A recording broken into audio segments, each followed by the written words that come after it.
Good evening, everyone, and welcome to the May 18 meeting of the Ann Arbor City Council. If you're able, please rise and join us for a moment of silence, followed by the Pledge of Allegiance.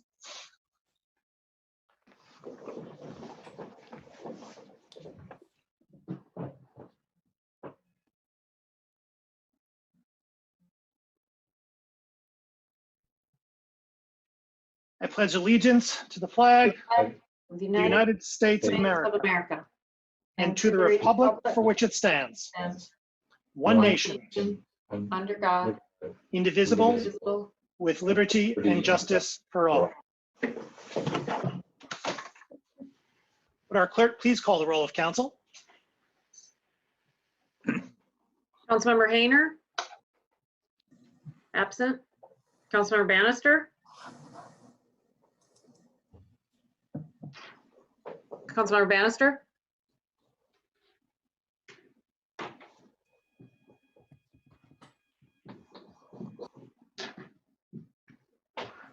Audio problem. Councilmember Bannister, are you able to hear? Yes, finally. I found the button. Thank you. Thank you. Councilmember Griswold? Here. Councilmember Lum? Councilmember Grand? Here. Councilmember Ackerman? Here. Mayor Taylor? Here. Councilmember Eaton? Here. Councilmember Nelson? Here. Councilmember Smith? Present. Councilmember Ramlawi? Here. We have a quorum. May I have a motion, please, to approve the agenda? Moved by Councilmember Smith, second by Councilmember Ramlawi. Discussion of the agenda. Councilmember Grant. Thank you. I would like to request that DC2 be removed from tonight's agenda. Yesterday, I received the good news that Stephanie Stauffer, who was up for reappointment to the Greenbelt Advisory Commission, has just been made the new manager of the farmers market, which is great news for the city. But I expressed some concerns that were, thankfully, Mr. Frost from the attorney's office got back to me. And while it was not a conflict, I think we were all in agreement that the optics on it aren't great, and it would be in her best interest just to step down from Greenbelt and serve as the market manager. So I want to welcome Stephanie as the market manager. Greenbelt's loss, and thank you for your service as our city's gain. Any objection to the removal of DC2? By acclamation. Further discussion of the agenda as amended. All in favor? Mayor, sorry. Tom? Mayor, Mr. Crawford? yes, sir. Would the council consider moving DS1 to just after DB2? The purpose of that is just to allow the flow of the meeting a little bit better and the budget items to be closer together. We have a motion. Moved by Councilmember Lum, second by Councilmember Smith. Discussion. All in favor of that amendment? Aye. Opposed? It's amendment. Someone will have to remind me about that when we get there, please. Mayor, I'm sorry. Can you tell me where we're moving that? Thank you. My apologies. We are moving that to immediately after DB1. That's DS1? Right. That is DS1 to DB2, yes. Okay. DS1 after DB? 1. Okay. Thank you. Thank you. Thank you. All in favor of the agenda as amended, please say aye. Aye. Opposed? The agenda is approved. We have communications today from our city administrator. Yes, Mayor, thank you. Just a couple of things. If you haven't heard, I wanted to make sure you're aware the Allen Creek berm opening project had a significant event this week with the installation of the tunnels underneath the railroad track. It is still not open to the public, but it is a significant advancement in this complicated and long project. So kudos to everyone who was working on that. I also wanted to point out to you that a number of people, the DDA, the merchants associations, a number of members of staff have been meeting, trying to look at a downtown reopening at some point. It will reopen one day. We don't know when, but in preparation of that and what that might mean for the use of public space and how to encourage and basically implement good physical distancing. There's been a lot of efforts and meetings going. I anticipate something coming to you June 1st at the meeting. It's a plan that would and hopefully incorporate all of the different areas of the downtown. And the goals that staff had going into this were to support physical distancing, to encourage the safe patronage of our businesses downtown, and to reinforce our principles of safety, mobility, equity, and the downtown vitality. So just to be aware that that is being worked on, it's on its way. That's all. Thank you. We now have introduction number 1, 820 Carbon Neutrality Governance Plan, Prioritization Framework, and Investment Scenario by Dr. Stultz. Thank you, Dr. Mayor Stultz, Taylor. you have the con. Awesome. Can you hear me okay? Great, excellent. Thank you, Mayor Taylor, members of council. It is my pleasure to be here today. I'm going to toggle between a few things to share with you, so bear with me just for a second. Excellent. So graciously, Administrator Crawford gave us a few minutes to kind of review the documents that we put in your council packet as a response to your April 20th meeting. So what I'd like to do with you today is walk through those documents. We don't have much time together, but I'd like to talk through them with you. We have a prioritization framework, a governance framework, and the investment plan. And if time permits, I'd also like to spend a few minutes addressing some questions I've received from council over the last few days. So the first document that we received, and again, I'm going to toggle between these documents, or that we shared with you, was a governance framework. Now, this document was not explicitly asked for during our conversation on the 20th, but a lot of the conversation centered around elements addressed in this document. A lot of our conversation focused on how was the 820 plan actually going to be living? How are we going to make changes to the document? How do all of these things interact together? So based on that conversation, we created this document to provide the overarching structure for the work that we're doing. And what this slide shows is just a reference to what documents or materials inform the various elements. So thinking about where we're going to go, we have the mission, vision, and values. Thinking about where we are, we have our baseline assessments. Thinking about how we're going to get there, we have the plan and the work plan and the revisions. And then how we know we get there are the metrics and the reporting. And the governance framework ties all of these various elements together. So I'm going to go to the document very quickly and just walk through it in that way. This was part of your council packet. So the document itself, I'm going to mostly focus on the governance model, the graphic that's in here, but what you'll note is the document has introductory text, which really lays out this content and then provides much more substance about what's in the graphic itself. So the model is broken down really into 4 core elements. At the top, you have sort of the keepers, the caretakers of the carbon neutrality work. And so as a city document, the city is responsible for this element. And then the staff in the Office of Sustainability and Innovations really are sort of the caretakers for a lot of this work. At least that's how we see this being proposed. On the far right side, you see the key stakeholders. On the far left side for you, you see the key stakeholders that inform and help implement the strategies that are in this work. So those are, of course, residents and businesses, our civil society and labor organizations, the major institutions, the government, and that's not just us, that's also the county and other partners. So those are the key stakeholders that certainly inform everything that we do. Dr. Stultz, I'm sorry. This is Christopher. I'm sorry to interrupt. The visually, we have it seems to be a speaker view rather than a slideshow view. So the slide is minimized. I appreciate that. Okay, well, thank you. I may not be able to toggle between. I will try to fix that. So I apologize, everyone. No worries. Okay.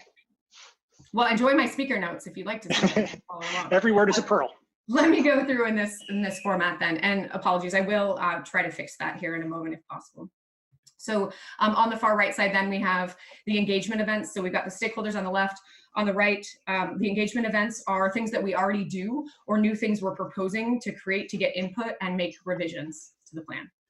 So what you can see on this side that we're proposing to do an annual survey of our residents and businesses to understand how things are progressing, to get new ideas, to get feedback, to inform revisions. We're proposing hosting an annual summit, which is a place where we'll also discuss new opportunities and explore them in greater depth, really thinking about how to prioritize the actions for the coming year, but also present an opportunity to celebrate the successes that we've had, the champions and the vanguards who've stepped up to really move this ball forward in our community. We have a sustainability dashboard, and I think we all know that that's lacking, and there's incredible opportunity to update it. So we've been working with IT to figure out an automated way to keep that dashboard up to date with how we're doing in terms of making progress in our goals. We are proposing an annual council work session to dive deep with you about this, as well as the quarterly reporting and potentially more frequent reporting on how things are progressing. Of course, things will continually come to council for adoption and consideration. And then there is the cornerstone of our existing community engagement events. So everything above that is additional to what we already do with the office. In the center are 2 buckets. So we have in blue with kind of in the blue background are what we call the ultimate decision makers. These are, of course, you as city council and the city administrator. Below that in green, we have what we call decision informers. And decision informers include a new entity, a new collaboration partnership that we're proposing, which would be a carbon neutrality task force that's comprised of representatives from the major local and regional institutions working on carbon neutrality goals. So you can think the University of Michigan, our utility partners, the county, et cetera. In addition, you see partner organizations, which can help us supplement our capacity to do the work needed to get done, as well as strategic opportunities. And these are specific things that emerge that we can't necessarily anticipate. So it could be policy opportunities, it could be funding opportunities. But of course, that's a key informer of when we take action or when we move forward in a certain way. And of course, residents are key informers across the entire scope of what we do. And so combined, all of this information leads to the Living Carbon Neutrality Plan, which is supported by our annual budgets, by budget performance reports, by the work plans of staff, et cetera. So this is outlined in the governance document that we shared with you. The second document I'd like to share is the prioritization framework. And again, I'm going to try to fix an IT. I may try to do a new share here in a second because I really would like to share this document in depth. Let me just try one thing really quick. All right, let's give this a go. Can you see the screen? If anyone wants to jump in.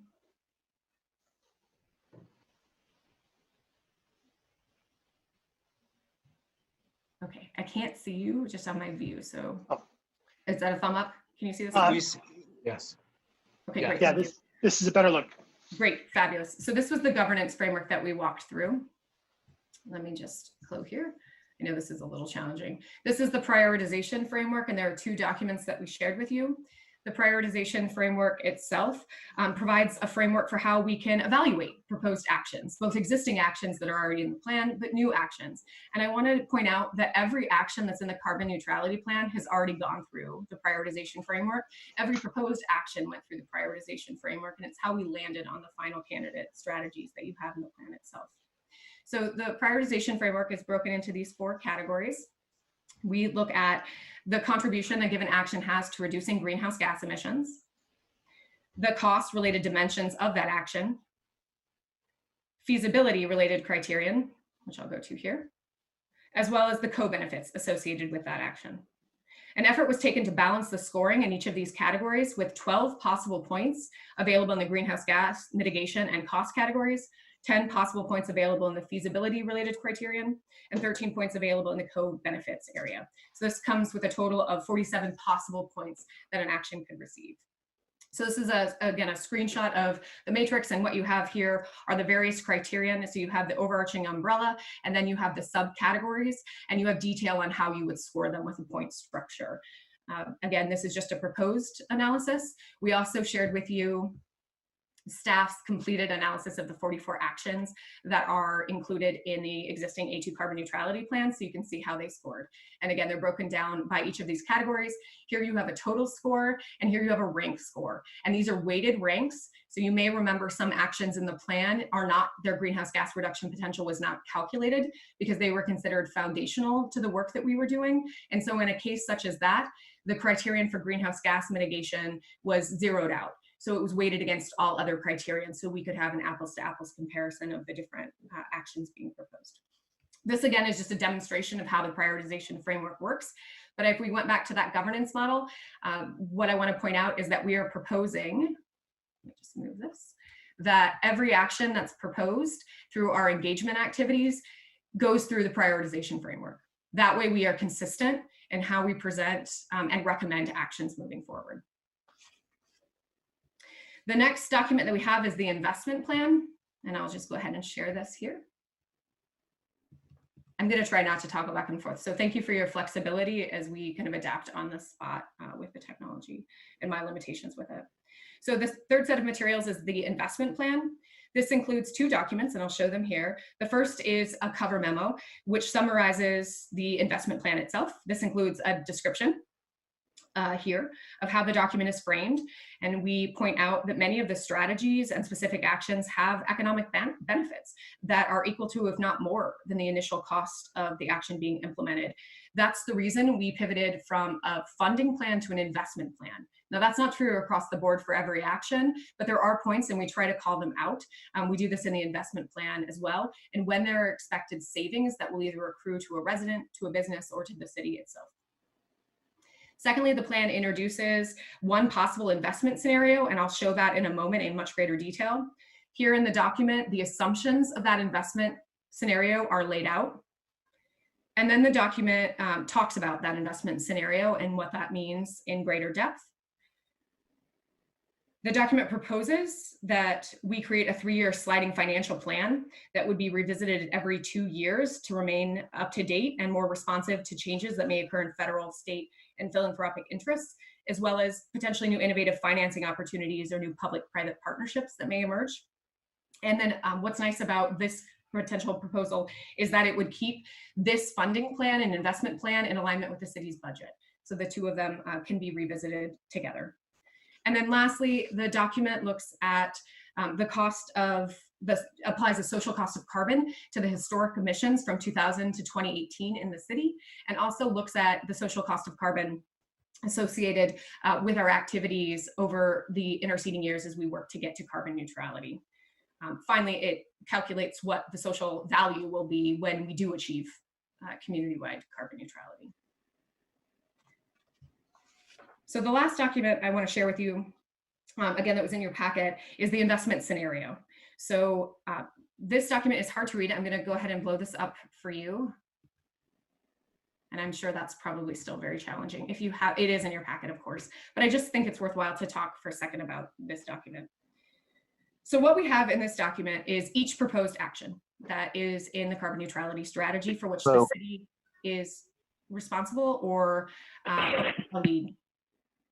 And for each action, the top row lists the action. Here's the cumulative cost that's in the plan, and then the cost per year as estimated in the greenhouse gas scenario that we developed for that underlines the carbon neutrality plan. Next, what we have in, and every action is framed and formatted exactly the same. So talking through one, it repeats itself through the structure. And I'd like to say a special thanks to Administrator Crawford for all of his help as we worked to create this document. So thank you very much. So in the document itself, for each row, the very first row looks at operational costs to the city. So in this case, this is all staffing related costs in the very first years estimated to start a community choice aggregation program. The second row calculates if there are any cost savings or additional costs, operational costs to the city. And so you can see in latter years, we project that a CCA will actually save the city money. So there's a credit, there's a reduction in operating costs when that comes online. The next line projects the debt service. And so if the city was projecting that we would take out debt to finance the given action, I worked with Administrator Crawford to calculate what that debt service would be. Then the next is the net city impact, and that's the cumulative cost of these actions that are before it. Next, you would see city capital. This is not mathematically tied into, you wouldn't sum this up, but this is the amount of debt that we would propose taking out in this particular investment scenario if there was debt being investigated as a possible solution. Next, we look at the fund that would be responsible for bearing the cost of the actions. And then the last row looks at any potential outside sources. So whether that's grant dollars or state and federal support or pro bono assistance or partner support because an action aligns with a given partner's work plan and objectives, or perhaps a public-private partnership. So these are projected in the very last row.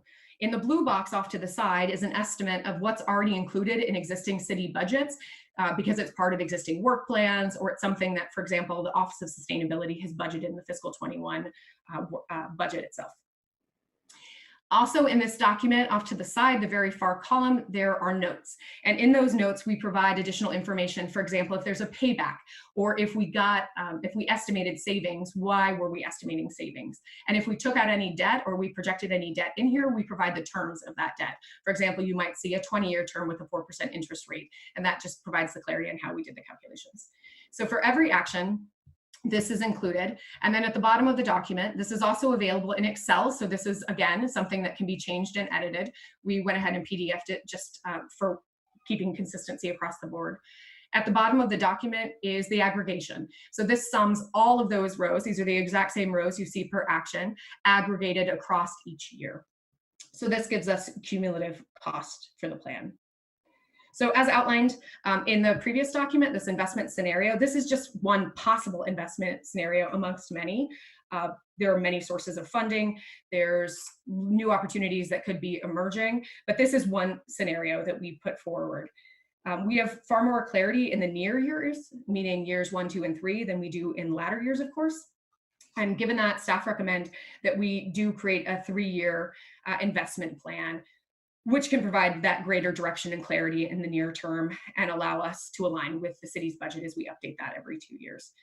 So let me go ahead and just go back if possible. I'm towards the end. So I'm going to just go forward here. The last few slides I want to share with you just kind of round out all of this information. So this slide presents a summary of the timing for many of the things I just talked through. I knew this was really fast and furious. So what we're showing in this table are the number of activities that are ongoing when we propose making revisions to various documents, and how kind of all of this ties together, broadly speaking. So you'll see many things are ongoing, right? Regular community engagement, reports to council, reporting of the sustainability dashboard as soon as it's online. Those things will continually happen. There are things that will happen annually, like our annual summit or our annual survey. And then there are things on a 2-year cycle, proposed 2-year cycle, which includes updates and revisions to the investment plan and the governance model to make sure that those are really the most appropriate documents. So updating at this interval, we think, will provide an opportunity to holistically evaluate the successes, the limitations, and the opportunities for improvement in all of the work that we're doing. So finally, I wanted to address the resolution that's before you tonight. In your April 20th resolution, R2138, Council directed the City Administrator to present the 2.0 carbon neutrality plan to City Council for further consideration when the funding plan and prioritization framework had been developed. A resolution to that effect is on the agenda tonight. One notable distinction that I'd like to highlight is staff are recommending we focus on supporting the 7 overarching strategies listed on this slide, as opposed to focusing on supporting all 44 actions outlined in the plan. The reason for this is that the strategies are foundational to the carbon neutrality plan and less likely to change. The actions, however, will undoubtedly change as we move forward. Such staff recommend we focus on the pillars of the work, the strategies, as we look to move forward. And finally, before closing out my time, I wanted to discuss the current fiscal situation associated with COVID and the work of our office. Our current situation necessitates that every department look at ways to save resources and focus on the mission of the city. OSI is part of that discussion. Working with the city administrator, we included many of those cost-saving strategies in the May 11th financial recovery plan presentation that Administrator Crawford delivered last week. That included things like not hiring a fellow, not hiring summer interns and fall interns, delaying energy audits at the city, not moving the internal carbon tax forward, cutting training dollars within our budget.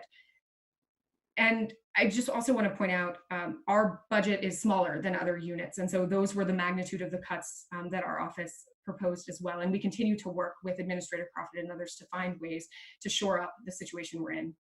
In addition, as you know, OSI is requesting 3 full-time equivalents in this new fiscal year.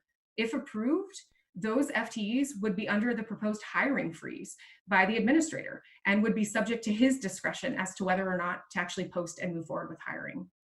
Since OSI is not a service area within the city, but it's in the administrator's office, we were not called out in last week's budget presentation in the same way our peers, perhaps in public service, might have been. So I wanted to make it explicit that OSI, like all units in the city, is looking at ways to save resources for the city while also staying focused on our mission. with that, I'd like to thank you for your time and for everything you're doing for our community. Thank you. Mayor, may I make a comment? Dr. Stoltz, I don't know if you want to comment on this, but I believe on the slide on the investment scenario, it showed in 21 debt issuance of 42 million and then another amount in 22. Did you want to comment on why it displays that way? Yeah, in the investment scenario that we put forward, we front loaded all of the work for 21 and 22. Again, we anticipate that's going to change given the situation that we're in right now. But that is the scenario that we ran, was front loading all of the debt that we might possibly accumulate in the first few years. So basically, that takes all of the projects that require financing and assumes it's in 21. No project would move forward requiring financing without that project coming forward to council separately. Just so council's aware. All right. Very good. Thank you, Dr. Stoltz.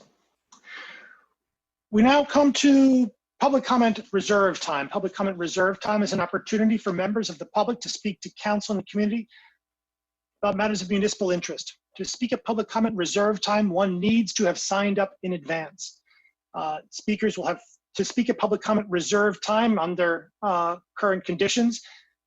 Please call 877-853-5247 or 888-788-0099 and enter the meeting code 991-6815-0141. This is the number that you should see on your screen. Speakers have 3 minutes in which to speak, so please pay close attention to the clerk. The clerk will keep time and will announce when 30 seconds are up. Pardon me, when you have 30 seconds remaining. When your time is up, you'll be placed on mute so that we can move forward to the next speaker. Callers will be called upon by me by name and then later next by the city clerk using the last 3 digits of your phone number. You'll hear an automated announcement that the host is allowing you to speak. When you are speaking, please move to a quiet area, mute any television or background sound so that way I may hear you clearly. Our first speaker today is Elaine Tyler. Okay, I'm unmuted. Okay, it's Eileen Tyler. Thank you, Mayor. I'm sorry. That's okay, everyone gets my name wrong, and I'm always sensitive enough to correct it. I live at 126 North Division Street, so I'm probably closer to City Hall at this point than any of you are. But that said, I wanted to provide my comments in the manner that you are expecting them, and I have drafted out a statement, so I will read it quickly. I set my own timer so I'll know what's going on. Okay, so quoting from Mike Garfield of the Ecology Center, we are still in the midst of a long-term climate emergency. City Council rightly declared a climate emergency in November 2019, and the work to address the emergency must continue. While everyone is concerned about the economy, especially now due to impacts of the coronavirus, we won't make any progress addressing our climate emergency if we don't take this first step of adopting a citywide plan. Endorsement of A20 is critically important, I feel, and I urge you to give it unanimous support tonight. Details will be negotiated as we move forward, but we really need a plan in place to guide and prioritize future decisions. As Smithy said, the overarching strategies are very important. I'm comfortable with those and will rely on the process to negotiate the individual actions that come later. I've participated in several of the partnering meetings, plus the all-day town hall. I'm very impressed with staff and support of many of my fellow citizens. My input mattered enough that my concerns protecting historic districts were incorporated into the final document of the plan. I know there's so much to do, and I commit to continuing my participation in the process, doing what I can to raise awareness and treating this as a crisis that it is. Most important corollary in the process, in my mind, is approval of the comprehensive master plan. Without that, we don't know really where we want to be changing things as important and significant as zoning, and then leading to prioritizing future budgets. For those who know me, you know I am a preservationist. I live in a historic house in downtown in a designated historic district. But I am also an independent voice and a strong advocate for community diversity, equity, and inclusion, and we need to act with informed confidence as we envision a stronger, safer, and healthier community. Change is happening all around us. My hope is that we have the strength to embrace it with kindness and generosity.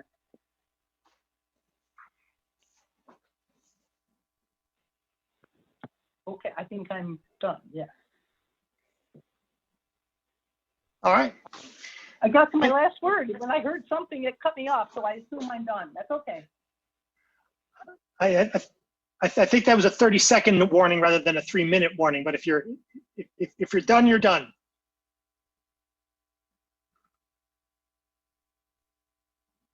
Thank you, Ms. Tyler. Our next speaker is Kathleen Murphy. Good evening, City Council members. Good evening, Mayor Taylor. I wrote you all about a month ago, just before Dr. Missy Stokes was to present the draft form of the 820 project. I wholeheartedly supported it then, and I still do. My argument boils down to one central point. If we don't commit to reaching carbon neutrality by 2030 now, and investing now in the costs related to that, our climate emergencies will be much, much greater in the next 10 years, and thus much harder to deal with by 2030. And the cost then will be astronomical. We need to invest now and build on the excellent foundation that the 820 team has constructed for us. It seems imperative to me that you should invest in our city's future health and welfare by supporting the 820 project.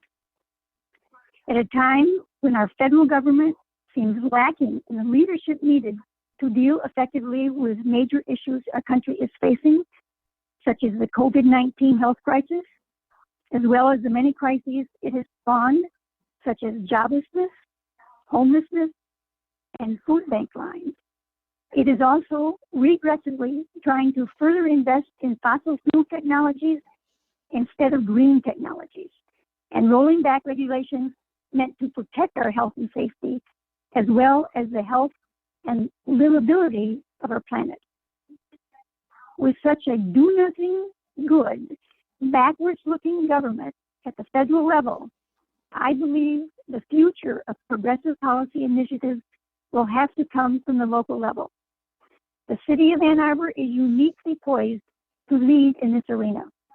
To pass and invest in the 820 plan would put the Ann Arbor City Council in with the, quote, leaders and best, unquote, of the whole state and the whole country. I implore you, please support the 820 plan. Thank you very much. Thank you. Our next speaker is Eliza Capture-Kay.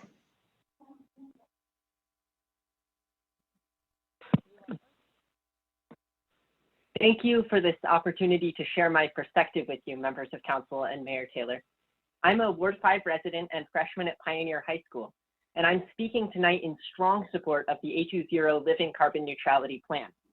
I also support full funding for the Office of Sustainability and Innovation as proposed in the interim administrator's budget, which would allow us to begin implementing this plan and addressing the looming climate crisis. As I mentioned, I'm a young person. I'm 15 years old. I have a whole lifetime to look forward to on this planet, hopefully right here in Ann Arbor. But when I do look forward, I can't be very excited or hopeful for the future because what I see there is climate change. I've already seen it right here in our community, whether it takes the form of severe flooding in Western Washtenaw or extreme heat in town. It will get worse unless we take action. That's terrifying, but it's also motivating. I know that you know this because you declared a climate emergency in November 2019 and committed to carbon neutrality by 2030. Thank you for that.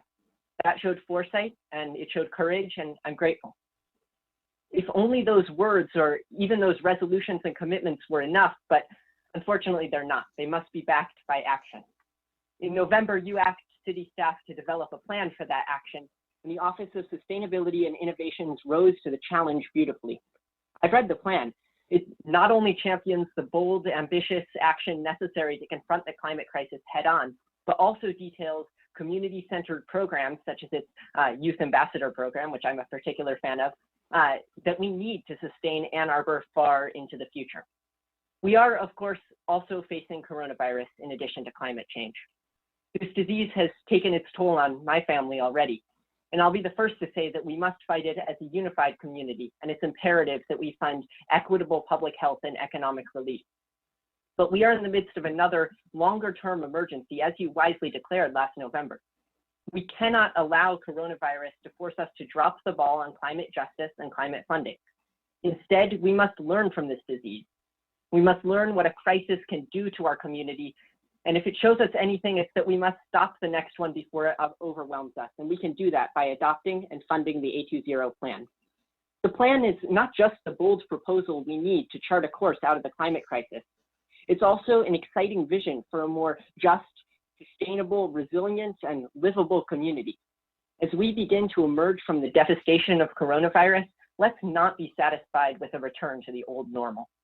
Instead, it's time to craft 30 a new seconds. future for everyone, and it's time to save the planet while we're at it. City staff have a plan for that. Now it's your turn to step up and fully adopt and fund the carbon neutrality plan. Thank you very much and have a wonderful evening. Thank you. Our next speaker is Laura Rubin. Hi, can you hear me? You bet. Good evening, can you hear me? Yes. Hi, my name's Laura Rubin. I live at 625 Fountain Street in Ann Arbor. And for the last 25 years, I've worked in the region protecting clean water and the environment. Tonight, I'm speaking for the Ann Arbor Climate Partnership. The Ann Arbor Climate Partnership includes 18 community organizations representing over 10,000 people who are all supporting the city's climate plan and funding. We have over 600 people who have signed a petition in support of the city's climate neutrality plan and proposed funding. And I hope you've seen their support on the signs that we've made that are popping up all over town. But the Climate Partnership started nearly 10 years ago, and I was one that was part of the committee that assisted the city in drafting its existing climate action plan. While it was a terrific plan for its time, its implementation has fallen short because the city failed to prioritize funding for that work until very recently. The recent city's climate emergency declaration has helped elevate the climate issue throughout the community and has built a growing consensus behind the new carbon neutrality plan. So thank you for that. Even if the plan isn't perfect, it's still an awesome path forward, and it's a plan with a growing consensus behind it. But if this current COVID crisis has taught us anything, it's that 1, we need strong leadership. 2, we need to listen to science. And 3, we need to prepare, that bad things can happen and we can be ready for them, and that we can handle a problem much better when we prepare, that has a plan and that has funding behind it. So no matter how good the carbon neutrality plan may be, without funding, it's not worth the cloud that it's stored in. So tonight, I urge you to put your financial support behind this plan. The plan has broad community support. I have to say that having worked with city staff for the past 20 years, this carbon neutrality plan and the monthly reports that come out of the OSI office are the most researched, tracked, documented, and reported on any city effort I've seen. So our community needs to walk its talk about carbon neutrality. If council supports the plan and prioritizes its funding, we will be meeting our moment in Ann Arbor. When the COVID crisis lifts, the climate crisis will still be bearing down on us. And we can't wait for the short-term crisis to be over to start planning for the next one. 30 So seconds. thank you for your time. Good night. Thank you. Our next speaker is Bentley Johnson. Thank you, Mayor. Thank you so much, Mayor Taylor. Council members, Dr. Missy Stoltz and team, it's really a pleasure to be here. I'm Bentley. I'm the Senior Partnerships Manager for the Michigan League of Conservation Voters, Michigan LCV, but I'm also a resident of the North Side, Ward 1, holding it down from Manor Drive. And really, I'm speaking first and foremost as a resident. And I want to start by saying thank you for voting to make Ann Arbor carbon neutral by 2030. We need a plan and adequate resources to get us there. And I believe we have that plan and proposal in front of you today. It's ambitious, but I really believe it's doable and it meets the scale of the challenge. And with it being a living document and having a governance structure that residents and decision makers can come together to make adjustments to make it work for our city.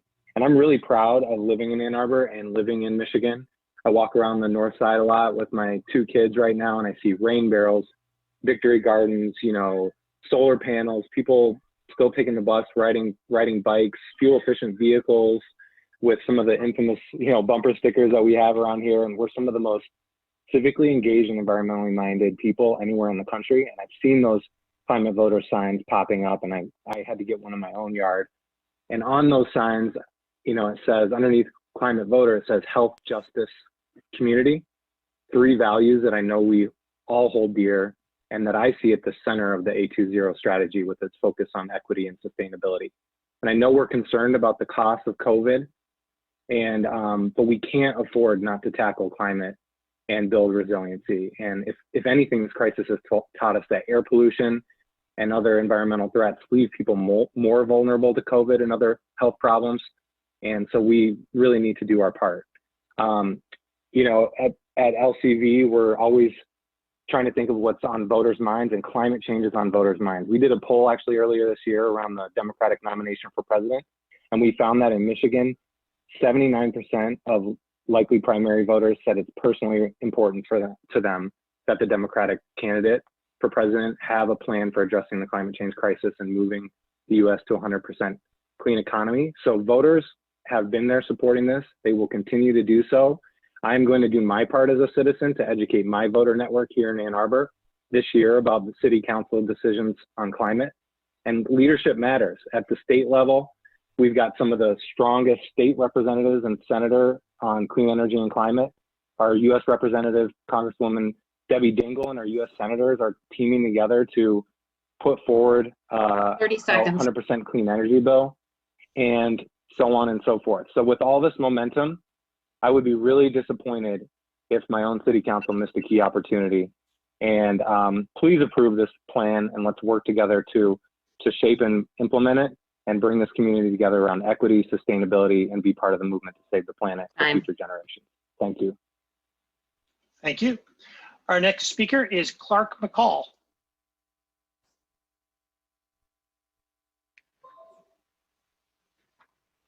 I'm a resident in the second. Hi, Council and Mayor Taylor. I'm a resident in the 2nd Ward. I'm a member of Citizens Climate Lobby and Interfaith Council for Peace and Justice. I'm here as a citizen to speak in favor of fully supporting the Climate Action Plan to have Ann Arbor be carbon neutral by 2030. Council should approve the interim administrator's proposed budget with regard to climate action funding and then take additional steps to address the financial impact of the COVID-19 crisis as those impacts become better known. If we support the climate action funding, that can lead to support for city staff who can then work to tap into federal stimulus funds that can be used to implement the climate plan. The City of Ann Arbor is a leader, and we pride ourselves on that. But what are the next steps on this path to continued leadership? Is it refocusing our budget only on responding to the current pandemic and setting aside the climate crisis? No. We are right now uniquely positioned to lead in climate crisis action and be an important model for other cities to take action. And in what ways are we leading? Because of the foresight of this city council to initiate a plan for carbon neutrality, we now have an amazing team in place in the city's Sustainability and Innovation Office. And we have a plan designed to be equitable and not leave behind people with low and middle incomes, those people most vulnerable. Is the plan perfect? No.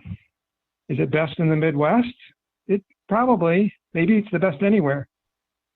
We expect bumps on the road as we execute the plan. The current pandemic, new viruses, budget pressure, infrastructure needs, other unforeseen expenditures, and outright failure of parts of the carbon neutrality plan itself. But the climate crisis won't wait.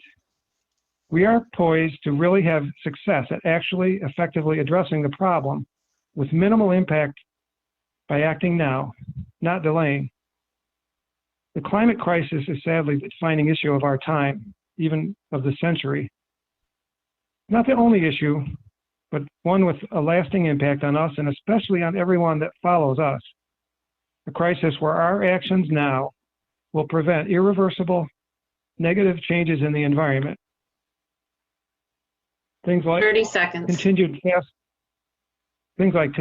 fast melting of ice, among many critical and horrific effects of not doing what we know and what science tells us is the right thing to do. We need to fully support the A20 plan. Thank you. Thank you. Our next speaker is Jean Leverich. Leverich. Hi, my name's Jean Leverich. I'm a clinical social worker and I live at 912 Pomona in Ward 5. And I wanted to read the following exchange from the Ann Arbor Politics Facebook page on May 11th into the public record. A community member wrote, "Has there been any consideration to providing more housing for low-income chickens? There has been considerable research showing that increasing the density of chicken cages in an urban area improves their affordability. Toward that end, we might consider in Ann Arbor a zoning change allowing ACUs, accessory chicken units, in single-family neighborhoods with each unit housing up to 12 unrelated chickens. You heard it here first." And then somewhat surprisingly, Councilmember Elizabeth Nelson says, "When you state it that way, it sure does seem like a simple solution to a lot of problems. I wonder just how many coops and how many chickens are needed to achieve results. 20 chickens per acre, 50 chickens per acre, 100 chickens per acre, 1,000 chickens per acre.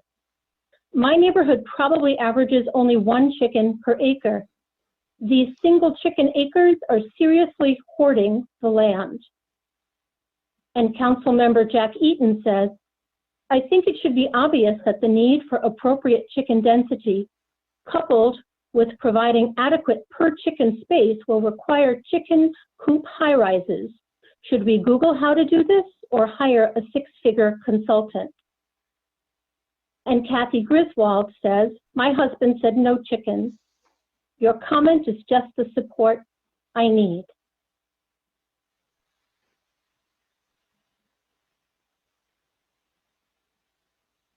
I urge City Council to emphatically reject the resolution DC-8 and to support the existing funding that we have agreed to provide for the most vulnerable individuals and families in the 8th most economically segregated city in America.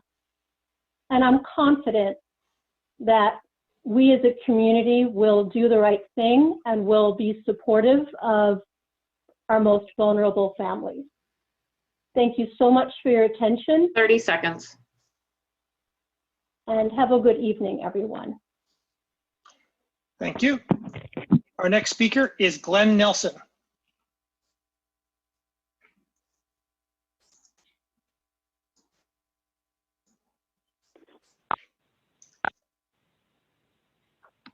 Go ahead, Mr. Nelson. I urge you to use the county mental health and public safety millage funds solely for mental health, excuse me, and public safety services. Most voters thought they were choosing whether to increase mental health and public safety services when they cast their ballots on the millage. The current crisis of COVID-19 makes it especially urgent that public officials be accountable to these voters. The proposed budget violates accountability. The budget allocates $574,000 to repair the Barton and Superior dams and $940,000 to climate change actions from the millage. Neither project has a direct relationship to mental health and public safety. The budget allocates $276,000 of millage funds for salaries and benefits of city employees. Approval would indicate council members believe Ann Arbor will be a better place with a larger city staff than with over $250,000 of additional services to people bearing the brunt of COVID-19. The budget moves $300,000 for supportive services for those in affordable housing from the general fund in fiscal 20 to the mental health millage fund in fiscal 21. The proposal uses millage funds to fund an item formerly in the general fund, thus using the millage to support general fund programs. I believe the best way to get our city back on the track where public officials are accountable and responsive is 1, pass the Lundgren resolution that recognizes each council has the right and responsibility to construct a budget that reflects accountability to voters and responsiveness to the most pressing problems. 2, honor the clause, and I quote, funding is ensured for the actions necessary to support residents most impacted by the current crisis, end quote, as you adjust the proposed budget and especially as you appropriate the mental health millage funds. In conclusion, I share the 30 belief that seconds. most people we should repair dams and adopt climate change actions, but they should not be done at the expense of mental health services, especially now when so many of our citizens are suffering from insecurity, pain, and trauma due to COVID-19. Use the mental health millage funds for mental health and public safety services. Thank you. Thank you. Our next speaker is Ron Suarez. Hi, I am unmuted. Okay, so my name is Ron Suarez. I live in Ward 1, 506 North State Street. I was on council back in 2006 and returned to Ann Arbor last year after 10 years in New York City. I wanted to speak briefly about Medicare for all. This should be easy for council to support since it doesn't impact spending any money, even though it's a symbolic measure. I think it's important that we let our voices locally be known on this very important national issue. And I wanted to speak in particular as a small business owner. In the 90s, I had 30 employees here in Ann Arbor. Arbor Intelligence Systems was the company. And in 1 year, we had to change insurance companies 3 times. The insurance company that covered us got acquired, and then the coverage changed from the company. So I had to go through the application process 3 times. And while the cost of the health insurance for my company, where the average salary of programmers was around $85,000 a year, cost was not so much a gigantic problem for me, but all of the weeks wasted from my time where I was wearing the hats of the head of marketing and sales and running the company and competing with software companies from other countries where they have health insurance, national health insurance. So this should be, while symbolic, this should be an easy thing for council to support.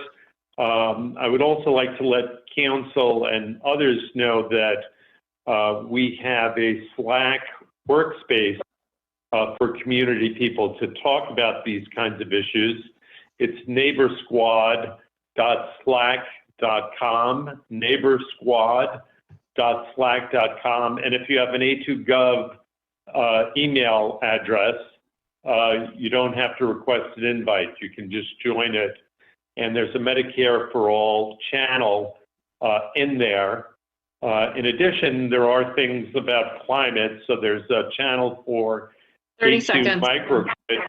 And I'd like to see the plan around zero carbon, look at projects like neighbors who want to share electricity with net metering. DTE is going to be a big obstacle with not allowing net metering. Thank you. Thank you. Our next speaker is Barbara Higman. I did. Hello. Ms. Hickman, you're on. Thank you. Thank you and good evening. My name is Barbara Hickman. I'm a member of the Washington County Community Mental Health Board and a long-standing member of NAMI, the National Alliance on Mental Illness. I directly represent a cohort of individuals who live with a mental health condition and reside in Ann Arbor. I am speaking to reaffirm my position that the dollars from the Mental Health and Public Safety Preservation Millage must be used only for mental health and public safety. It was not, after all, the climate action millage.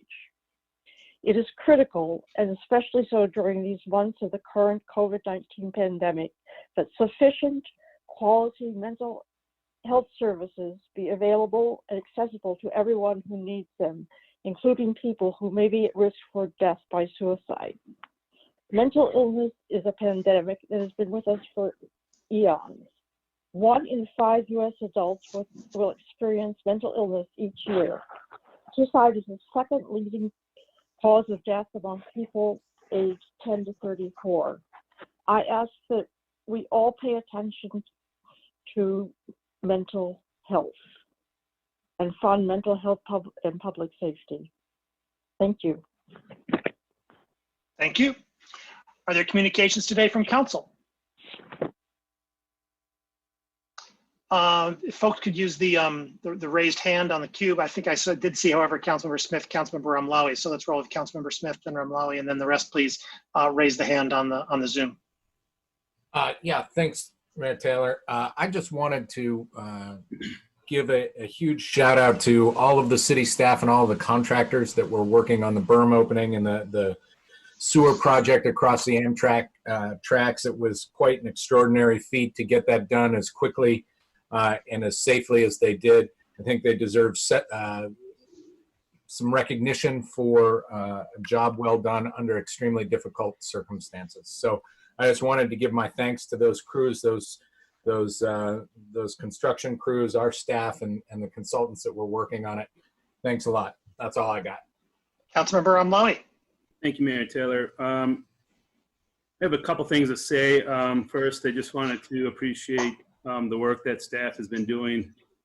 Tom Crawford and others with helping the Downtown Merchant Associations, the DDA, getting our police chief and our fire chief together and assembling a plan as fast as possible, and hope that we can have a comprehensive, inclusive, thoughtful plan in place for the downtown for the summer months that can help the downtown merchants and protect our residents as well, who need to obviously social distance for some time to come. Been a lot of conversations. I've been on a lot of calls with Councilmember Lum and just fast and furious trying to get things working. And it's just good to know that we have people in place right now and merchant associations, a lot of information and data that they're going to get back to city staff, and in a hybrid fashion have something in place, hopefully for council to adopt at our next meeting. Secondly, it's not so positive is this recent barrage of mail that we got today regarding DC-8. I guess I'll just talk to that when it comes up, but it's unfortunate that in our community, in our conversations, people choose to use misinformation. And we spent a considerable amount of time today as servants, public servants, putting out dumpster fires. It's just really disappointing. I'd really like to see our community partners step up and partner up.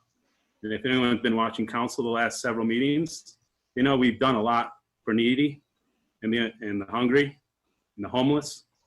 And the kind of emails that we received today were extremely disturbing. And I would just urge people who put out misinformation to think twice. I think they're actually doing more harm than good to their cause. Councilmember Nelson. Thank you, Mr. Mayor. I just wanted to share that I have some more interesting interviews for people who are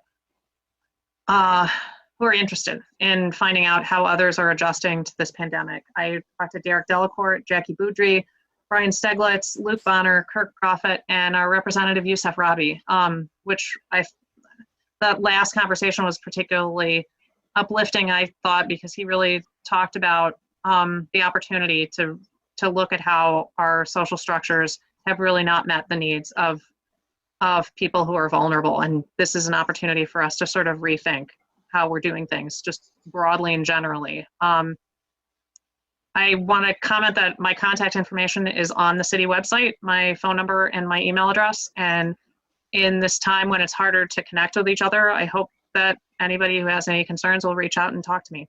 Thanks. Further communication from council? Councilmember Grand. Thank you. I just want to draw council's attention because I know we did receive a lot of emails and calls today, but I, as the representative or liaison to the Student Advisory Council, we did receive a message from their chair, Kylie McCollum, and they called a special meeting in addition to their regular meeting because one of their priorities is climate action. So if you didn't have a chance to look at that, please take a look. And I want to thank them for taking the extra time to do that.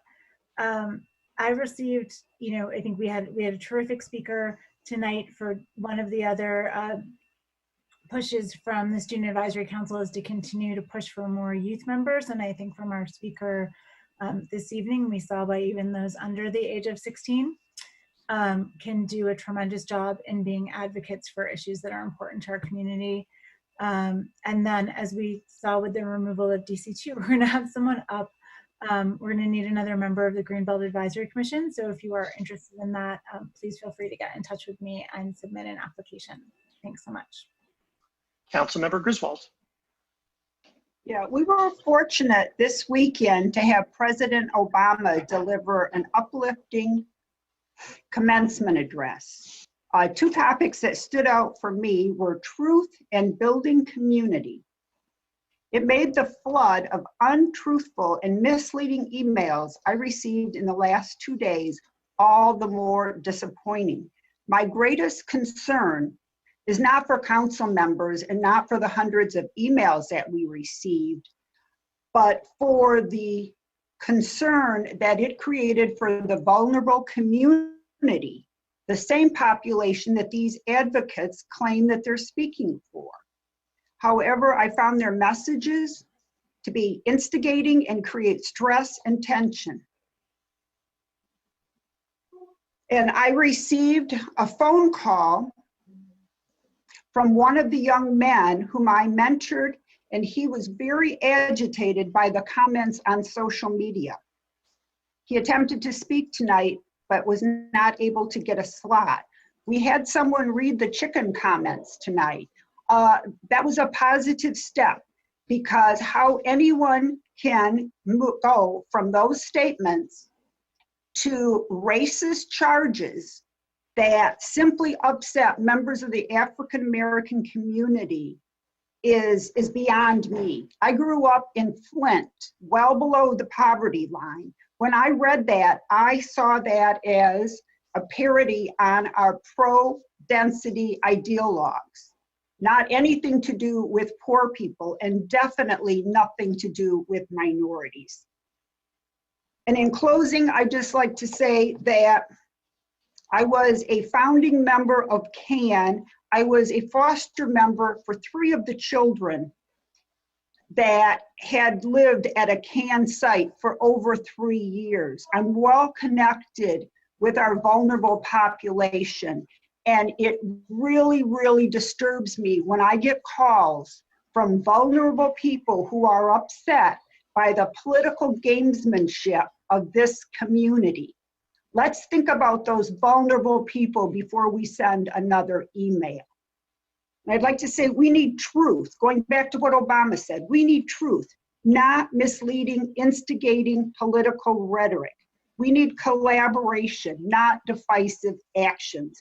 And we need strong leadership from all of us. I'm not picking on anyone. Strong leadership from all of us, not complacency and anemic communications. Thank you. Further communication from council?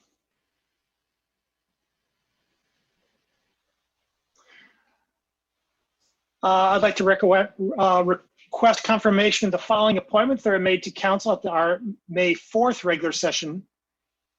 For your confirmation, to the Airport Advisory Committee, Greg Ferris and Teresa Whiting.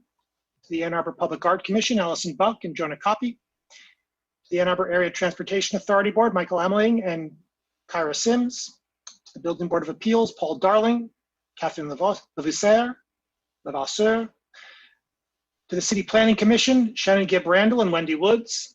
To the Commission on Disability Issues, Matthew Solomon, Richard Mitchell, Tamara Burns. To the Downtown Development Authority, Molly McFarland, Darren McKinnon. To Elizabeth Dean Fund Committee, Elizabeth Collins and R. Donald Wortman. To the Employees Retirement System Board of Trustees, Anthony DiGiovanni. To the Historic District Commission, John Beeson. To the Housing and Human Services Advisory Board, Amanda Carlisle, Anna Erickson, Anna Foster. To the Housing Commission, Thierry Battaglonia, my apologies. To the Human Rights Commission, Pamela Meadows and Judah Garber. To the Local Development Finance Authority, Michael Sarakafis. To the Park Advisory Commission, Ruth Kraut and Pravina Ramaswamy. To the Public Market Advisory Commission, Holly Parker and Lisa Young. To the Recreation Advisory Commission, Kristen Kaiser. To the Transportation Commission, Molly Kleiman and Bradley Parsons. To the Zoning Board of Appeals, David DeVarty and Julia Good. May I have a motion, please? Moved by Councilmember Smith, second by Councilmember Griswold. Discussion, please. Councilmember Bannister. Hi, I had council comments, communications back under the previous agenda item. I don't know, my computer keeps saying I'm having unstable internet connection. I guess let's, if you can, if council's acquiescence, let's roll you in after mayoral communications. Thank you. Thank you. Councilmember Hayner. Thanks. Hopefully this video will work. I want to thank the folks from IT for having me run an emergency hardline from my basement up here and get me online. Yeah, I just want to make a quick comment. When I first sat on council, I mentioned that I wasn't a big fan of all these reappointments, these constant reappointments. I don't oppose reappointments, but I do feel that there are a lot of people on these lists to serve, and I've put forward some of those people, and I've emailed Mr. Mayor, you and others, sharing folks' names who I think would be appropriate and beneficial and would represent a cross-section of our community that maybe is underrepresented on some of these boards. And, you know, that doesn't seem to happen ever. And I'm disappointed by that because I think the more we look outside of our little shells, the better opportunity we have for the kind of representation and interesting thinking and diversity of thought that we supposedly cherish here in this town. And, you know, since I asked people to come up and you know, introduce themselves to me when they go for these reappointments, a handful of people actually have. And we had a woman on the VIBA Trust Board reached out to me. Mr. Parsons, who's up for Transportation Commission, reached out to me sometime last year, and we spoke about a few items, and that was really nice to hear his perspective on things and talk. And some folks from the Elizabeth Dean Fund I spoke to this week that are up for reappointment, and they have some excellent ideas about integrating their work with the sustainability office initiatives and so on. And then I think we all know that, you know, we received as part of the administrator's memo tonight, a transportation memo that shows various options for transportation commission actions and potential city council and city staff actions. And you may also be well aware that that memo was the subject of some controversy by a reappointment tonight. Ms. Kleinman, who's up for Transportation Commission, basically accused us all of not responding to a memo that we had never received. And I just officially received that tonight from, well, actually, I received it a couple weeks back when I asked for it. The first time I received it, I asked for it from Ryan Stanton from the Ann Arbor News, who had received it well before any council members had. And so I'm kind of disappointed, to get back to some of the previous council comments, that we have people who would rather politicize the situation than inform the community as to what's going on. And that doesn't fill me with confidence in their ability to lead. And so I just want to throw that out there, that I think if people want to serve in these boards and commissions, they are welcome to do so, but don't turn them into some kind of political event and pull some kind of shenanigans where you blame council for not acting on something we have never seen. And I just think that's wrong. And I think that it is incumbent upon the mayor to vet these folks and consider their behaviors before the constant string of reappointments comes before us once again. Thank you. Councilmember Ramlawi. Yeah, I'm sorry, procedural question here. Is this when we start pulling names off, or are we just? If you wish to pull names off, then this is where you would do that. I'd like to pull Amanda Carlisle's name off.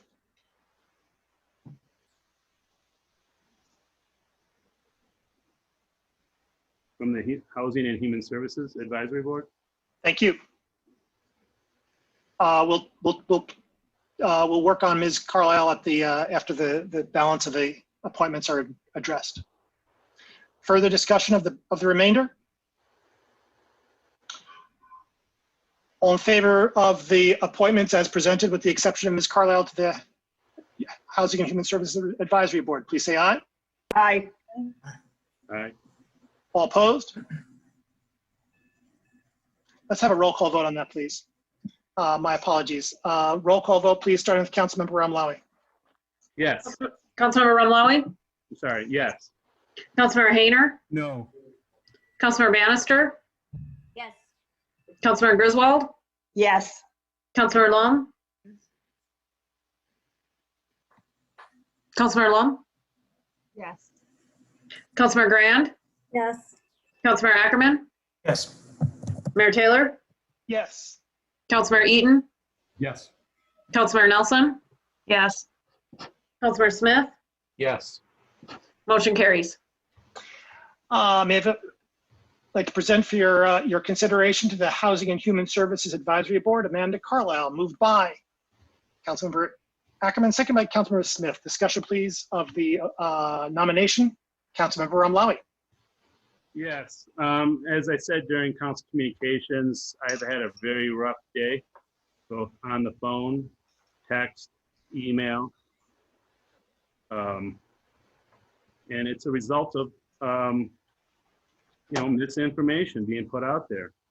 Somebody in a position of information, a position of influence, a position of power, a position of respect, a position of duty, fiduciary responsibility. Now, if you want to go and spread misinformation on your own personal Facebook page, pleasure's all mine. Go into those insular echo chambers and comment all the way. So when you put out this email and you sign your name off on it, and you make my job the way it was today, you don't have my support. I don't care who you are. So I'm sorry. This is where the buck stops. Councilmember Ackerman. Thank you, Mr. Mayor. So I guess I'll speak to Ms. Carlisle in a moment, but with respect to the email campaign we got today and the flurry of communication and the messages contained, yeah, I'd say, first of all, we're democratically elected public officials. We get a lot of communication, and it's our job to take that in stride and respectfully. And I've, over the last 5 years, gotten a lot of communication that doesn't feel good. But it's not our job to stand up here and throw stones back at the people who elect us. And we have to take that in stride and respectfully. I think also if you, elicit this strong but emotional reaction from some of our, most established, respected nonprofits in the community, you have to look at yourself in the mirror as a leader. That something broke down in the communication. We've talked a lot about clear communication. We've talked a lot about how we can better those channels more proactively. And somewhere along the way, a bunch of very well-respected nonprofits got really afraid that they weren't going to be able to serve their clients, who are the most vulnerable residents of our community. And that's a failure of communication from leadership. And we need to look at ourselves first. With respect to Ms. Carlisle, she serves on the Housing and Human Services Advisory Board with distinction. She is a pillar of that group. I think you would be hard pressed to find anyone in this county who has the kind of expertise on fighting homelessness that Ms. Carlisle has.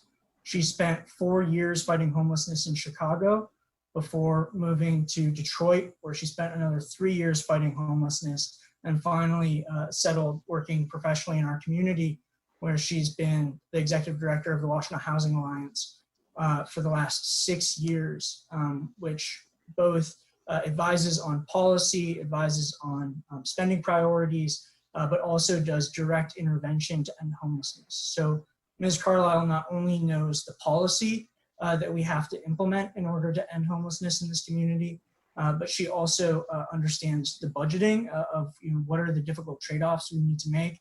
And finally, she actually knows the names and faces of the people who we're trying to help.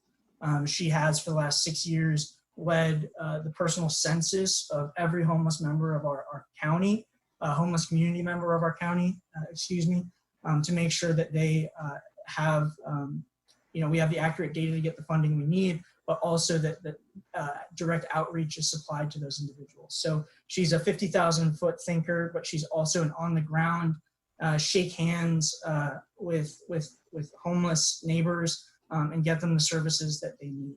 And that's an incredible balance that I don't think you're going to find in many other people in this county. If we can't say yes to Ms. Carlisle, then I don't know who we're going to be putting on our public commissions. Councilmember Hayner. Oh, thanks, Mr. Mayor. Yeah, I mean, that's all well and good, but I appreciate what Councilman Ramwali just said, and it's not about not being able to take it. It's about questioning the source of this misinformation. And when you get folks sending out emails that are full of misinformation, that are agitating and really frightening the residents in our community, the members of our community, in ways that were clearly reflected in these emails that we all got today, it is a problem. It's a big problem. We already have stress from what's going on in our lives. We don't need added stress by clearly either not reading or misconstruing the things that are before them. And it could be either, frankly. It doesn't matter which it is. I mean, I didn't know what was going on. I had to ask somebody to forward me this CAN email because I can see the Northside Community Center from my window. And I immediately called Derek Miller over there and had a very nice conversation with him to point out what was going on and ask him where all this was coming from. And I felt like I tried to do what I could to listen to his legitimate concerns, not only about our budget process tonight, but about the services that they are stretched thin in trying to provide right now. And between the community center and the north side, or in the Arrowwood Community Center, they're stretched thin over here. And so I really appreciated the opportunity to talk to him. I wish it hadn't come to me that way. And so we all have to look in the mirror. Sure, I'm looking in the mirror right now, but it's not wrong to express your concern about the spread of obvious misinformation and really the emotional toll it takes on people in our community. That, I mean, we got a mix of emails. We got a lot of cut and paste, and we got a lot of genuine, heartfelt concerns expressed. And it's incumbent on all of us to respond to those genuine concerns and reduce the emotional panic that these people are in. And that takes time, and that's fine. And I want to thank everybody out there in the city who's, paying me 14 cents a year. He's paying me 14 cents a year, whatever, to serve you. And, I hope you're getting your money's worth. I mean, I don't mind spending all day putting out fires that are created for purely political reasons. Because I'm not doing it for the political reason. I'm doing it to assuage the concerns of residents when they've been misled. So I won't speak to Ms. Carlisle. I know she served for a long time, and I've had my various encounters with her and other folks in that community, and that's fine. I mean, I generally don't favor these reappointments when I know there's other people willing to serve. But I just wanted to say thank you to Mr. Amwali for speaking out on that. Councilmember Lum. I also would like to thank Councilmember Ramlawi and Councilmember Griswold for their remarks at the during council comments, council communications. I think it takes a lot of courage for them to speak out about the misinformation, frankly, that was delivered across the city today, which resulted in all these emails. And it's not, it was implied that maybe there are council members that can't take this, kind of incoming messaging. That's really not a fair portrayal of the concern. And I can assure everyone that Councilmember Griswold, Ramlawi, Councilmember Hayner, thank you for your comments as well. All of my colleagues, they are strong and tolerant, well-intentioned, good people, and hard to rile, frankly. And they just, it is frustrating when the communications are based on misinformation, and that's what occurred today. And I think that the communicator bears a responsibility to be fully informed before sending out mass messages that are misleading and not accurate. I have actually seen this occur before. We're all for protecting free speech and one's right to advocate for causes and work that they are passionate about. And no one is saying that that is not appropriate. The problem, I believe, here is that it is a communication failure. And I think the communicator bears the responsibility to owes it to the people that this person, individuals or the topic, to first do some fact checking before you hit send. That didn't happen. I didn't get any calls before I'm now reading these mass emails. And again, I have seen this before with various development projects and even little relatively small things like neighborhood applications for SEU permits that go to the Planning Commission. And so I share the concerns that have been articulated. And again, I appreciate the courage. Oops.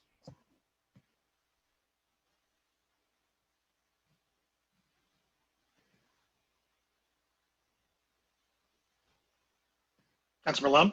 I lost the connection, but I'm back, sorry.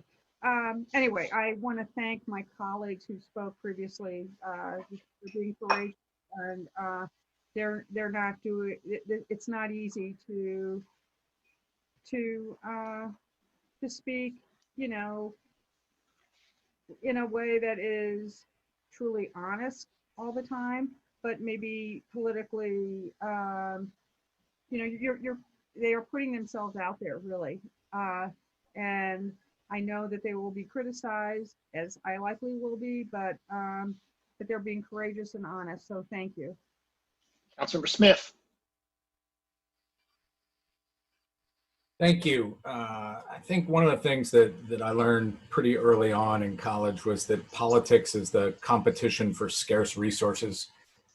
In the conditions that we're living in, if I'm part of an organization that is stretched to the limit and the uncertainty is there, if I'm looking at yet another discussion about seeing funding that has been earmarked to support the services that I'm providing for affordable housing, for fighting homelessness. I get scared.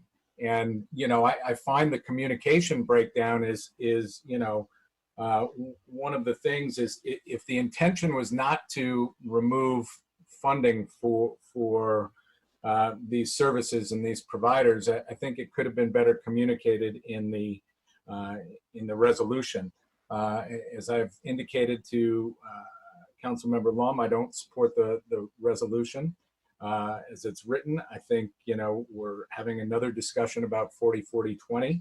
I think those of us who've been upset about some of the decisions that have happened in the last 6 months have been told we just need to move on. I would echo my constituent Dan Rubenstein, with a person whom I typically disagree, who said, you know, it's time to move past that and let's try and work together. I think that opposing this, I understand people are upset. I understand people are sensitive, and I understand people are taking it hard. But, you know, we're going to consider the appointment of Rita Mitchell to the Environmental Commission in a bit. And Rita's a person who is political and who has engaged in willful disinformation campaigns. And I think that she brings passion and intensity, and I have planned to support her nomination to the Environmental Commission. It's I think when we have people like Ms. Carlisle or Ms. Mitchell who bring a certain skill set to our boards and commissions, we should take advantage of that. And I think we should be big enough to be able to put our personal politics and our personal resentments aside. Thank you. Councilmember Griswold. Yeah, someone told me recently, if you're not catching flack, you're not over the target. I can take almost anything, but I'm old enough to remember the riots in the last century, the riots in the late 60s. And therefore, I'm very sensitive when someone communicates in a way that incites or that instigates something. And that is how this letter was received by some of our vulnerable population who called me. And I'm very sorry that she had a lapse in judgment, but I have very little patience for this type of instigating behavior when we are in the middle of a pandemic, we are in the middle of a financial crisis, and while we have not been directly harmed at this time, many people have, and there is tremendous fear among some in our community, and we need to do everything we can to treat them with compassion and support them. Thank you. Councilmember Bannister. Yes. I too received phone calls today from people who were very agitated and concerned by that false information that was spread all over the internet. But I wanted to share with you all a different perspective that we actually, I serve with Councilmember Ackerman on the HHSAB, and I came to find out that there are actually over 19 residents who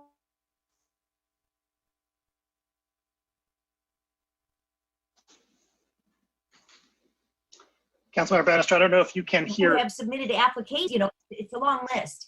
And so the good news is that Teresa Gelati and Mayor Taylor and folks are going to take a closer look at that list and see if there's more people, if we can add a couple, 2 or 3 new faces to the existing board. Of course, Mayor Taylor gets to appoint them. But I did want to add that into the mix, that when we do we are a lot of reappointments. The mayor has reappointed a lot of folks tonight, just reappointing them. And if they are, you know, as we're seeing in some cases, turning out to be political appointees and loyalists, that is a problem, especially when we have more than a dozen, 19, 20 people who are also looking to serve on these committees. Councilmember Grant. Thank you. I haven't heard from a single one of my colleagues what the actual misinformation was that was being spread. So it seems to me that by calling people liars when they can't respond, you're trying to take the moral high ground without much of a leg to stand on.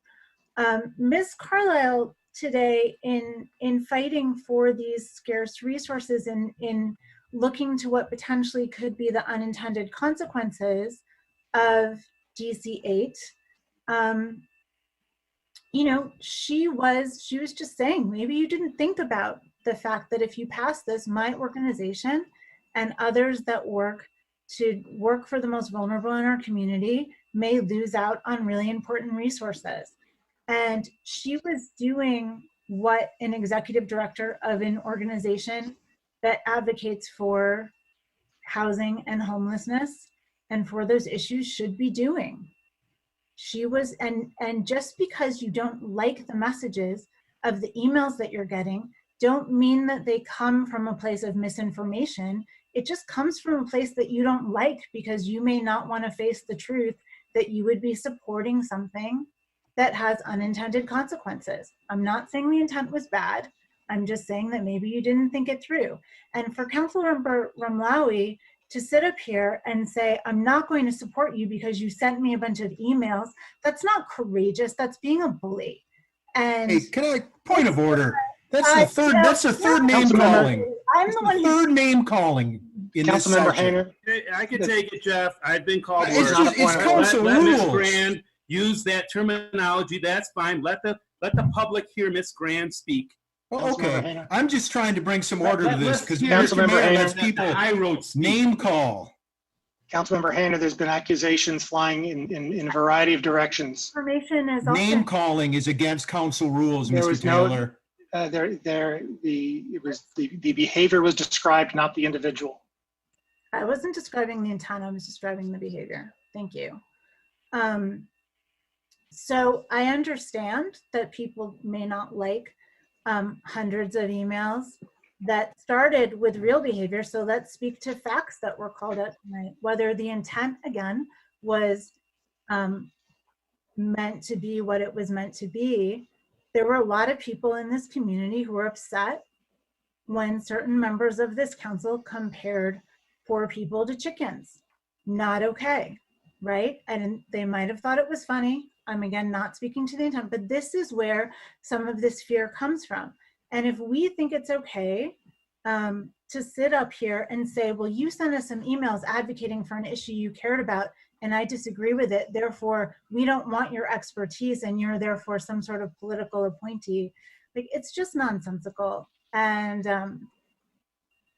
to call the person that you disagree with a loyalist and to call someone that you agree with someone who just wants an opportunity to serve, I think is really disingenuous. Councilmember Ramlawi, let me observe that we've probably spoken about this for 25 minutes. Appreciate it. Councilmember Ramlawi. I will just respond to Mrs. Councilmember Grand by, I might be a bully, but I don't call my constituents children. Now I'll go on about this case here. In this email, Amanda Carlisle says this resolution takes away funding that has been previously supported affordable housing and related services and states, the funding the city receives, blah, blah, blah, get treated like all other unrestricted general purpose tax revenues of the city determining how they should be spent. That's the truth, okay? We want to take control of our budget. I will talk about that all later.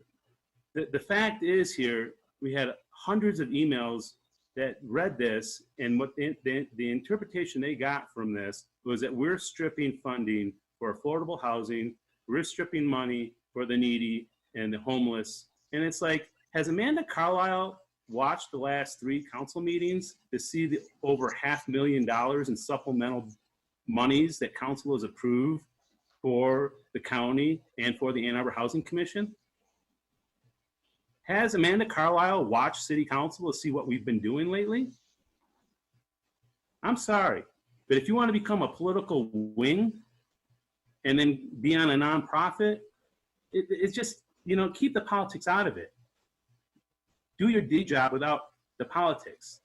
So I'm sorry that this person has been making my life and my job much more difficult. This person does not have my support. Councilmember Ackerman. Thank you, Mr. Mayor. I guess I'll just comment that I'm still unclear what the misinformation was, because what was supposed to be the accurate information was just a lot of blah, blah, blahs. And that wasn't very clear. You know, when you have money earmarked for affordable housing and supportive services, and you take that earmark away and reduce the guarantee that that money will go to affordable housing and supportive services, there is a legitimate fear created that that money will not go to affordable housing and supportive services. That's a legitimate concern, because you're taking away the guarantees. And as someone whose budget and mission relies on those guarantees, it inserts a lot of uncertainty in an already very uncertain environment, which is this COVID crisis. It wasn't just one nonprofit's interpretation of this resolution. It was two or three, all of whom are long-term partners of the city and for a long time have served our most vulnerable residents. And so again, I think Councilmember Grand hit it on the head. I don't think the intent was bad, but when you reduce the guarantees that money is going to go to affordable housing and homelessness, you inject uncertainty into whether or not homeless residents and those who need supportive housing will be careful. Councilor Lum. Nothing's been said on this. I will just say, how difficult would it be to pick up the phone and information from the sponsors in this case? I got no such call. That would have cleared the air before all the emails were sent out. And I do regret that so many vulnerable people in the process were unnecessarily alarmed. It really was not, it's not how we should treat people. Further discussion? I, of course, am going to continue to support the appointment. Ms. Carlisle has done outstanding work on the HHSAB, of course, and has committed her professional life to serving the underserved here in Ann Arbor, something she does with passion and expertise and distinction. Roll call vote, please, starting with Councilmember Ramlawi. No. Councilmember Ramlawi, No. Councilmember Hayner, No. Councilmember Bannister, No. Councilmember Griswold, No. Councilmember Lum, No. Councilmember Grand, Councilmember Grand, You're muted, Julie. Sorry, yes. Councilmember Ackerman, Yes. Mayor Taylor, Yes. Councilmember Eaton, Yes. Councilmember Nelson, Yes. Councilmember Smith, Yes. motion carries. We now come to the consent agenda. May I have a motion, please, to approve the consent agenda? Moved by Councilmember Smith, seconded by Councilmember Nelson. Discussion, please, of the consent agenda. Councilmember Hayner. Wow. Sorry, this connection has only slightly improved. Thank you. I want to pull CA7 for further discussion. While I appreciate Dr. Stoltz's presentation, like many of you, I maybe only received the whole of it last night at 10 o'clock after asking for it. And it's been quite a day of trying to put all the pieces together. So I would like to remove that for some further questioning. Thank you. Further discussion on the consent agenda with the exception of CA7? Mayor Taylor, Yes. just a note that CA6 was previously deleted. Thank you very much. Further discussion of CA1 through CA5? All in favor? Aye. Aye. Aye. Opposed? The consent agenda, CA1 through CA5 is approved. CA7, resolution adopting the Living A20 Ann Arbor Carbon Neutrality Plan. Moved by Councilmember Smith, seconded by Councilmember Lum. Discussion, please, of CA7. Councilmember Lum, I have Councilmember Hayner having said it, having spoken first on the point that, well, with your acquiescence, we'll give him the cue since he pulled it. Okay, thank you. I mean, I'm happy to defer if Councilwoman Lum has something she wants to add. That's fine. I didn't know if Dr. Stoltz is going to be here to answer questions or if it's over. Mr. Crawford? I'm moving her over now. She'll be here in a moment. But Councilmember Hayner, you have the cue. I'll pass until she gets here, if that's okay. Councilmember Lum, it's all you. Thank you, Mr. Mayor. And I'd like to thank Dr. Stoltz again and her team for all the hard work that was put into developing the plan, as well as providing council what we requested at the April 20th meeting. I would support a tabling or postponement of this until the University of Michigan has adopted their plan, which based on feedback we've received in response to a question I asked, looks like likely early 2021. And the city has better definition around the COVID-19 adverse financial impacts. I won't propose that now because you should have an opportunity to speak on the item, but I would support it. I will not support tonight adopting the plan that we've been presented with. There are 4 primary reasons why, and I'll try to cover them as quickly as possible. First, I believe the plan itself has flaws and needs to be changed. It should be changed to be more surgical, with phasing focused first on high leverage strategies and actions. And it should be changed to eliminate the items that have minimal greenhouse gas reduction leverage, but are either controversial with significant community opposition, like the land use actions of by right density and mixed uses in single family neighborhoods, or included primarily to demonstrate leadership, like the solar landfill project.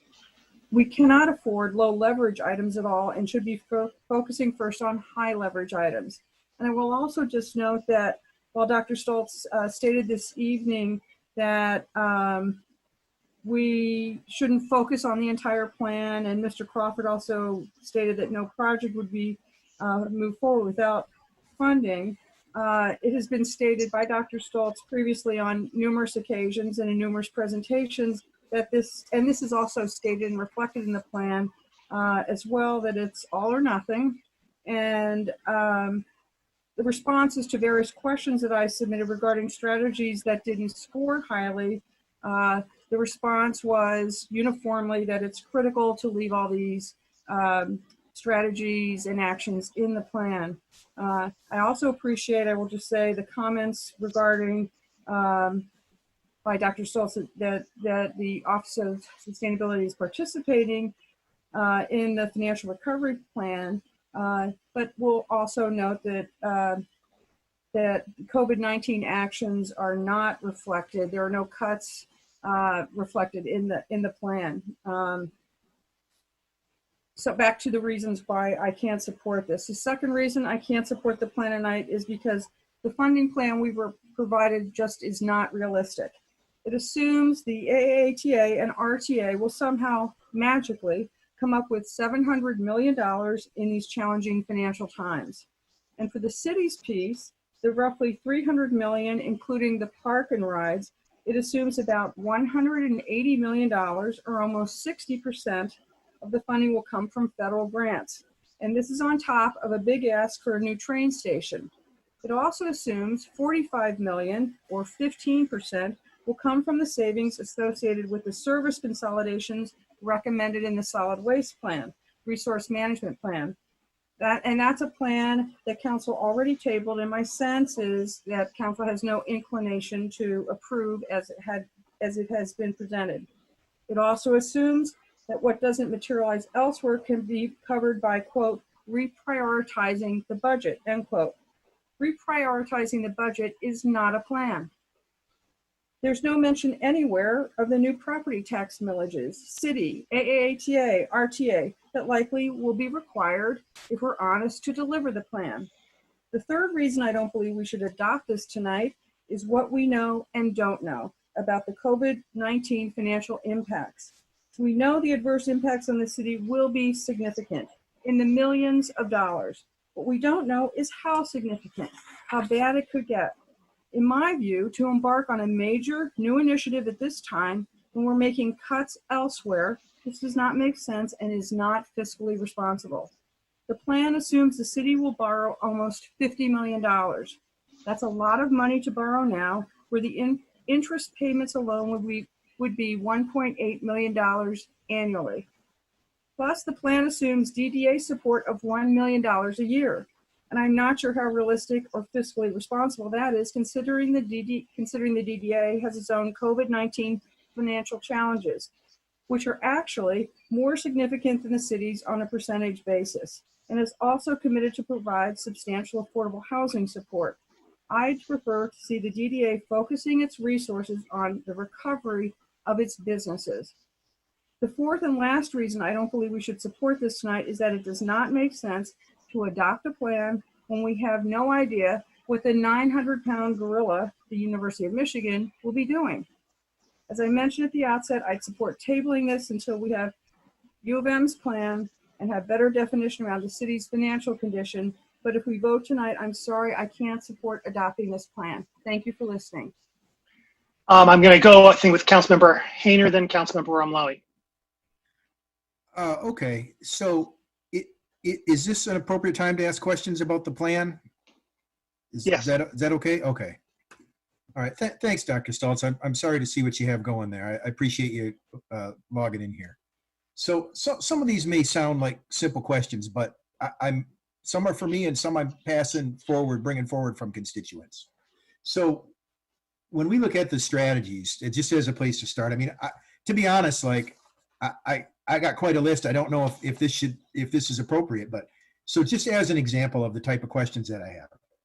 So when we talk about a strategy and we know what the total cost is, that's to implement that strategy so it's up and running.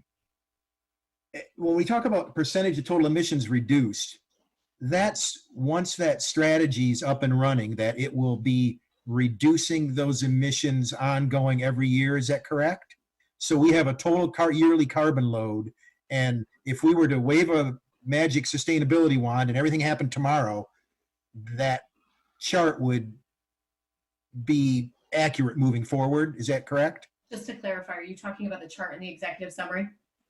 Yeah, like page 10, 11, the action Yep. summary table and so on. Yeah, exactly. So that assumes that the actions are implemented and it's a year-over-year reduction. So it's not assuming that an action is done in a given year. It's been implemented in that year. So it'll accumulate over time. So when we have just the page I'm on, like we have, I don't know, bulk purchase energy efficiency. So 16.5% at $4 a ton. So that's 16.5% of our total emissions removed in an ongoing manner. Like if that bulk purchase is made that bulk purchase is made, or we have a green rental housing program fully in, well, that has zero, but let's say LED lighting's fully in place. So that's 5.6% of our total emissions moving forward, as long as that stays in place. Is that correct? That's right. Okay. So is it the same? So then when we scroll down to, like, I just kind of spent some of the time trying to coordinate the budget estimates and the city funding sources that you put together with this. So when we look at, offset actions, or, I'll just pick one, like, like we have the city grant. Well, that's pretty obvious because it's a recurring grant.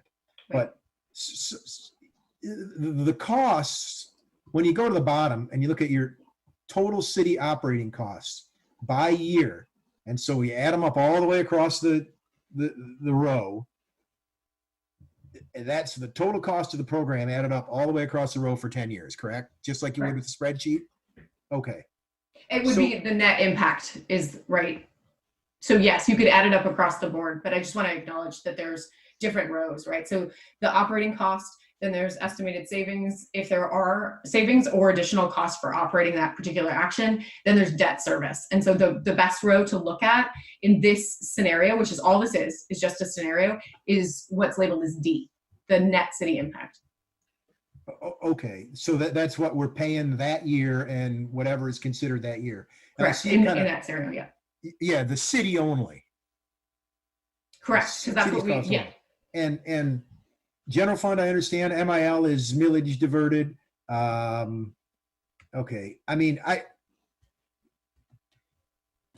like I come to something like I'm using that executive summary because that was what I started out with. So like as an example, so on page 11 we talk about the end of the program. We don't know exactly where we're going to stand, how effective this has been, how our partners have been getting on board, and so on. And we talk about this purchase of offsets.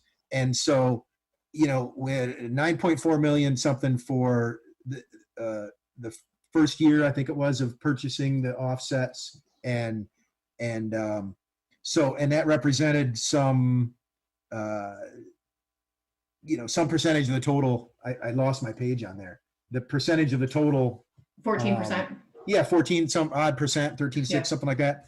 So I know this is going to sound like a naive question, but if we purchase that 13%, 14% of the offsets for $9 million for a year's worth of the makeup of the offsets of what our program hadn't done by the time it came to that time, right? That's what that stands for? Okay, so.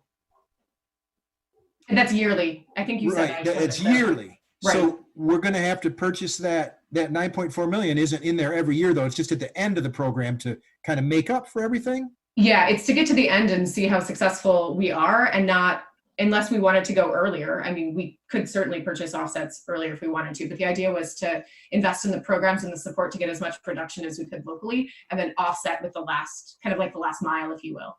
Okay, and so that would also that request for support would also include things like is the university on board, AATA, and so on. And okay, thanks. Yeah, because I started doing the numbers on that, and I was like, well, if it's 10 million to buy that for a year, and then it was but it was a lot. It was like 62 million a year just to offset our way out of this, which is way more than and really kind of useless. I mean, not useless, but not what we're looking for.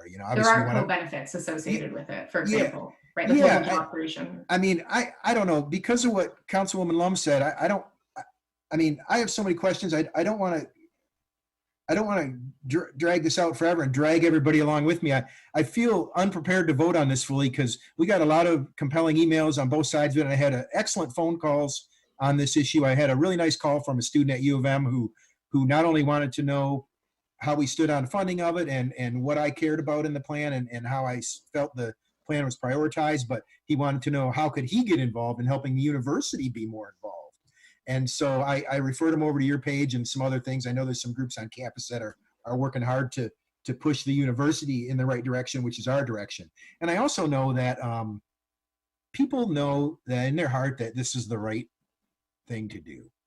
And that's why people are upset about the potential of it not being funded fully and adopted fully tonight. But I like Councilwoman Lum said, I have so many questions about so many things. Like when I look at the land use element that is highlighted in the introduction letter, but only represents 1/10 of 1% of the total carbon emissions moving forward, I think, does that belong in here? Is this the right place for it? And so I have all kinds of questions like that. And I'm wondering if I shouldn't just, I wouldn't move to table this, because I think we do need action. We so much so that I supported changing it from 2035 to 2030, even though I know that put a lot of pressure on your office.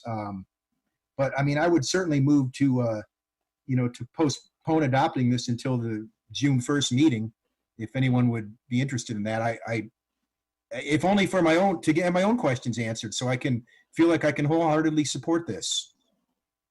I know that sounded like a question, but I'll make it a statement. I would like to move to postpone adoption of this until the June 1st meeting. Is there a second? Seconded by Councilmember Nelson. Councilmember Hannah, you still have the floor with respect to the postponement. Thank you. As I said, it's just so that I understand what's in and what's out. And then I guess my final round of questions, since we're discussing the postponement, would be this. This plan, as taken as its whole, like you've asked us to, has guidelines, solutions, guideposts, metrics, and so on, costs associated with it, and thank you for that.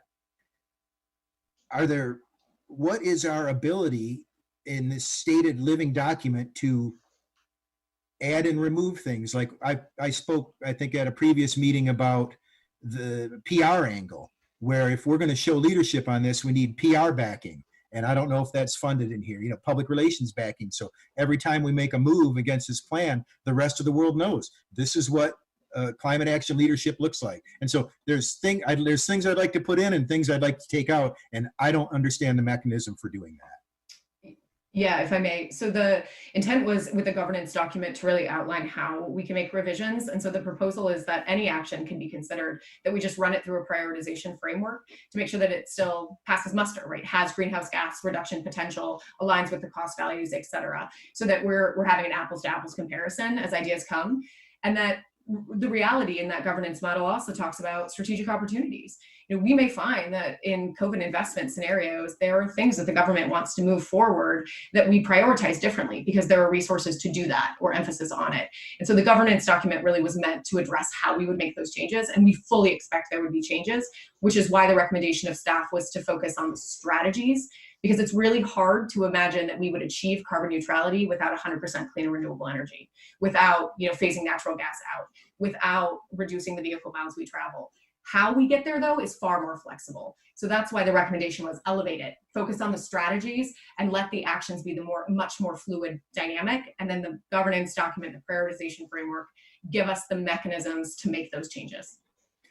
Okay. All right. Thank you for clearing that up. I guess I'm going to support my own move to put it off one more week so I can feel confident that I'm doing the right thing, and have what I want in and what I want out before I say yes to it, because I know it's the right thing to do. I have questions, and so I apologize for not being more ready to vote tonight, but I'm not, and so I'm going to support one pass to the next council meeting for this item. Thank you. I've got Lum, Nelson, Smith, Rumlawi in reverse order on the queue. I'm going to clear that queue on the theory that that was associated with the main motion, because I believe that it was. If there's anybody who would like to speak to the postponement, I'll restart a queue on the postponement. I have preserved Rumlawi, Smith, Nelson, and Lum in the event that the postponement fails. Councilmember Nelson. You're on mute. Yeah, I know. Sorry about that. I understand where Councilmember Hayner is coming from, and I am sympathetic. I do want to comment on a couple of things that sort of stunned me, and I need to preface my remarks by thanking Dr. Stoltz, because she spent quite a bit of time talking to me about things that I had noticed, concerns that I had about how this has been presented to us. Councilmember Hayner commented on something that I think people in the public need to be aware of, which is that this document comes at climate action from a whole bunch of different directions, and one tiny piece of that is land use.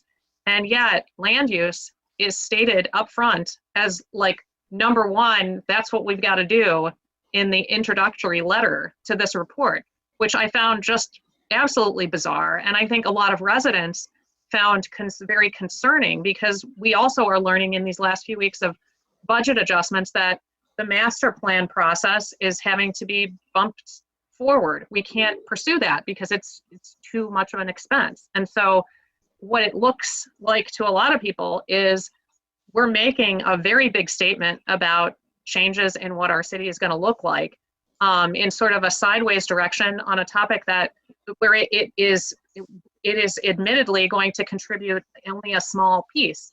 And I guess the only other comment that I would make in support of the postponement is I do think it's valid for us to have a little more time to think on this than the less than 24 hours that we had, given the fact that a lot of how we're living is changing such a lot. Legitimately, we need to reduce our reliance on combustion engines, and that was the connection to the land use ideas. And I just know in my own household, and I know that other people are observing it as well, my husband's future as a commuter is unlikely to continue. I have never I commute to my backyard, but I think that society is changing quite a lot.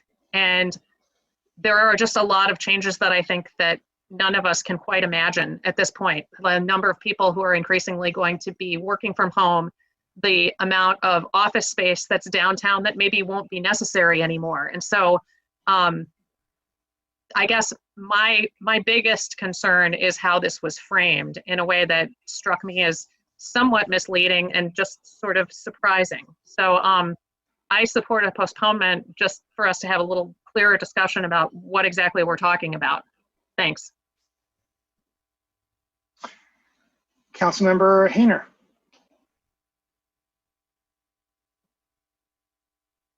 Sorry, a little lag there. I just want to make clear that my postponement is for a date certain, correct? That it's till the meeting of June 1st.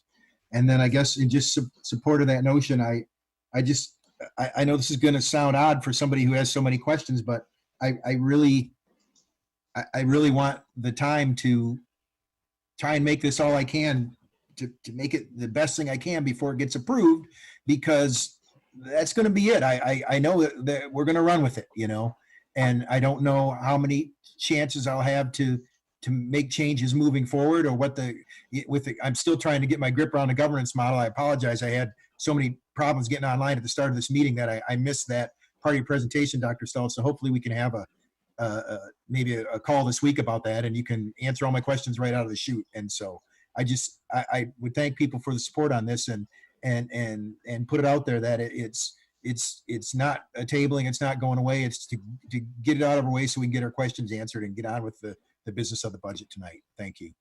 Councilmember Griswold.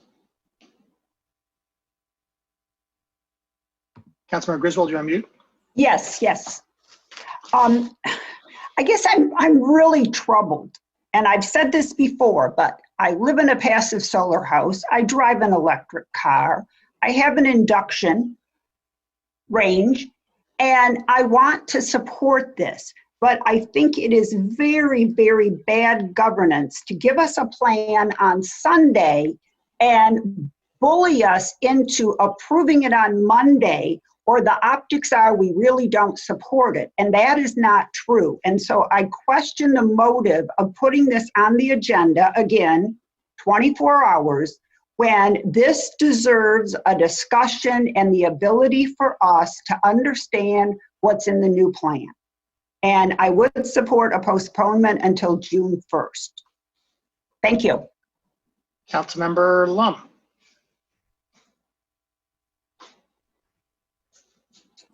Thank you. Yeah, it didn't sit well with me either that we received this at about 10 o'clock last night. I didn't discover it until this morning, and then had no time to look at it, although the cover note from Dr. Stoltz indicated that there really were no substantive changes to the plan that we've received previously. And so I think if you're looking for more detail, we have it at this point. I will just say too that, so there's been a lot of talk about prioritization, and I submitted lots of questions over the period that we've been reviewing this, and in response to the questions I followed up on to drill down on what prioritization means, I will just say I think the prioritization framework is enlightening, and the prioritization and scoring demonstrates what I said before, that there are major disparities between in cost benefit, and that an all or nothing approach just does not make sense. And that's what we have here. And if you think that there's a lot of doublespeak, I got to tell you, we're told on one hand, oh, if you adopt this and approve the plan, you're not really adopting the whole plan. We'll bring it to you in phases, whatever. And yet, so I asked about things like, let's see, where do I start? I asked about, I'm looking for my questions, the land use recommendations that are included. Again, the housing density by right, neighborhood mixed use, those things scored poorly. And they're also it's controversial. I think there are very few citizens who know that that's in here. And so I asked, would staff agree it might make sense to remove them from the plan? Response, it's important to have them on the table. Energy disclosure, that scored poorly. and it was actually ranked close to the bottom. The response energy disclosure is critical. Strategy 5 as a whole did not score highly. Response, staff believes it's critical to leave strategy 5 in the plan. The landfill solar project did not fare well in the scoring. And it's a big ticket item, as we all know, although I will say it was not disclosed, and I asked about this, why is the construction cost estimate not included in part of the analysis? And the response we discovered to this question, the city's paying for the landfill construction costs. We're paying the construction cost just over time rather than upfront. That's a $50 million price tag. On the landfill solar project, again, I asked because it didn't score well. The response, it's important for the city to lead by example. This includes focusing on our own municipal operations. So again, pushback, pushback, pushback. You gotta, it's clearly the response is indicated, you gotta take the whole enchilada. And then just in terms of things like reprioritizing the city budget, I asked, what does that mean? So what has been suggested here is that since there's $6.8 million a year already in the budget, which is obviously, we know, dubious at this point, that once we get past the upfront capital need, the annual need is roughly $2 to $3 million. And folks are willing to pay more than that, is the response we got. And then I asked how much in total would we borrow, and the scenario that's presented us assumes we're going to borrow just under $50 million. Again, with annual interest payments of 1.8. So we're going to borrow or issue debt to pay for things like, there's the city capital line that includes $4.9 million in 2021 for electrification city facilities, $29 million for EV infrastructure, 2.5 for LED lighting, 1.6 for non-motorized plan. So in terms of the prioritization, items with lower scores, they're all in here, and we've received responses indicating that they need to be here.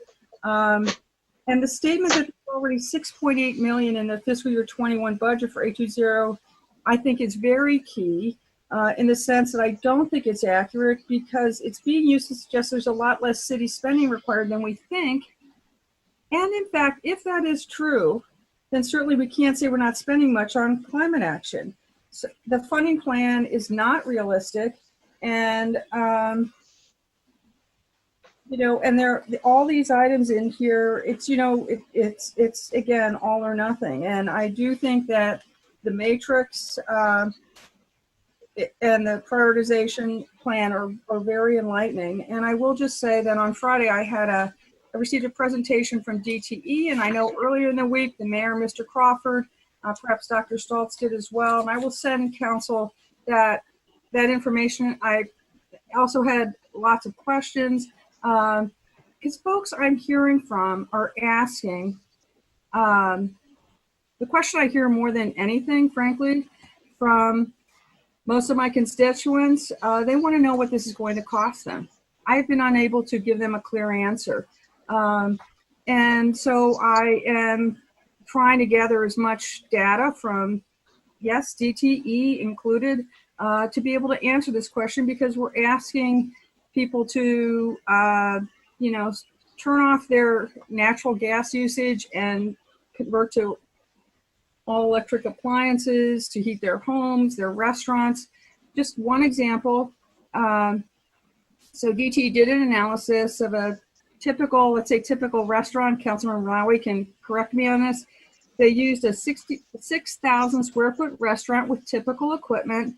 At today's energy prices, this would result in a 44% or $17,000 a year increase in energy bills, with most of that, this is directly from DTE, coming from cooking and water heating.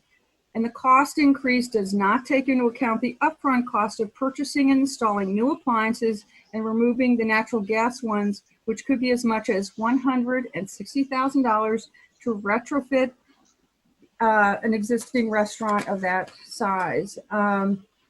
A new restaurant, it was noted, would see the energy cost increase of 44%, but not the upfront cost difference.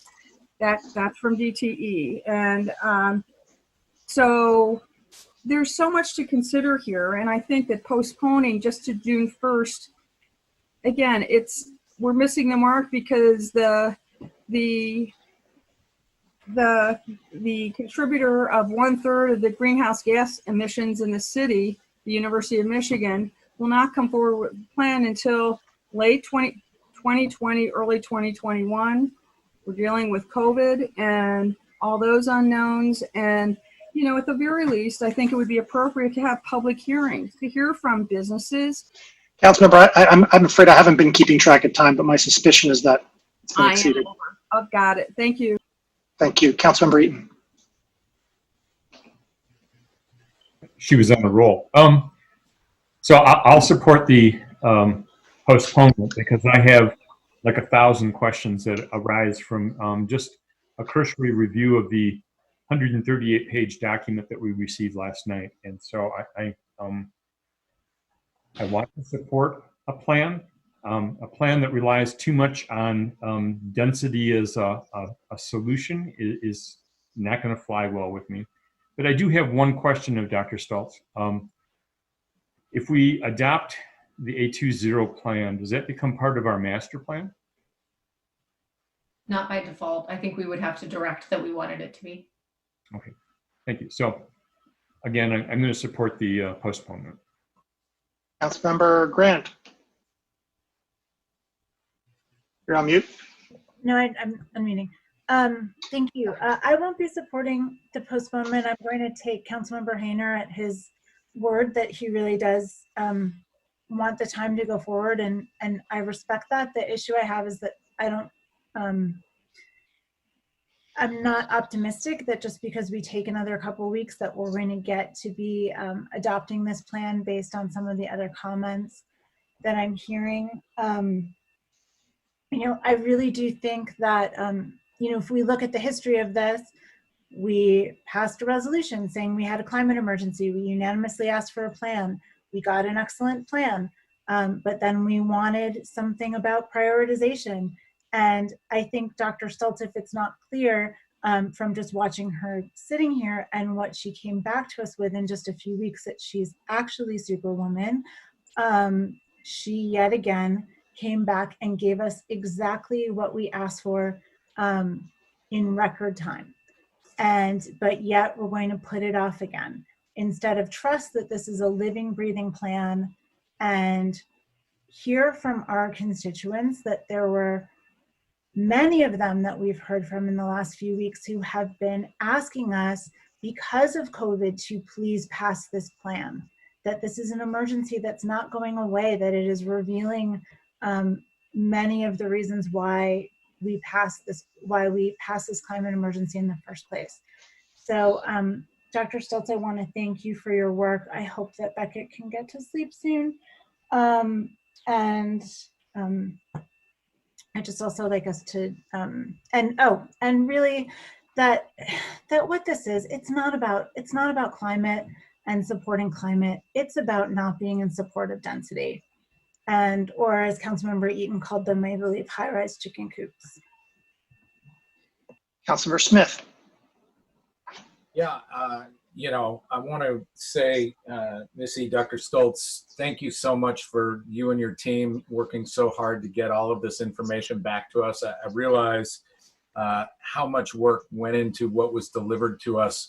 I'm going to support the postponement because I think it's useful to be able to answer some of these questions. But I do want to remind my colleagues that we declared a climate emergency and said we want to get to carbon neutral by 2030, and that's going to be really, really hard, doing things that require us to make really hard decisions. What Dr. Stultz and her team have given us is a blueprint, a playbook of how we can get there. And I think taking things out impacts whether we're going to, when and whether we will be able to achieve carbon neutrality. And I think if we want to back things out, then we need to look at the impact on being able to achieve carbon neutrality and, be very honest with the public who's invested an awful lot in this process to say, hey, if we take X out, that means, we don't project that we can hit carbon neutrality until 2033 or 2035 or 2050. I think that needs to be an honest part of the discussion. I think ultimately, for me, this plan is about investing in a different future. I think if we want to focus simply on investing in the systems that have gotten us to this point, conventional fossil fuel-based reliance, these systems that have created vast inequality and injustice in our world. I think if that's what we're trying to get back to, if that's our baseline, then it's flawed. This is really an opportunity to invest in something different and better for everybody. And I think it's not hyperbolic to say this may be our last opportunity to do that. So I'm going to support the postponement this evening.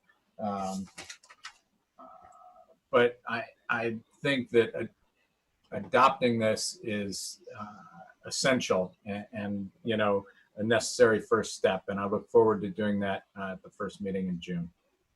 Councilmember Ramlawi. Yeah, I'm sorry with all the discussions. One of my questions was the postponement was for the first week in June. It is.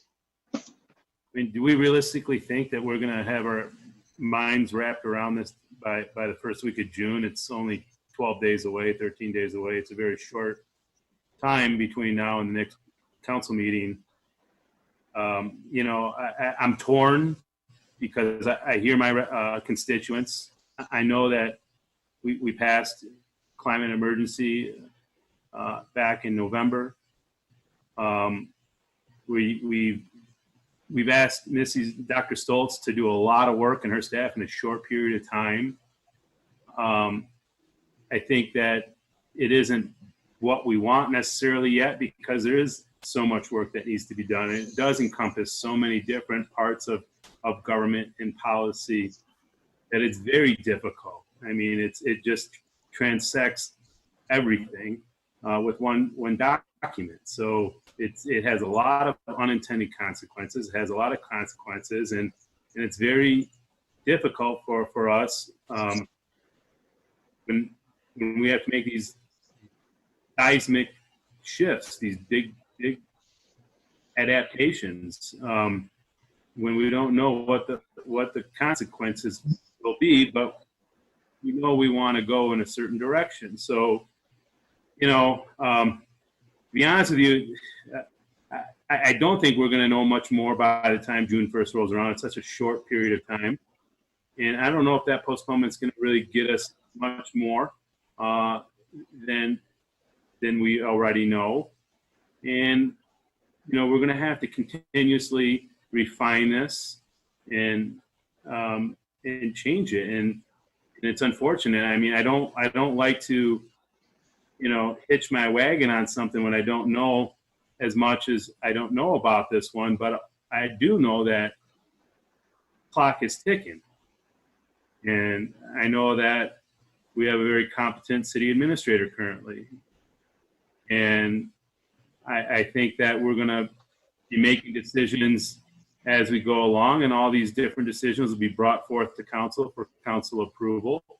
And that's when they get done or not. I mean, here we have a framework, we have a roadmap. I think there's going to be some detours and some shortcuts. But unfortunately, I don't know if 10 more days is going to really make us feel as comfortable as we want to be with this document. And that's just the honest truth. So I appreciate, somebody like my colleague, Councilmember Smith, who's, a big proponent, offering to give a few extra days to digest this and soak it in. But, I would just want to ask the city administrator or Dr. Stoltz whether, delaying this 10 days is going to have a material difference in implementing the plan. No, I mean, delaying till June, is that what you're asking, or longer, just to be? Yeah, June 1st is the date that it's being asked to be postponed to. Absolutely. No, it's not going to delay it. I mean, we're moving forward in some of the foundational actions. So no, it won't delay significantly. Okay. Appreciate you being here, double duty there. Thank you. That's a kid, sorry. Yeah. Councilmember Ackerman. Thank you, Mr. Mayor, and thank you to Dr. Stoltz and your team for this incredible work. You know, I haven't felt bullied into passing this. I don't know where other colleagues read between lines that might not exist and felt that way. But you know, when you put together a piece of work that is this quality and this quantity, it takes time, and sometimes you work to the deadline. And really appreciate you producing such high quality work on such a tight timeline, and thorough, well thought out work. It takes contingencies into account. So really, really impressed and grateful.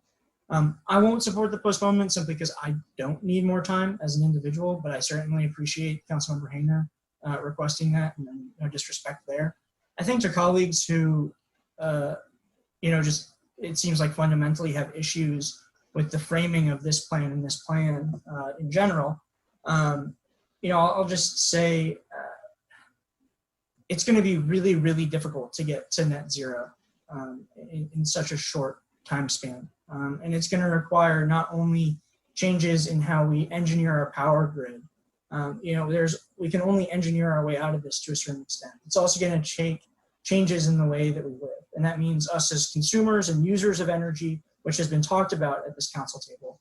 But it's also going to take changes in the way that we live, in what our neighborhoods look like, in what our community looks like physically, how we use land, where we live in relationship to services, be they grocery stores, be they places of work. And you know, maybe office buildings are going to change in the future. I think that's well within you know, reason. But if we want to have a diverse community, it's not just going to be office workers who live in the neighborhood. And there are going to be people, working class people, who still need to get to their job at the warehouse, who still need to get to their job at the grocery store, who still need to get to their job in our public parks, and need to get to their job at the fire station. You know, and so we as community leaders, as elected officials, have a responsibility to encourage changes in the way that people live. And some of it's going to be disruptive, but the largest global catastrophe that we've ever seen is looming. And disruption is a good thing, because heading down the path of the status quo is deadly. So that's all I got. Thank you again for the work. I hope to see this passed. Councilmember Bannister. Thank you. And thank you, Dr. Stoltz, for working so hard on this the last few years and leading the community through all this. And I think, given that we just got the more information last night, the postponement till June 1st would be good. And I am reading closely many of the emails that residents are sending to us about this topic. And you know, there's concerns about the sustainability of batteries in the electric vehicles, the way that the environmental impact of them. And I think one of the biggest concerns that people are raising is that the potentially changing the modest single family home to be a by right situation where you could have triplexes and quadruplexes on modest single family homes. I think that one is one that residents wanted to take a much closer look at as we head towards carbon neutrality in 2030. So I do support incremental and measured approach with assurances that we will continue to monitor this and will take further consideration with Mr. Crawford and with Dr. Stoltz as we move forward. But for now, I think a couple more 10 days would be useful for us to study the new information. Councilmember Griswold. I want to thank staff for this this report, and I promised a constituent that I would ask the question about embodied carbon tonight. But if this is postponed for 2 weeks, I'll reach out to you later this week. And I just want to say that your reputation of being able to do it all is being confirmed by the photo I see. Councilmember Ramlawi. Thank you, and I appreciate another time to speak on this. Dr. Stoltz, again, thank you so much for all the work that you put in this. Like everyone keeps saying, there's a lot of detail in here and a lot to go over. So I appreciate your patience and your determination on this. I noticed you have, and I don't know if it was in a prior communication or plan, where you have the plant-rich diet as an action. Is that something new, or did I just not see that before? And could you describe that perhaps just a little bit? I know perhaps this is going to go to postponement, so there'll be more time later to talk. Yeah, happy to also take that offline if you want to go into greater depth. No, that has always been in since it came forward, supporting more from an educational standpoint, the kind of robust values and benefits that we get from, we might call it plant first as opposed to plant based. So where plants take up the largest grains, oats, vegetables, fruits take up the majority of the plate. And that's something that the community actually fought really hard for. It wasn't in the kind of initial list, and then it came out through the community engagement. So it's always been in the plan that's been presented to council. And could it be put in one of the original 7? I mean, seeing that it's rather. It's in strategy 5. Okay. Yeah, it's an action under that. Thank you. Yeah. Okay. Thank you. Councilmember Nelson. I just have a super quick comment, and it relates to a bit of a tangent that we got on.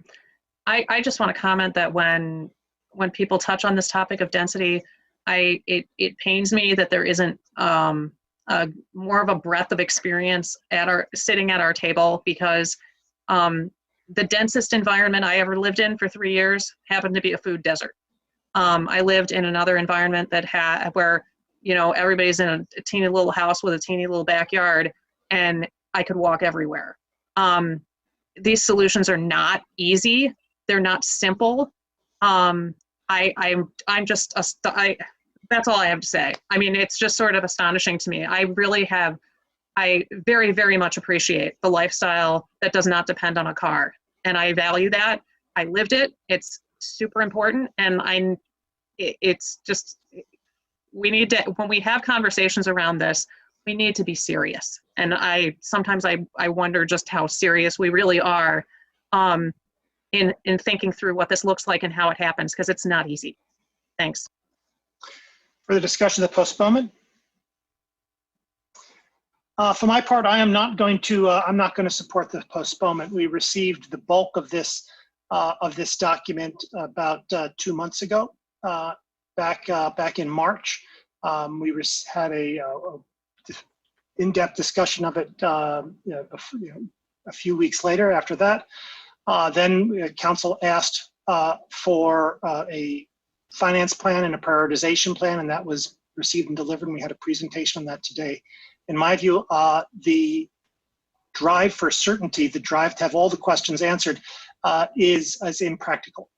That's simply not going to happen. This is a document that is being created on the run, and that's because of the urgency of the problem and the scope of the solution. We need to move this forward. We cannot dither. We need to do everything we can to empower staff, to embolden staff, to empower the community, to embolden the community to address these problems in a multi-pronged, creative approach. And by postponing it yet again, we are, I think, undercutting that. I will say also that that land use obviously is something that the community is concerned with up and down the line. There are opportunities and risks associated with land use. There has been a lot of the suggestion that the intro letter is misleading is, in my view, absolutely ridiculous. The fact that land use shows up high in the 5th paragraph, and that's somehow a transgression, is one of the sillier things I've heard. If it had been buried in the 5th paragraph, then it would have been hidden in the 5th paragraph rather than fronted as some kind of some kind of asymmetric prioritization. The fact is that we have to use every tool in our disposal to achieve a carbon neutrality goal, and we have to use every means possible and we will not be able to do that unless we move boldly and move swiftly and move in an environment of guided uncertainty. And that's what we have here. We have a plan that is, I'd stack up our plan against anyone's. This is an incredibly detailed document, incredibly sophisticated document, a learned document that's forward-thinking, and we should say thank you, and I do say thank you, and we should go forward with great guns. And as a consequence, I'm going to not support the postponement. Further discussion? Roll call vote, please, starting with Councilmember Hayner. Starting with Councilmember Omlawi. My earnest apologies. Roll call. This is on the postponement. Thank you. Roll call vote, please, starting with Councilmember Omlawi. Councilmember Omlawi. No. Councilmember Hayner. Yes. Councilmember Bannister. Yes. Councilmember Griswold. Yes. Councilmember Lum. I'm sorry, Councilmember Lum. Yes. Councilmember Ackerman. No. Councilmember Grand. No. Mayor Taylor. No. Councilmember Eaton. Yes.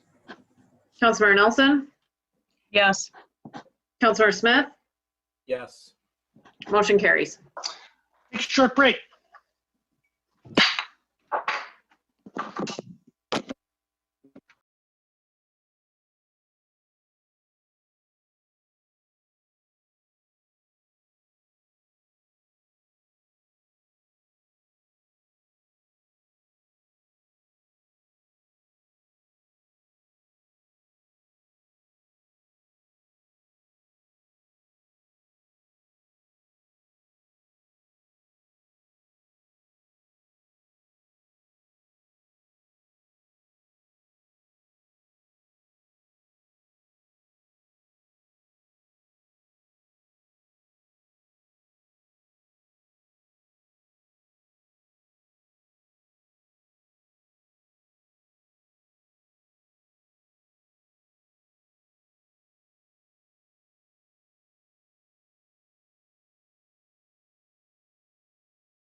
We are back after a short break. We now come to a set of public hearings. Public hearings are opportunities for members of the public to speak to council and the community about a specific item on the agenda. That is to say, the specific subject of the public hearing. To speak at a public hearing, you need not have signed up in advance, but your speech must relate to the subject matter of the public hearing. Speakers will have 3 minutes in which to speak, so please pay close attention to the clerk. She will announce that your time has reached the 30-second point, and then terminate your speech at the end of 3 minutes. The phone number and meeting ID to call in for a public hearing is on your screen. The number to speak at public hearing is 877-853-5247. The meeting ID 991-6815-0141.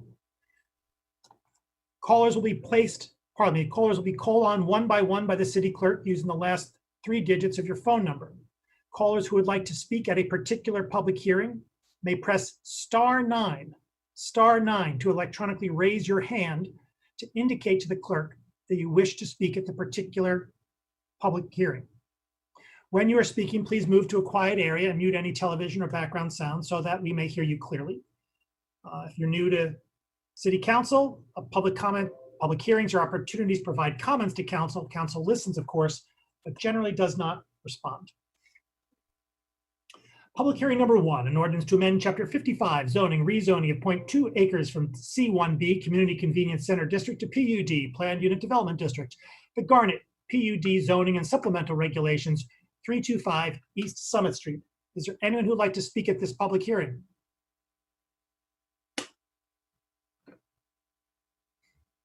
Mayor, we have several calls, but no one has raised their hand. All right. If you would like to speak at this public hearing, press *9. If not, I'm going to move on to the next public hearing.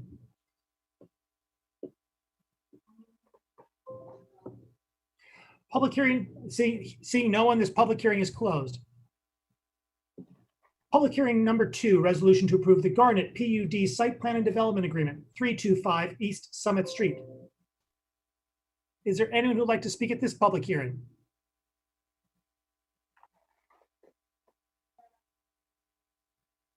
You wish to speak at this public hearing? Mayor, I don't see anyone with their hand up. Thank you very much. I'm sorry, I do. This will be, I believe, Mr. Moore, the petitioner. Thank you very much. Mr. Moore, you can go ahead.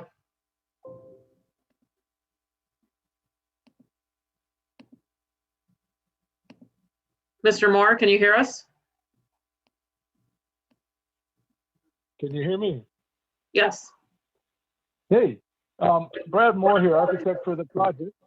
I would just like to point out that we have brought this project back in the PUD form, as was requested by some council members. It is essentially, for all intents and purposes, the same number of dwelling units, the same size, the same height as the previous proposal that council saw, and that there are plenty of letters from neighbors in support of the project in the project file, and we're here if you have any questions.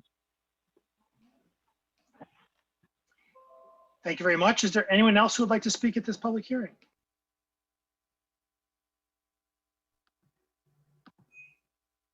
Mayor, I believe that's it. Hearing no one, this public hearing is closed. Public hearing number 3, an ordinance to amend section 264 of chapter 29, sewer rates of title 2 of the code of the city of Ann Arbor. Is there anyone who'd like to speak at this public hearing? No one is raising their hand for this hearing.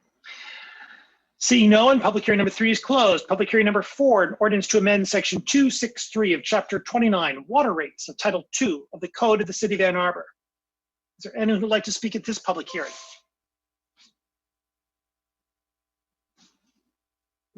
No one has raised their hand for this hearing. Seeing no one, this public hearing is closed. Public hearing number 5, an ordinance to amend section 269 of chapter 29, stormwater rates, title 2 of the code of the city of Ann Arbor. Is there anyone who'd like to speak at this public hearing?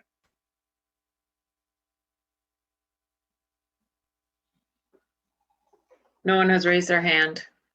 Seeing no one, this public hearing is closed. Public hearing number 6, an ordinance to amend section 942 of chapter 107, animals of the code of the city of Ann Arbor. Is there anyone who'd like to speak at this public hearing? And Mayor, that's *9 to raise your hand, correct? That's correct. *9 to raise your hand, please. No one's raising their hand for this hearing. Seeing no one, this public hearing is closed. Public hearing number 7, resolution number 4, confirming the proposed Jackson Avenue Sidewalk Gap Project Special Assessment District number 61. Is there anyone who'd like to speak at this public hearing? Caller 701, last 3 digits are 701. Yes. Please proceed. Hello? Hi there. You're on.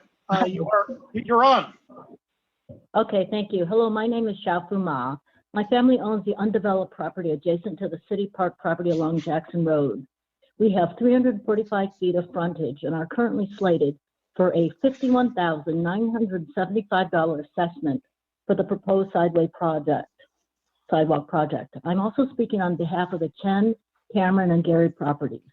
While there are many issues to be discussed, I'd like to focus my limited time on the topic of benefit, as this appears to be an important part of the justification for placing the entire financial burden of the project on 5 property managers. In an attempt to understand the genesis of this project, I relied heavily on Mike Nearing's PowerPoint presentation. From it, I gleaned that this is a city initiative intended to improve pedestrian safety along Jackson Road and to enhance the transportation and recreational experience for the general public. As such, the project is using City Ordinance Chapter 12 and 13 and Sidewalk Ordinance 4.56 for the authority to defray the complete cost of the project onto 5 property owners. As per Chapter 13, Section 1-282, quote, the council shall have the power to determine that the whole or any part of the cost of improvement shall be defrayed by special assessments upon property especially benefited, unquote. Use of this ordinance assumes that the property owners are benefiting from the construction of the sidewalk. I would argue that this is a false premise. It is easy to understand the benefit of a sidewalk in front of a business. However, for residential properties, it is less clear. If property owners request a sidewalk, then there is a perceived benefit to the owners. In this case, this request was not made. Quite the contrary, at least 4 of 5 owners object to the project. In the case of my family's property, as an undeveloped lot, the proposed $51,975 assessment represents approximately 20% of the assessed property value. It is hard to imagine how that price tag adds commensurate increase to the property value. Not only that, but a concrete sidewalk comes with the ongoing cost of liability insurance and the logistical and financial burden of a sidewalk maintenance and snow removal. According to Section 4.6, any accumulation of 1 inch of snow or more requires removal within 24 hours. This lot is uninhabited, making it difficult to accommodate this mandate. In the case 30 of the seconds. 10 Cameron and Gary properties, the respective $22,000, $15,000, $8,000 proposed assessments are so onerous to them that they are actually fearful of losing their homes. I fail to see how this can be construed as a benefit to them. Additionally, the proposed extra wide 5-foot sidewalk is inappropriate in front of a residential property. If this city-owned sidewalk is being built for the benefit of the general public for pedestrian safety and convenience, then the burden of the cost of the project should fall on the shoulders of the city government. The city does not currently have adequate funds to construct a sidewalk on the outskirts of town, then perhaps Time. this is not the right time for the project. Thank you. Thank you. Is there anyone else who would like to speak at this public hearing? Please press *9. Mayor Taylor, Yes. a resident trying to call in. Yep, I have several on the line. Caller 034. Hi, yes, this is Melanie Cameron, and I'm the resident of Jackson Road 3415 Jackson Avenue. We were notified on Thursday by our neighbors regarding this plan for the sidewalk gap to be done and the assessment of our property to be proposed of $15,259.31 for the sidewalk plan. There's an issue with that was for one thing, we were never notified, and this was the final hearing. The address that was addressed to us was through the Habitat for Humanity office, which is no longer on April Drive. It is actually has moved since then. We were not notified of anything else besides our neighbors coming in and informing us of this hearing today. We do not feel that the sidewalk is beneficial to us as homeowners, as it would be to the general public walking from the bus area, AATA stops through up and down Jackson Road, which they do quite often on our property. So it's more beneficial to the city rather than to our own property. We do certainly pay our share of taxes, so it definitely is not reasonable for it to be exclusively our responsibility between the 5 property owners who are being cited with this proposed amount to be assessed to our property value. Right now, this is a very hard time with COVID-19 going on, and financial status is very uncertain at the time. I am a nurse at University of Michigan, so with I'm certain all of you have heard of the upcoming 1,400 STUs that have to be let go from the University of Michigan. Our jobs are uncertain. My husband is a school bus driver for Ann Arbor Public Schools, so at this time, they are uncertain of their future in the fall, and right now they're not working. And I know the Gary's next door to us. He works 4 jobs to try to keep his household going. So it is very uncertain and uncertain of why and how this assessment could be possible for our families. 30 seconds. Thank you for your time and listening and considering our objection to this proposal for the sidewalk gap. Thank you. Thank you. Is there anyone else who would like to speak at this public hearing? Yes, Mayor. Please press star 9 to be recognized by the clerk. We have caller 328, last 3 digits are 328. Go ahead and speak. Yeah, 2328. Yes.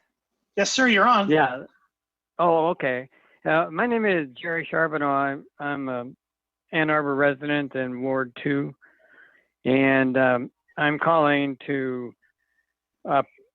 encourage and urge you guys to honor the city's 2017 commitment to use the rebated portion of the millage for underfunded city priorities, including affordable housing. Sir, Yeah. my apologies. You've called into a public hearing at the city council. The public hearing has rules, and the speech at a public hearing must relate to the specific subject matter of the public hearing. This is a public hearing related to a proposed sidewalk gap project on Jackson Avenue. Oh, I didn't realize that. I'm sorry. No worries. Have a good night, sir. Okay. I was trying. Yeah. Bye. Thank you. If you wish to call the public comment general time, it will be available at the end of the meeting. A time uncertain, I'm afraid. Is there anyone else who'd like to speak at this public hearing? Mayor, I have a caller phone number 423, last 3 digits are 423. You can go ahead and speak. Yes, my name is Gary, and I hear the other residents in my area, and I totally agree with what they said, and we request the city mayor and the council to revisit this issue, and it's very pressing. And thank you for it very much, and I totally agree what my 2 other neighbors were said before. Thank you, Mayor Taylor, and all council members. Thank you very much. Thank you.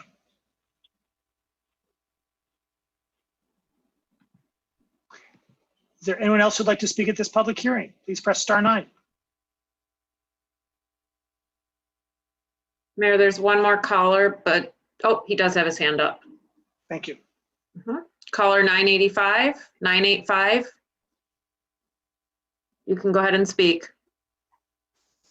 Okay. Hi, my name is Julie Lin, and I'm calling to express my objection on the sidewalk gap elimination project. because this project will unfairly impose the financial burden on all the families on Jackson Road, not only on Jackson Road, but also on Nixon Road and Trevor Road and Button Hill. And especially when American families are not only physically, but also emotionally and financially suffering the unprecedented epidemic. And it's very wrong for city to financially bully on a small group of its citizens. And to avoid its legal responsibility to serve all the citizens equally. The way City Council treats this hearing or this project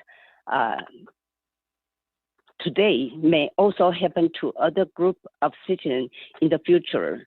So I think as a citizen, we have to all unite together and object this any project regarding this sidewalk project. Thank you. Thank you very much. Mayor, that's all the callers on the line. Is there anyone else who'd like to speak at this public hearing? Seeing no one, this public hearing is closed. Hearing no one, this public hearing is closed. A1, we have before us the regular session meeting minutes of May 4th, 2020. May I have a motion, please, to approve these minutes? Moved by Councilmember Smith, seconded by Councilmember Romlawi. Discussion? All in favor? Aye. All opposed? Minutes are approved. B1, an ordinance to amend Chapter 55, zoning, rezoning of 0.2 acres from C1B, Community Convenience Center District, to PUD, Planned Unit Development District, the Garnet, PUD zoning and supplemental regulations, 325 East Summit Street. Moved by Councilmember Ackerman, seconded by Councilmember Eaton. Discussion, please, of B1. Councilmember Eaton. Thank you. I've sent an amendment for this and for the next item on the agenda to the clerk, and if she'll circulate those, I'd appreciate it. The council previously denied a petition for this property when it was being proposed as a C1A zoning district, and notified the developer that they could resubmit this same development as a PUD. At that time, the city was in the process of modifying its ordinance requirement for affordable housing. The new affordable housing ordinance had an exception for pending projects. And at the time that we made that change, this developer had a site plan application pending. It was the developer's understanding that the city had agreed to how the affordable housing contribution would be calculated for this PUD, given that they had that pending petition. And it was in the pipeline at the time of the ordinance change. Given these circumstances, I'm going to propose that we amend both the supplemental regulations and the development agreement for the Garnet to include the calculation of $88,200 for the affordable housing for this development. So with regard to B1, I move that section 4J of the supplemental regulations be changed to read as follows. In lieu of providing affordable housing on the site for households at or below 60% of AMI, $88,200 shall be provided to the city for the Ann Arbor Housing Fund. Is there a second? Seconded by Councilmember Lum. Councilmember Eaton, you still have the floor. Is that being distributed, Ms. Beaudry? Oh, Councilmember Eaton, I don't have that. I'm sorry.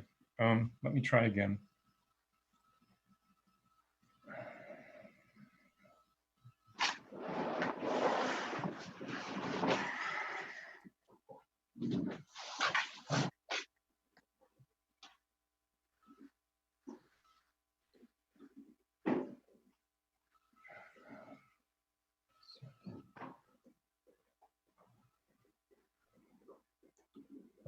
Let me try again. I apologize.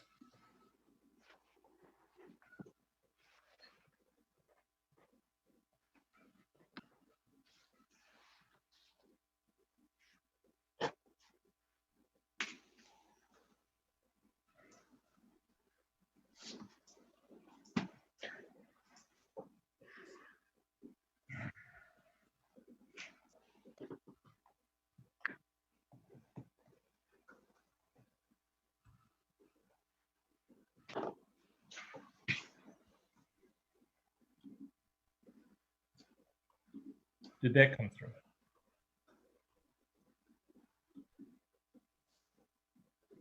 Did you receive that? Not yet.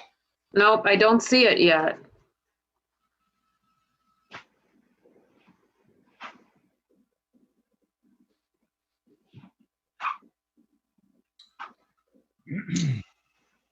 Well,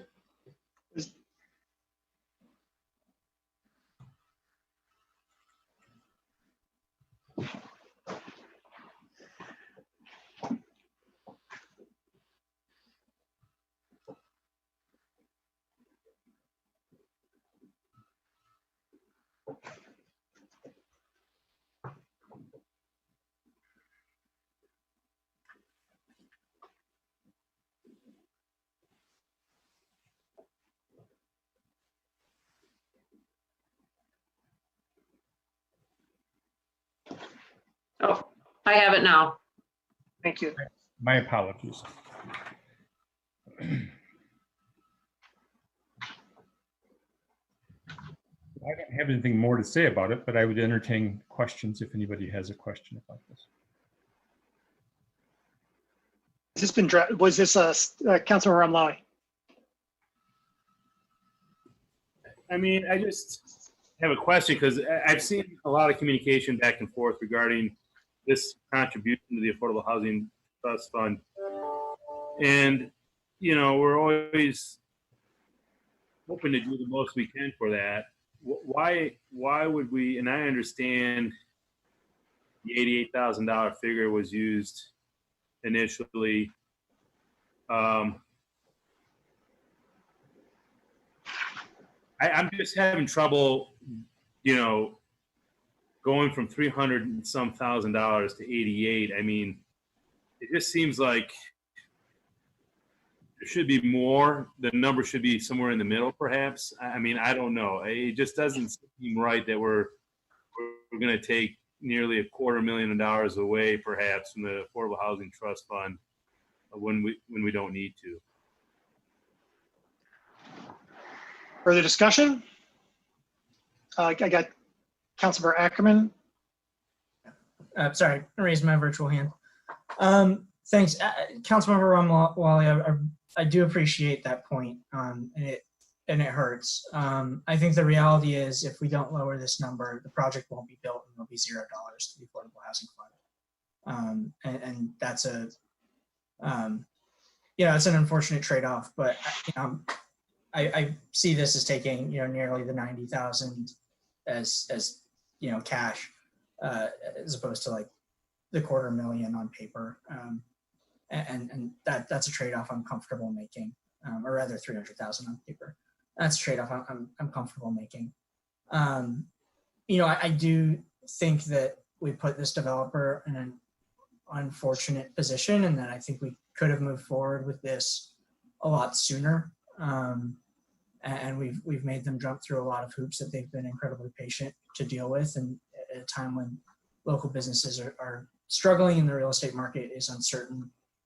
This is definitely a blow to local developers who are trying to build in respectful historic character and at small scale, while still increasing density, proximate to our two largest employers, the health system and the university. So, I don't like how the sausage got made, but I'll eat it. Councilmember Lum. So, I'm sorry, was that a friendly amendment, or are we yet to vote on the amendment? We are talking about the amendment. Right. So it'll be a roll call vote, or? At this point, there's been enough questions about it. I'll probably ask for a roll call vote, but for TBA. Okay. I would just say that so the developer here is a small local developer, and the payment at 88,000, not 317, is the payment that would have been required under the rules in place when the Garnet project was originally submitted. And there's been lots of back and forth about the timing on that. But my take is that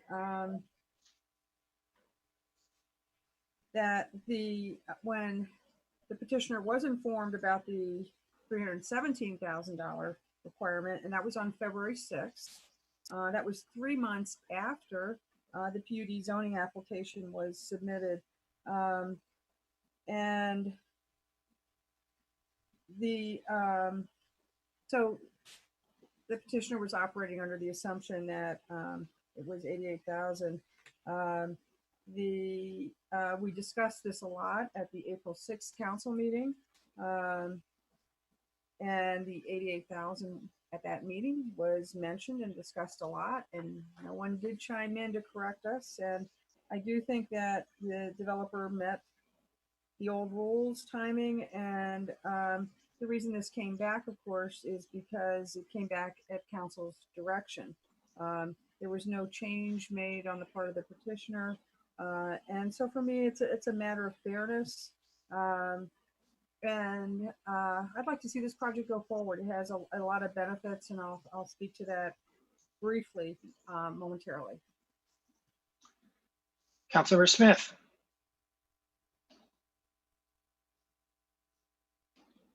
As long as we've got Ms. Thatcher here, I was hoping to ask a couple of questions about, our affordability requirements in PUD, and whether council has the authority to waive certain financial requirements as part of this process.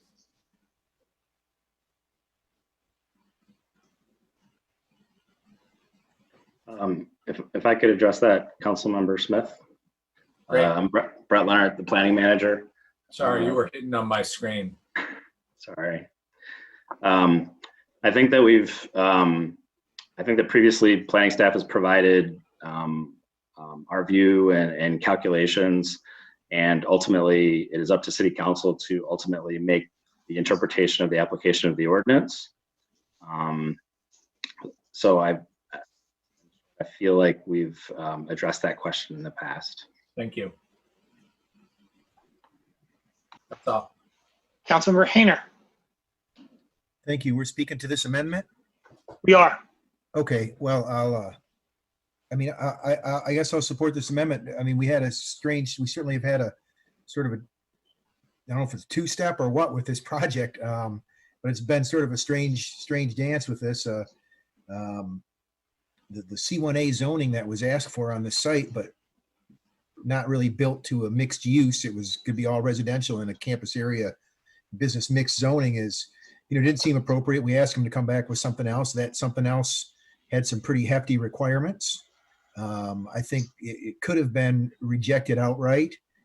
The fact that I know that Councilwoman Bannister and others worked diligently with this developer and the architect and staff to reach this compromise, that it is a compromise. And I've had people tell me that a compromise is when nobody's happy. I don't know if that's accurate, but it might be in this case. And I think it's appropriate in this situation, as long as it doesn't set up any kind of undue expectations for future development. We've closed the door on certain activities, and we have dates and we have rules for everything coming forward. And so I think this is an appropriate compromise in this situation. And I appreciate the work that was done to bring it to this. Councilmember Eaton. Thank you. I want to make clear that this isn't really a compromise. We didn't just pick a number out of the middle between $0 and $317,000, but this is the calculation that the developer presented to us, showed their math.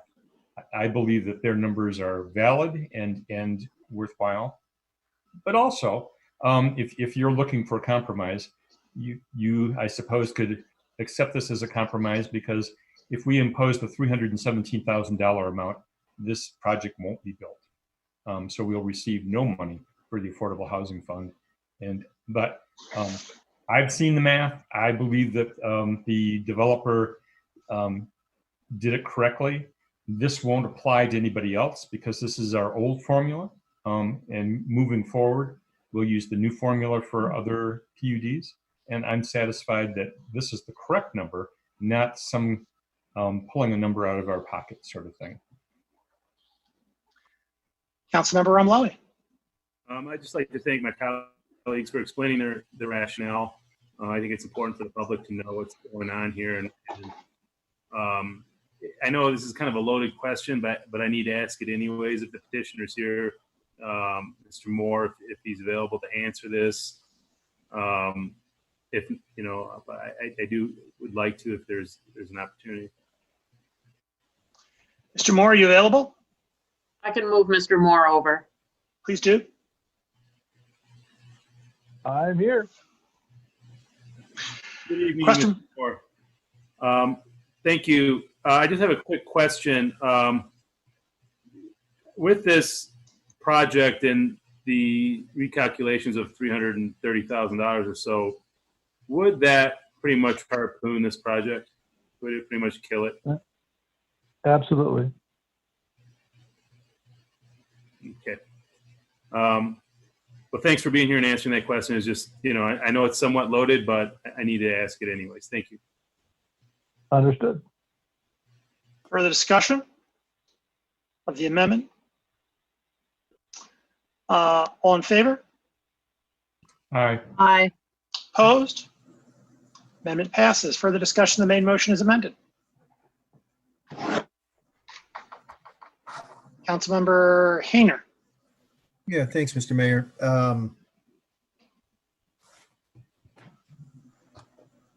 Speaking to this rezoning again, yeah, C1A has had some terrible results when it hasn't been fully applied, and it's a little odd that we ask the developer to go away and come back with something that would be, for all intents and purposes, identical. I think that he suggested that some small improvements were made, and that's appreciated. And the one improvement is that we're slipping some money over to the Affordable Housing Fund, and so that's important. You know, when this came before us last time, I agree with this. This isn't the kind of buildings that our climate action plan wants us to build. We want electrified buildings, and we want mixed use in places that are master planned for mixed use and master planned for potential transit corridor areas. And it doesn't get much more transit than a 4-story view of the train stations and the bus depot and so on. And so, you know, I'm not happy that it's, I mean, you know, personally, I'm not thrilled with the use on this site based on that master plan, but I view this even more than the previous amendment as a compromise that is, you know, going to have the value of getting some affordable housing money for us. You know, I'm not a fan of the building. I don't think it's the kind of buildings we should be building anymore, but barring a resolution to create requirements for those types of buildings, which I hope we get soon enough, I'm going to go with my council colleague, Councilwoman Bannister, and say that, you know, I will reluctantly support this project, especially because it does away with C1A zoning in that location. Councilmember Lum. Thank you, Mr. Mayor. I'll be brief and speak both to the zoning and the site plan. I'm happy to support both, and I'm pleased we've been able to work this through. In my view, the PUD zoning is much more appropriate than campus business district, which this is not. And the PUD has generated an affordable housing contribution that otherwise would not have been a requirement. In terms of the project itself, there's been general support for the project itself, including the Old Fourth Ward Association, and there clearly are benefits. There's the additional housing, aesthetics, on-site parking and stormwater management, an affordable housing contribution, and importantly, there will be a site cleanup that the developer is paying for without any brownfield public assistance. The Planning Commission supported the zoning and the site plan unanimously. I'm happy to support it as well. Thank you. Councilmember Smith. You're on mute. You're on mute. Councilmember Smith, you're on mute. Probably for the better. I agree that everything that Councilmember Lum said about why this is a good project and why we should support it. I'm very troubled at how we've gotten to this point. I thought that the prior rezoning request was the appropriate way to proceed. It didn't, and you know how we've gotten here gives me a lot of heartburn. So, but I think it is at the end of the day a good project to move forward with for all the reasons that my colleague just went through. Thanks. Further discussion? Councilmember Umlawi. Thank you. Just wanted to thank the petitioners and Mr. Moore and everybody, staff, to really just keep hammering away at this to get the best possible results for the community, for the petitioner. So I know it's gives some of us heartburn, and you know we supported it originally under a different submittal, but it is what it is, and in the end we hope that it can be constructed and it can be cleaned up and provide some additional housing and more taxes. So just thanks for everybody for their persistence and determination on seeing this through. It really has been a lot of work for everybody. Thank you. Further discussion? I guess I'll say that I'm glad that this is moving forward, although I'd like to echo my concerns about how we got here. Echo the concerns articulated by Councilmember Smith.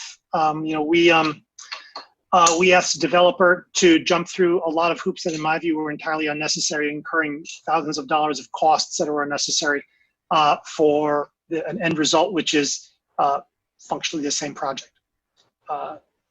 It's not a, I don't think it reflects well upon the way that we do business here at the table. Further discussion? All in favor? I'm sorry, Councilmember Bannister, you're raising your hand. I can see you much. I'm more likely to see you if you're raising your hand electronically because it shows up blue on the screen over here. Councilmember Bannister. Yes, well, I just wanted to say I am glad that we switched from the C1A zoning to the PUD, because C1A does not require setbacks or height limits.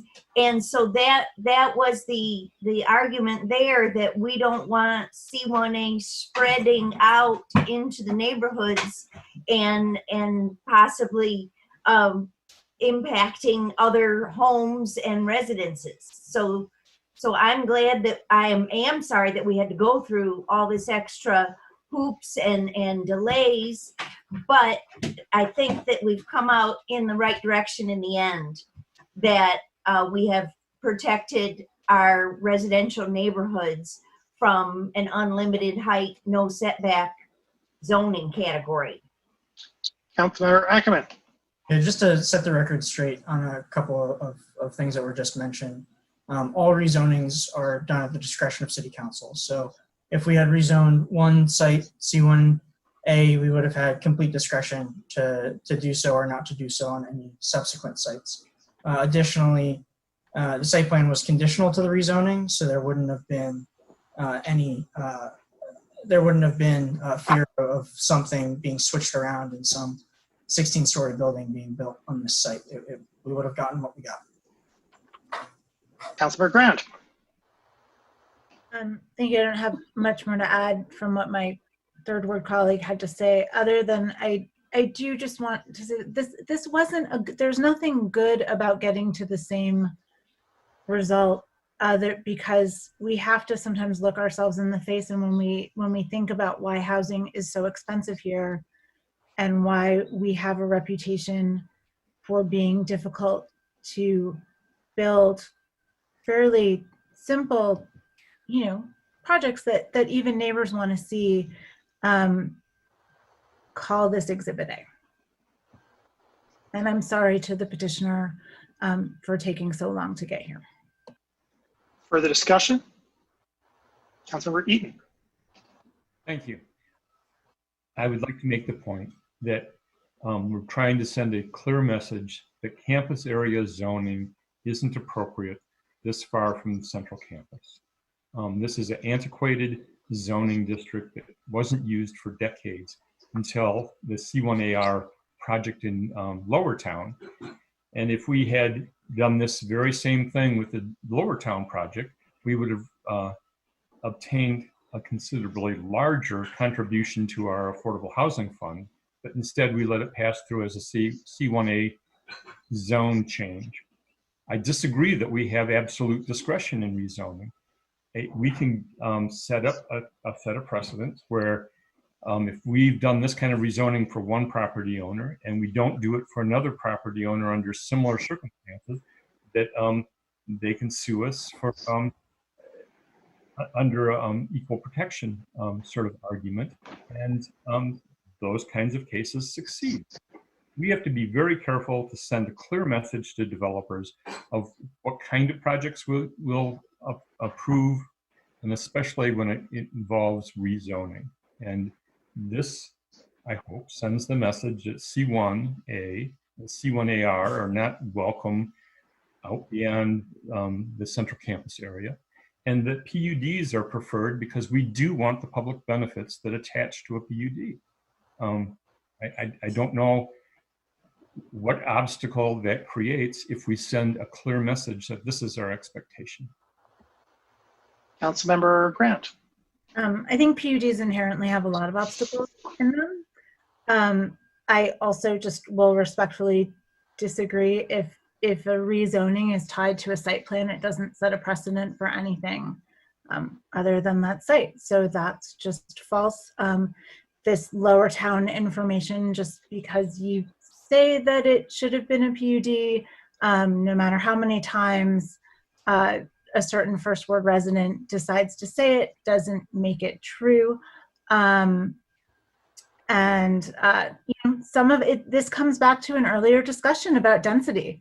Some of us want to not be serious about density. Some of us want to instill fear with change in our neighborhoods, and some of us understand or advocate for that we may have to change the way we do housing in this city in order to reach our goals like carbon neutrality. So it's a philosophical difference.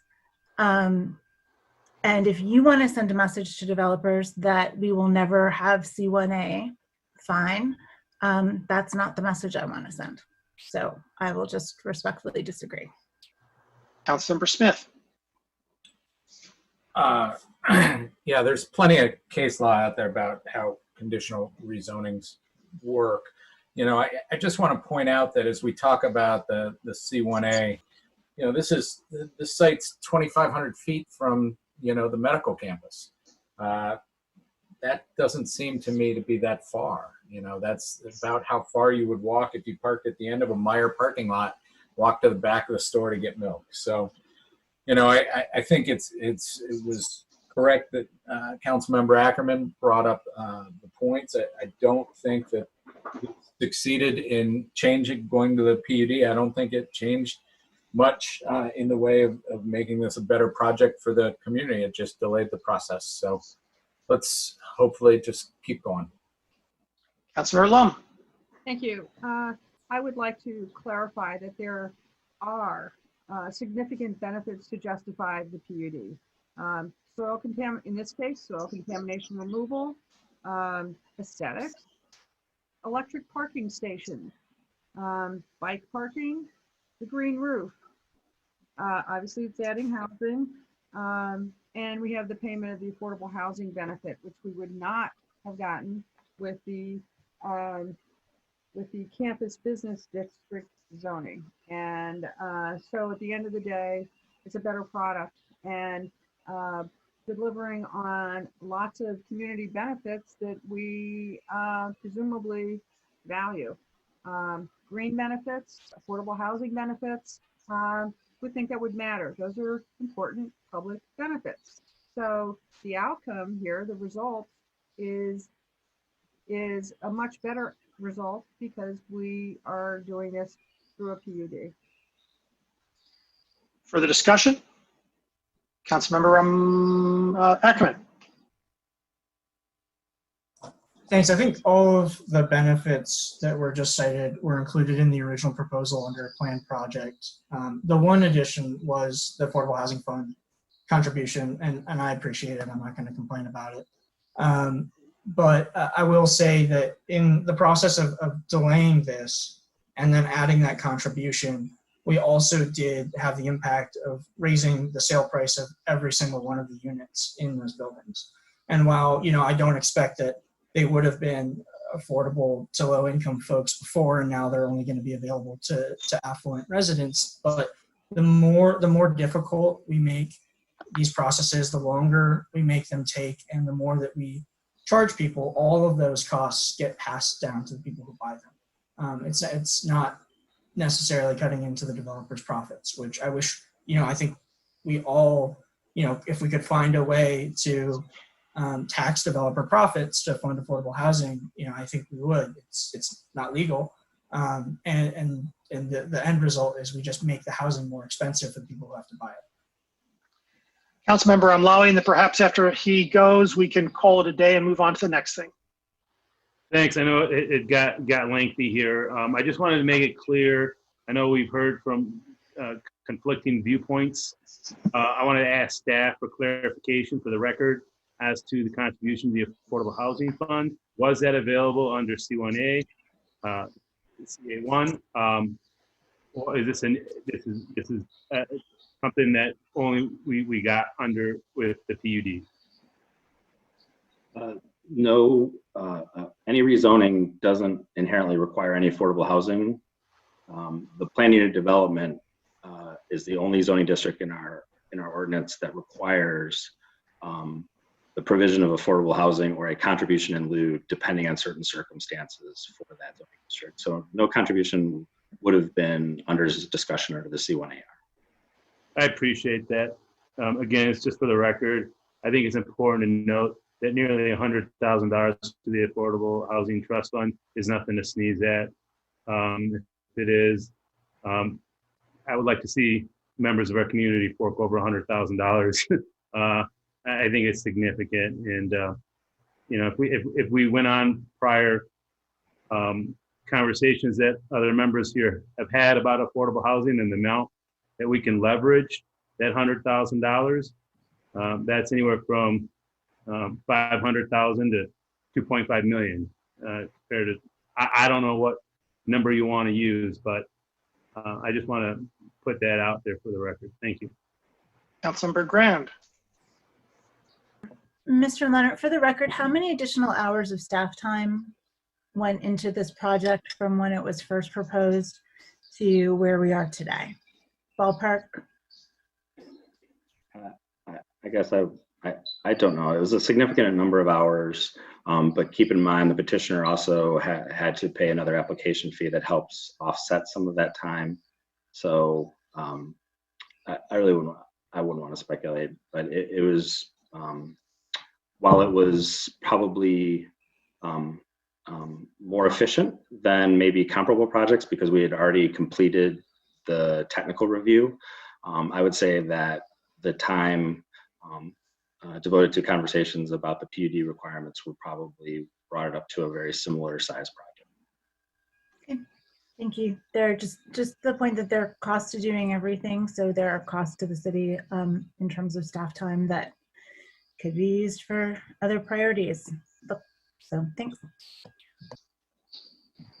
Further discussion? All in favor? Aye. Aye. All opposed? It's approved. DB1, resolution to approve the Garnet PUD Site Plan and Development Agreement 325 East Summit Street. Moved by Councilmember Ramlawi, second by Councilmember Eaton. Discussion, please, of DB1. I think Councilmember Eaton. I'm sorry, the cue's the cue. Councilmember Hayner. My apologies, Councilmember. Okay, thanks. Well, I'm happy to see that this project is here. It's not the same project we had before. It's not the same result. It benefits the city in a way, and I appreciate the developer and the architect and so on putting that forward. I know it's going to make each of these units cost a little more. Well, you know, that's not on us. That's on the developer. When staff has to spend some more time, I also recognize that staff are salary positions, and they're getting paid no matter what they're doing. So I'm not shedding a tear for that either. Yeah, this notion that when we struggle for some kind of project or we don't like a project and we ask for improvements in the project for whatever those improvements are or whatever those public benefits are, it's somehow our fault for raising the price and creating unaffordability is really ludicrous. This is an expensive project no matter what's going down with it. Clearly, the land costs in the city, all those things already elevate our costs on projects. And if you subscribe to the filtering schemes that are put forward with build, build, build, and eventually some affordability will come out of it, it doesn't matter how much it costs at the top end. And we see how poorly that works in communities that have, and states also that have high demand pressure on their land. And so, you know, I'm just not buying it that we've done something horrible here by trying to get $100,000 for our Affordable Housing Trust Fund. To the project itself, you know, not all the neighbors wanted to see this. When it came the first time, we did have complaints from some adjacent neighbors and opposition to it from, you know, one or two adjacent neighbors. And I imagine that still stands as it kind of went away and came back. I think the interest in opposing it was lost. I can't speak fully to that, but I haven't heard from that neighbor who owns a business, and it is in Ward 1. And so I'm going to go with the assumption that that complaint has been dropped. You know, it's not everybody wants to see this, but they're going to see it. The benefits that Councilwoman Lum outlined that are given under this PUD with the same project, the same physical project, are curiously some of the same ones that were offered up on the House Architects 616 project, which didn't get us any public benefit or very little public benefits. And a lot of people on this body were were beside themselves with praising the glories of the community benefits that came with 616, but they're dissing on these. So I guess it just depends on where it's built. It's just like this density argument. I don't praise or shun density in and of itself. I think density is a strange a metric by which to measure the quality of life in a city. And I know that it's easier for some folks to praise density in neighborhoods when they are well aware that it isn't going to happen next door to them. And so that's where I stand on that matter. I think it depends on where you're looking from, and where I'm looking from. I really don't care either way on this. I'm happy to take the money for the trust. And I'm disappointed that there isn't an all-electric building, because it's really what, you know, we spent a lot of time earlier on CA7 talking about how urgent it is for climate change, but you guys are all perfectly willing to say, build a building that's heated by natural gas, and probably will be for an eternity. And the notion of building electric by choice, which is all we have right now, is an important one for us to consider. That we should be looking for developers who want to build the types of buildings that we're going to want to see in 2030. And unfortunately, this isn't one. However, I'm going to support it because it is what it is. And you know, I'm sure we need 10 more $500,000 units. What can I say? There seems to be demand for high-end housing in this town, and this will fill a little bit of it. And these folks are going to enjoy their view until Mishkan site gets developed, and then they may or may not have a view anymore. That's what you get for living in the big city. So thanks to the architect for bringing this forward and making some efforts to be sensitive with material selections and so on in our neighborhood. And I think it's gonna. I know it's, if you stood on the site, if you stood on the current site, you stand on the bridge and so on, and it's going to look a lot different than it does in the drawings. And it's going to look a lot bigger than it does in the drawings. And so, that's okay for this location for now, I guess, and forever.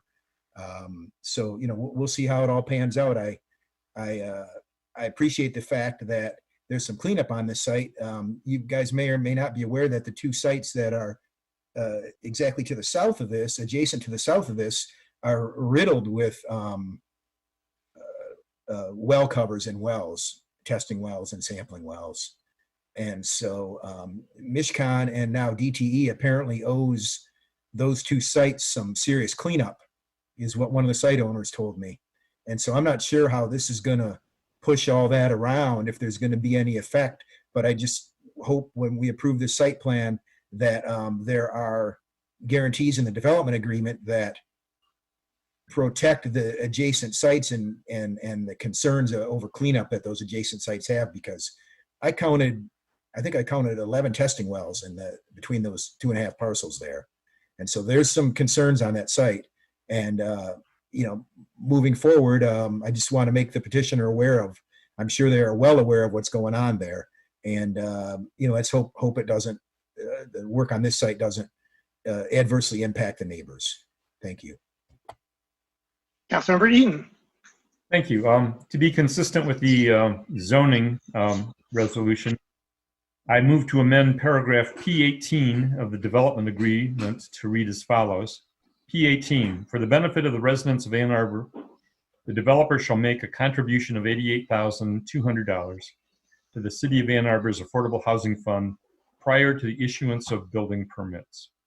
That was circulated in that previous email with my prior amendment. And is there a second? Second by Councilmember Lum. Councilmember Eaton, is that friendly? Friendly to the body. Councilmember Eaton, you're still on the floor. That's all I have to say.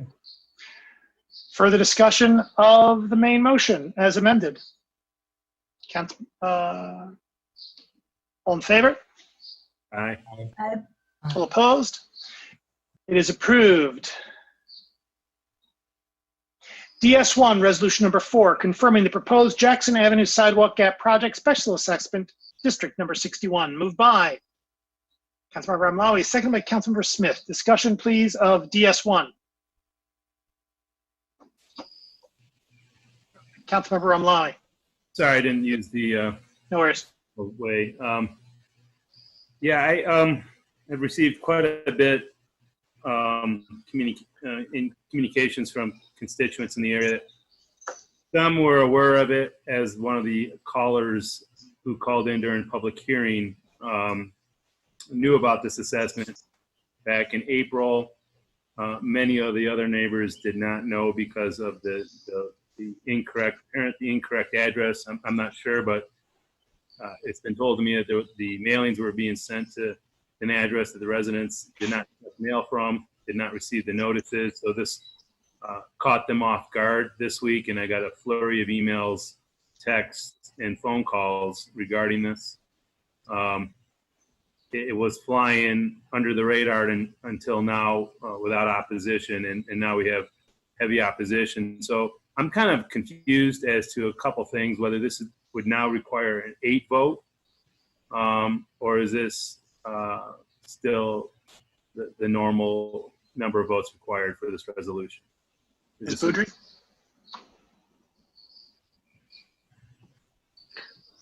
I'm moving the city assessor over at this time, but it is my understanding that it does not have the number of protests to meet the 8 vote requirement. Okay. And then let me know if that's anything different. I will move to see if we can postpone this, and in doing so, I would like to ask staff what that does to the construction schedule, whether that will delay the construction of this project if it is postponed until the second meeting in June.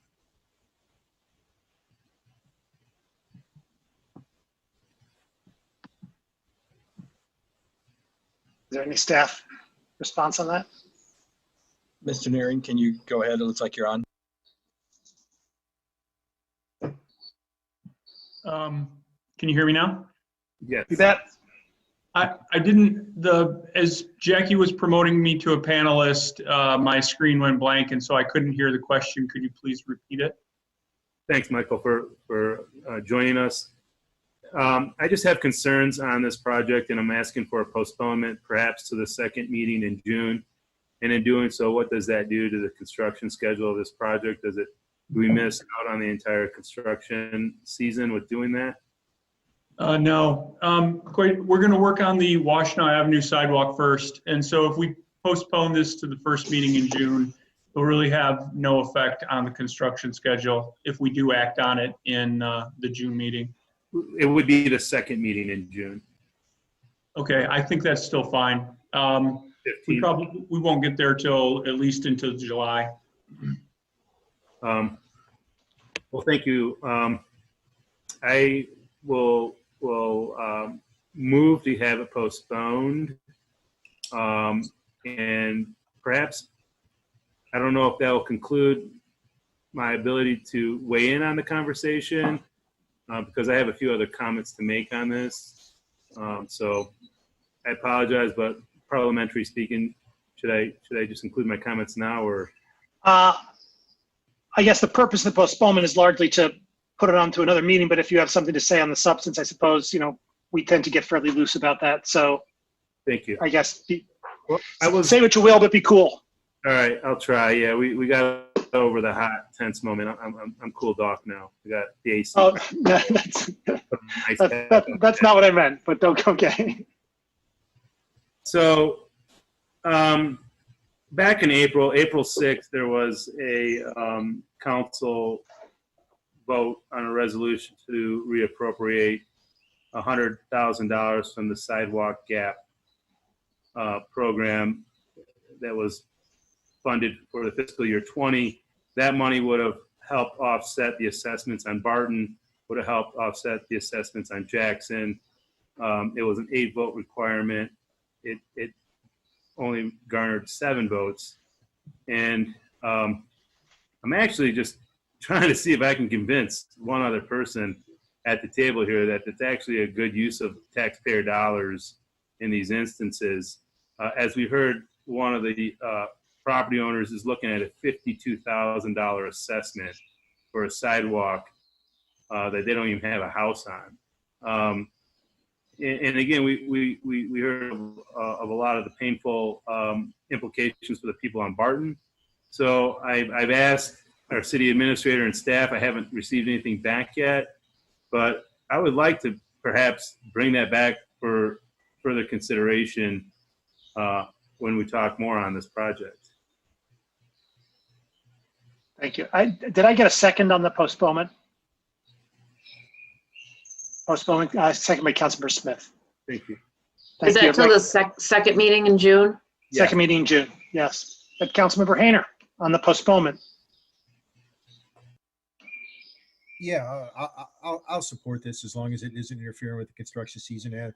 As we heard from those folks at the public hearing, this is a pretty serious burden, and we're also creating an opportunity for sidewalk that is not going to be properly maintained, in a cycle of ticketing, harassment, displeasure from the neighbors who do try and use it, and so on and so on. Because I think we know the Ma property has been vacant for some time.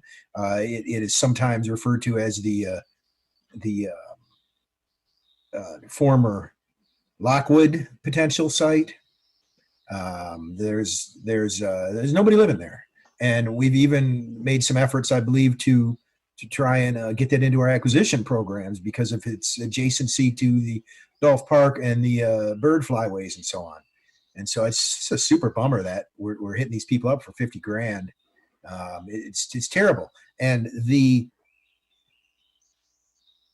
purposeful use of the sidewalk funds that were set aside is for sidewalks that are initiated from residents who want to fill a sidewalk gap, who see a desperate need in their neighborhood to fill a sidewalk gap.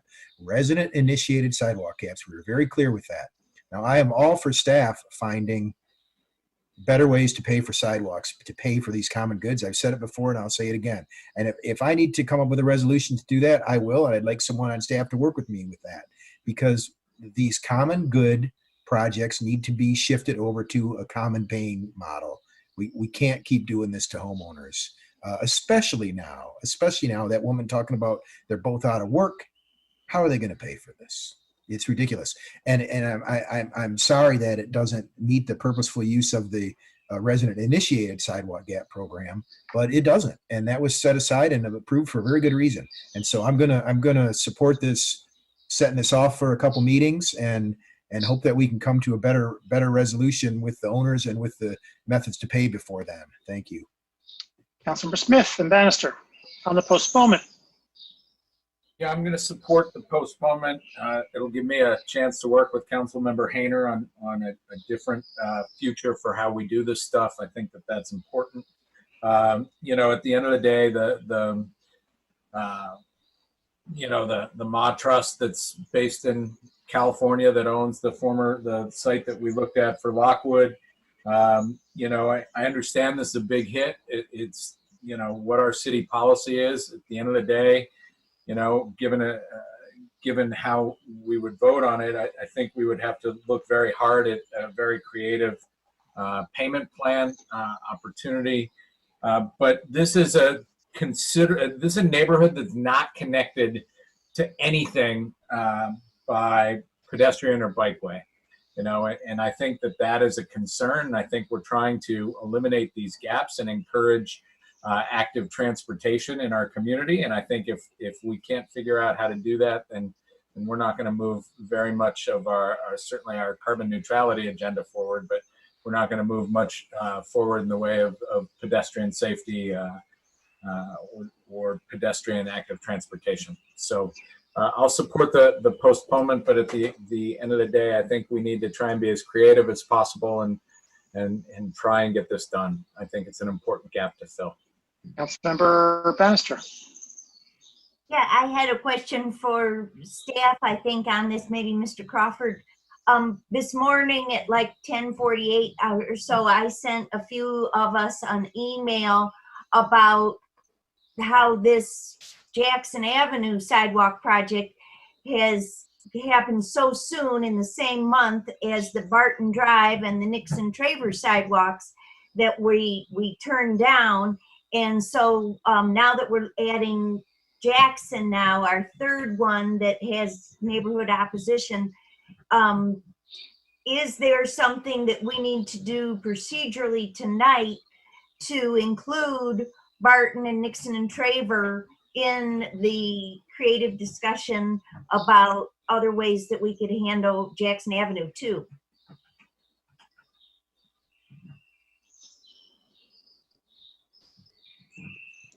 Sorry, Councilmember Bannister, I've started a collaboration with the attorney's office about your question, and we have not been able to respond to you yet. Okay, and I just was aware that there needs to be like maybe bringing it back as our normal procedure, where, you know, I was on the prevailing side with Nixon Traver, so I could bring that back, and then Councilmember Ramwali was on the prevailing side with Barton. He could. Do we need to bring that back tonight if we do come up with a strategy? Mr. Postma, I don't know if you're able to answer that. I don't know why you would have to bring it back tonight. Okay, so those all three projects could be included in our source of funding analysis. Well, are you talking about when you can bring back a motion for reconsideration? Is that your question? Yes, and I just didn't want Barton Drive and Nixon Road to get excluded because we didn't bring them back. Well, to bring them back, you can bring them back at the next meeting with a prevailing, someone on the prevailing side, or if it's at a later time, not the next meeting, you can just waive the requirement and bring it back at an even later time. That's in your council rules also. Oh, great.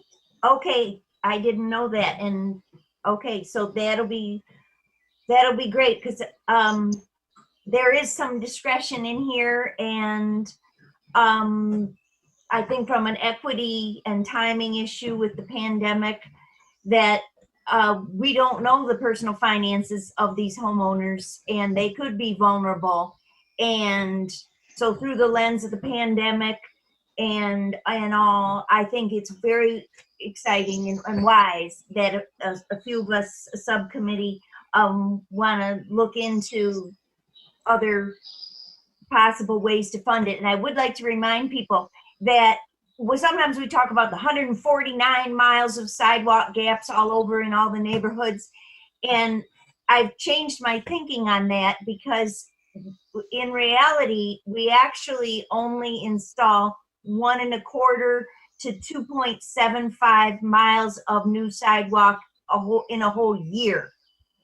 So I think instead of thinking about $150 million, if we break it down into the smaller bite-sized chunks of 1 mile or 2 a year, we might be able to afford more sidewalk than we thought. Thank you. Councilmember Ben, Mayor, Mr. Crawford. As you think about the financial impact to this for your residents, you've referred to the impact of the coronavirus. One option you have is to establish a payment plan with no payment or say $1 payment the first year. That in essence gets it kicked out some, if that's your short-term concern. Further discussion on the postponement? Just a question. Mr. Crawford, would that action of creating that payment plan have to happen tonight? If you were approving it tonight, Mr. Markey, can you confirm? I think I'm not sure that does. We're going to be postponing it. I think so. We'll get back to. Further discussion of postponement? All in favor? Aye. Opposed? It is postponed. B2, an ordinance to amend Section 264 of Chapter 29 Sewer Rates of Title II of the Code of the City of Ann Arbor. Moved by Councilmember Ramlawi, second by Councilmember Grand. Discussion of B2. Councilmember Lum. Excuse me. Thank you, Mr. Mayor. I will be offering an amendment on water rates in a minute, but we'll be supporting the proposed rate increases in sewer and stormwater. And so my comments here speak to both of those, and I will be brief. In my opinion, reinvesting in our infrastructure is a fundamental responsibility and high priority for us. We don't need to look any further than the sewage spills we've experienced recently for the proof of the need for reinvestment in our sewer system. I was also encouraged to see that for sewer, it's not just city customers being asked to pay more. The townships using city services will be paying 8.7% more for sewer in fiscal year 21. And for stormwater, this represents the last year of a 4-year commitment we made for substantial upgrades in stormwater systems. And I think it's important to follow through on that commitment. After this year's substantial increase, staff indicates the increases going forward will be more reasonable and in the 4 to 5% range. No one likes increasing rates, least of all me, and especially now, but considering the compelling needs to reinvest in system infrastructure, coupled with the fact that COVID-19 has and is adversely impacting water utility revenues, I will be supporting the sewer and stormwater proposed increases. Thank you. Further discussion?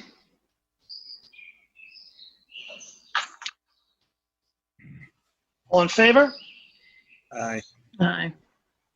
Sorry, Councilmember Hayner, did you want to get in on that before I pull that vote back? Well, I just wanted to point out that I think we got an email from the clerk forwarded to us, or from someone forwarded to us, that there was somebody who tried to call in and say, please don't raise my stormwater sewer and sanitary sewer rates because I'm broke, because a lot of people are in trouble right now. And so I just wanted to throw that out there on behalf of that resident who apparently had some difficulty getting through on the public hearing on this part, that there was a concern expressed by a resident that this constant rate rising is a significant challenge to people who are on fixed incomes, or in today's sad world, zero incomes. So I just want to put that out there. Thank you. Mr. Crawford? Thank you, Mayor Taylor. For residents who find themselves in that situation, the county has presently has a pretty robust barrier busters program to help with their utilities.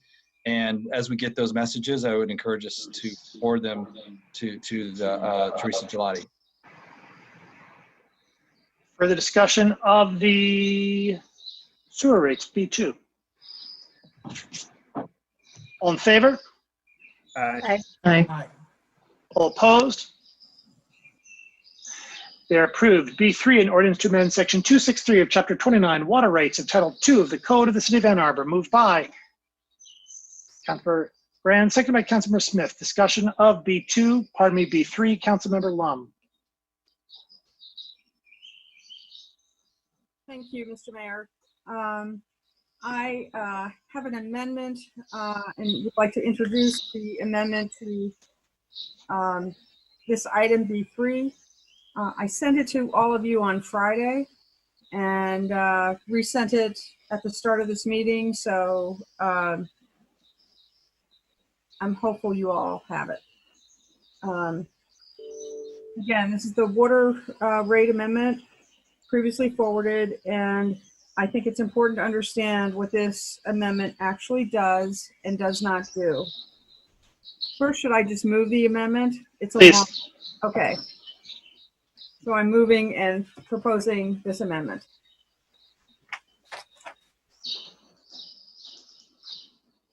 May I speak to it now? Yeah, by all means. No, you need to move the amendment, then we'll get a second, then you can discuss it on the merits. Again, I sent it to you a few days ago. And I also sent it to the city staff last week. I just forwarded it, Councilmember Lum. I'm sorry? I just forwarded it now. Okay, thanks. So to what this amendment does and does not do. I think we might just get the resolve clauses as they're in there. I leave it to your discretion. You have the floor. Okay. I won't reread the amendment. It does not reduce the incremental revenues to the water system, but just delays them for 6 months. It quite explicitly, in the second resolve clause, says that, quote, City Council authorizes that the incremental revenue lost to the water system as a result of the 6-month deferral be recovered in a January 1, 2021 increase, end quote. So please don't say this robs the water system of needed revenue. It does not do that.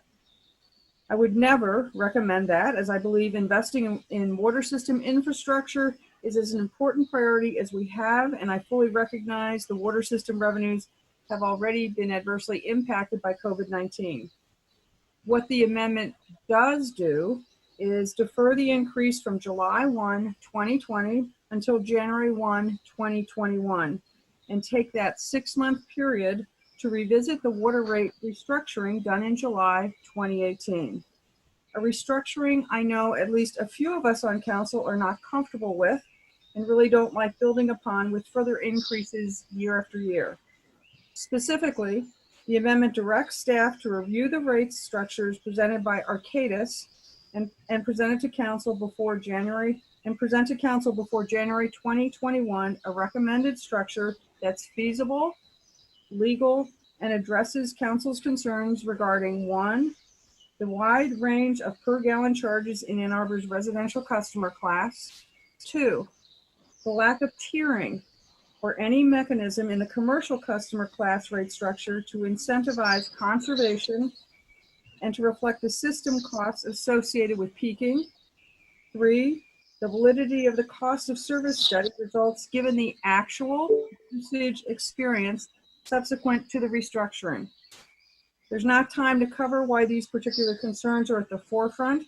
There's additional rationale in the whereas clauses, and we've discussed them several times before. The deferral provides a small bit of temporary relief for customers, but the resolution places on the record that council really does not want to revisit the water rate restructuring in 2018 and wants and needs staff to assist in that process. Again, I want to emphasize this does not take money away from the water system. The question, is that feedback coming from me? I apologize. There's the question council members need to ask themselves is whether or not you believe we should revisit the water rate restructuring done in 2018 and invest staff resources in doing that. If you think that, you should support this. If not, you shouldn't. Obviously, I believe we should, and I hope you'll agree. And in any event, thank you for listening. Is there a second? Second by Councilmember Eaton. Councilmember Ackerman. Someone have their window open and live near like a bird sanctuary? Does anyone else hear like birds chirping, or am I just going insane? Okay.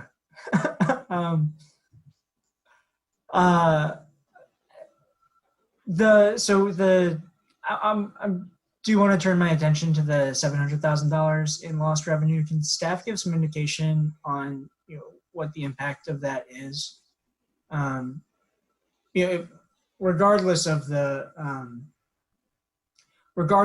re-examining the water rate structure, which I don't support. I do have some appetite for looking at delaying the rate increase if it's tenable to our long-term plans for our water system, which is in need of upgrade.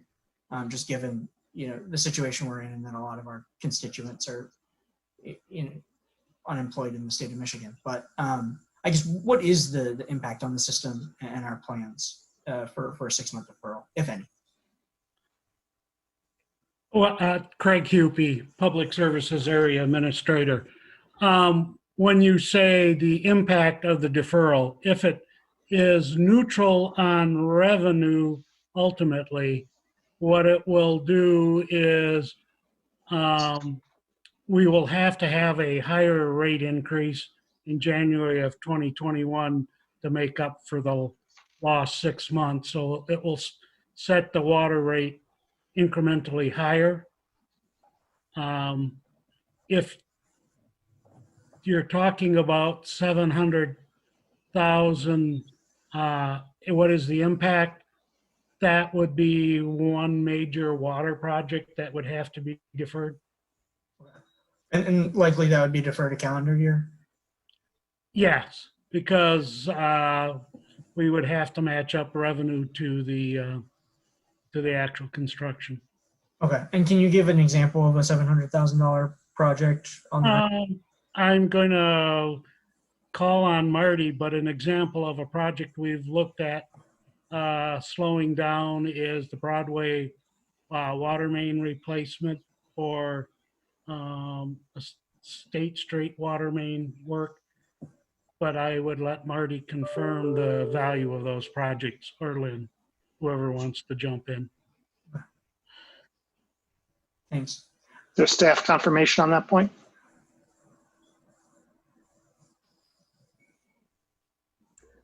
Yeah, the Broadway water main replacement is just in excess of $1 million, whereas the State Street is about $663,000. And the Broadway water main would also, deferring that will defer the road project, because the road project is waiting for the water main to be done.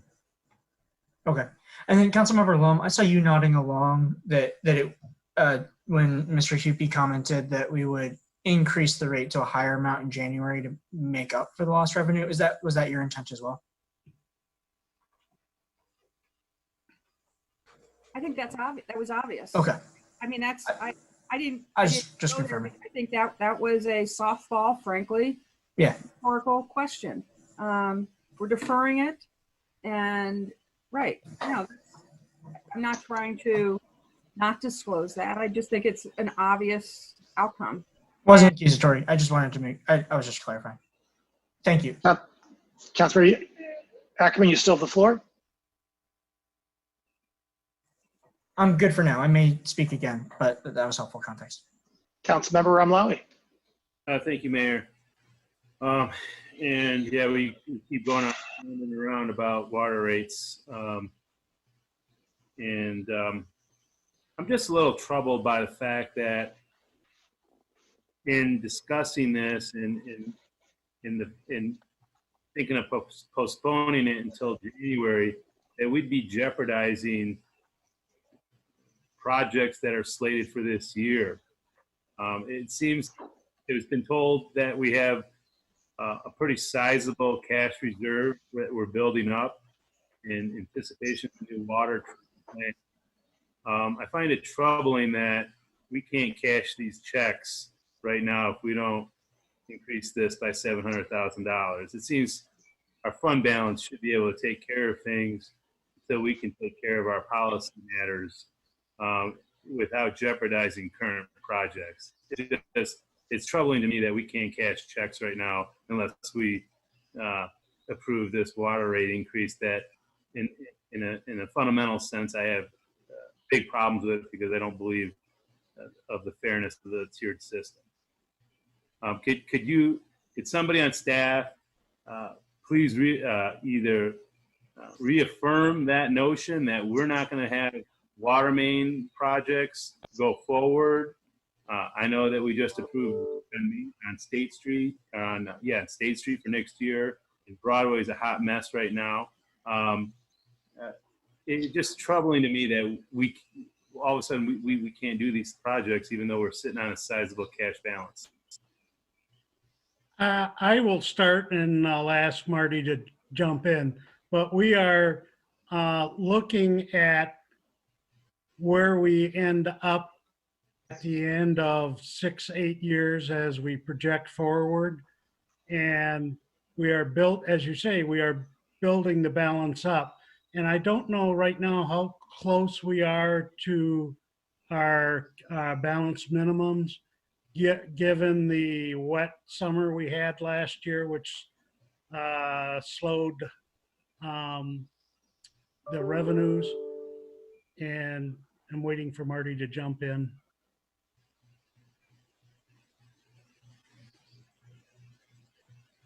I'm actually going to let Lynn handle that. She has the Okay. financial plan for that. All right. Thank you, Marty. Yep. Sure. So unrestricted fund balance, we have, I would say at the end of fiscal year 2019, we had about 11 million. And then financial policies dictate that we need 25% in operating reserves each year. So I'm not math on the fly, it's around $5 to $6 million that we're required to have. But the long-term financial plan is such that we build up enough cash so we can both cash finance capital projects as well as debt finance them. We're obligated to cash fund a certain amount of our capital investments. So going into these really, really large projects, that's what we're really building up our fund balance and cash for. So does that answer your question sufficiently? It does put a little light on the discussion. We are sitting on a cash balance of 2 times the minimum requirement. If we're talking about 700,000, and we're only talking about a 6-month delay, that's 350,000. So I would hope that if this was, approved, that we'd still go forward with their capital improvement projects and that they're not going to be jeopardized as we continue to discuss the water rates and the tiered. It's not only the water rates that's jeopardizing the capital projects. Also understand in the recovery plans, we've had water main projects sitting there, capital projects sitting there. If the rates, the usage doesn't come back up, the revenues don't come back up, they will also be on the chopping block. So I don't want to have the notion that it's only water rates threatening capital projects. It is also the decreased use threatening capital projects right now. Which lends more weight to my argument. I just think, unfortunately, people don't like to hear this, but the people using 1 through 18, need to pay more because we have a system that's based on volume. And if we're going to be working towards our carbon neutrality goals, we're going to be watching how much water usage we use. And if we look at the science and we look at increased precipitation in Michigan, we're talking about 43% increase in precipitation. So I just, I'm not a big fan of the current system, and that's no secret. Councilmember Hayner. We're speaking to this amendment right now? Correct. Oh, okay. You got a little in the weeds there for a second.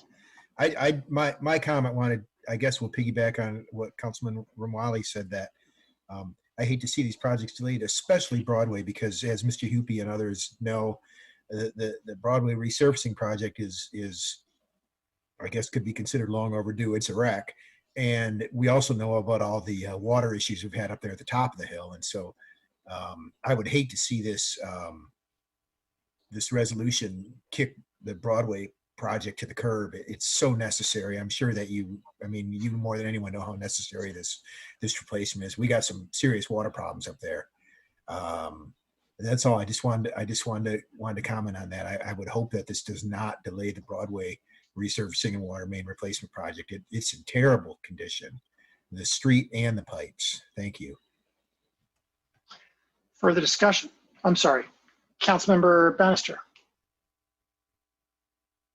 Yeah, I just wanted to tag on to what Mr. Hoopy said, that the Broadway water main and resurfacing is already in trouble on their previous presentation on May 4 because of the recovery plan and it's one of the threatened capital projects, not because of this new water rate amendment, but it was already threatened, if I understood correctly from the previous presentation. Was that what you were trying to say, Mr. Hoopy, too, that the Broadway water main and resurfacing was going to be jeopardized and threatened irregardless of this amendment? The recovery plan that was presented on May 11th presumed the rate increase in place, and Broadway was one of the potential projects that might be delayed to match expenditures to revenues. I'm sorry, as a point of order, I saw Councilmember Griswold drop out and then have her hand raised in the attendees section. But I don't see her Thank you. anymore. I don't see her anymore either.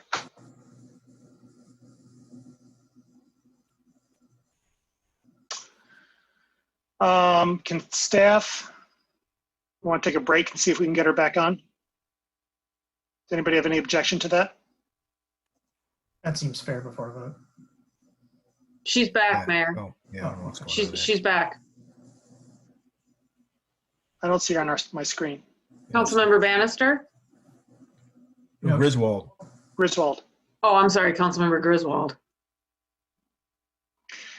So let's take, thank you, Councilmember Ackerman. So let's take a short break.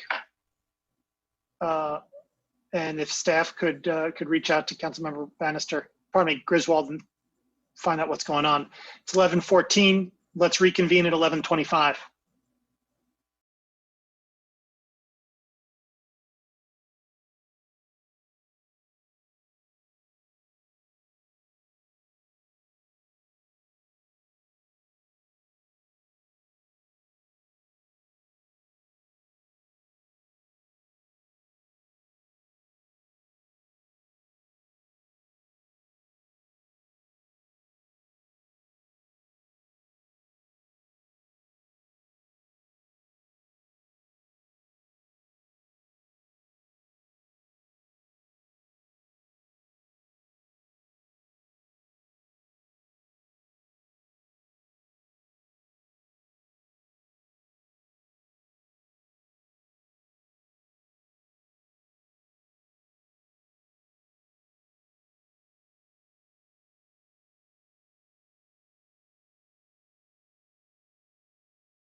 We're back after a short break. I forget who had the floor. Or Mr. Crawford, do you have any information for us? Yes, sir. Councilmember Lum, I just sent you an email. I don't know if you had a chance to see it. I just saw it. Okay. Yeah. I can speak to that if that's helpful. Yeah, I will just say that I did submit this amendment to everyone last week, including staff. I sent it to staff first, of course. And, but during the break, I received a note from Mr. Crawford indicating I needed to amend this resolution. So, Mr. Crawford? Yeah, and this is a form over substance. My apologies. I think this came in. We were thinking it was as a budget amendment, but this is the rate setting ordinance, and so the appropriate form to fulfill what Councilmember Lum is trying to do is to, instead of having a resolve clause, is to amend the ordinance before you, and to amend it to, and I would say, change the effective date from 7/1 to December 31st, and add wording that indicates it adjusts the rate increase at 12/31 to make it equivalent to the annual revenue as if it were effective 7/1. I believe that does the same thing that Councilmember Lum is requesting, but it does it in an ordinance format rather than a resolution. And does that push us back to another second reading at our next meeting, Mr. Postma? I'm looking at that right now. You know, the delay of the date, I think would not in and of itself do that. In the end, it's covering a year time period. It is a change. It is a substantial change. You do have time to do it for second reading. I don't think it needs to be done tonight, but I'm still looking at this.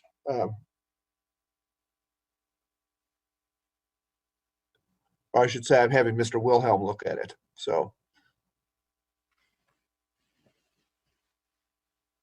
If I may? Yes, Councilmember Lum. Yeah, because this comes as a complete, newsflash to me. Again, I did submit it last week. Sent it to, I think we all understand that. sent it to staff on Thursday, asked for, feedback.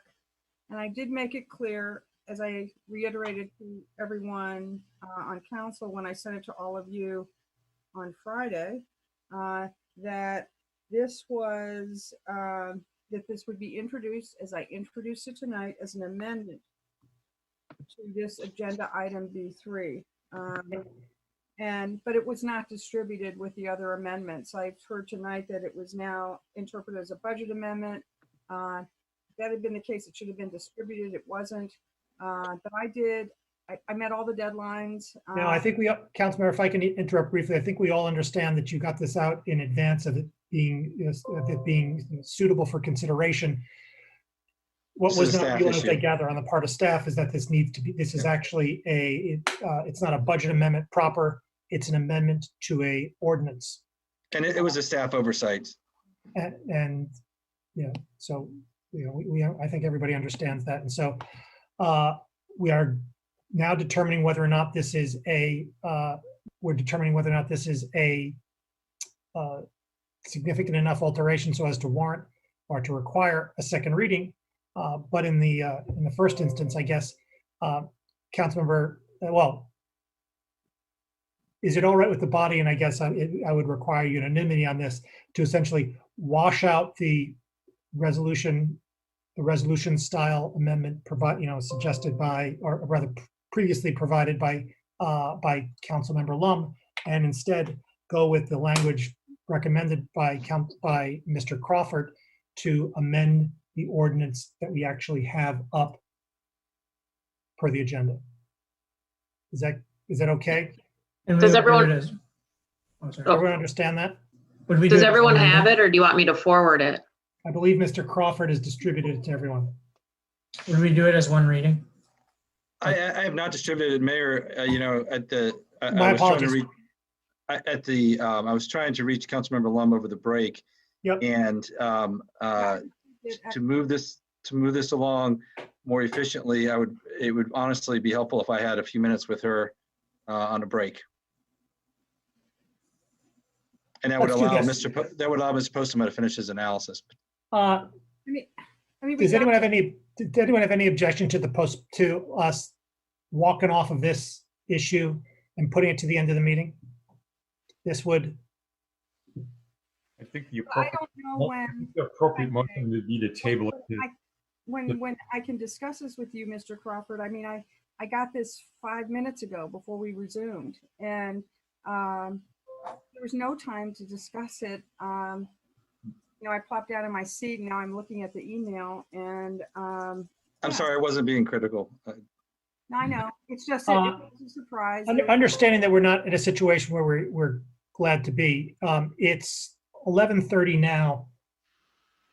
I think it would surprise a lot of us if we didn't have another hour or two of regular discussion to be had. Let's, if we can, and I think Councilmember Eaton made the right call, we'll table this issue. And then at the end of the meeting, we'll either take a break in the ordinary course, or perhaps we'll, at that point, we'll take a break and then allow Councilmember Lum and Mr. Crawford to work through what they need to do, and then pull this up on the back end. May I offer another alternative? Please. Sorry. That we table it, because I think realistically, I don't know how we're going to frankly discuss this. You know, we have a long meeting ahead of us. Could we table this to June 1st? We can table it and then bring it back on June 1st. Is that all right with staff? All right, I guess in that case, let's have that postponement perhaps. I did, and I appreciate your acknowledging it. Thought I crossed all the T's and dotted all the I's. You did. This is oversight on my part. All right, so may I have a motion to postpone this to the first meeting in June? I would move. Lum, Griswold, discussion of the postponement to the first meeting in June. All in favor? Aye. Opposed? It is postponed.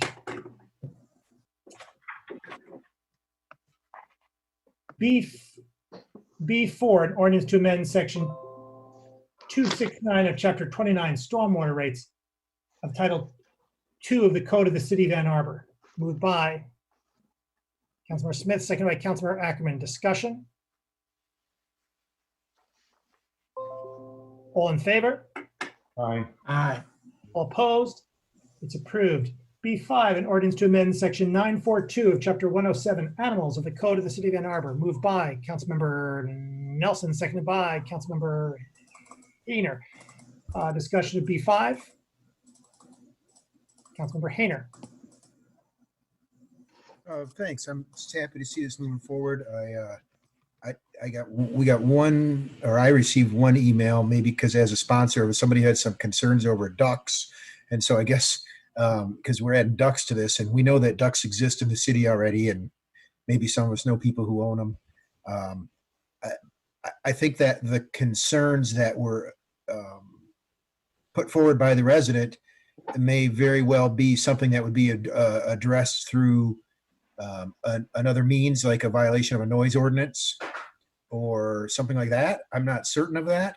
And so I just wanted to bring that up and put it out there that we had one, I received a notification from somebody who said they weren't so thrilled with this because they live next door to ducks apparently, and apparently they're loud.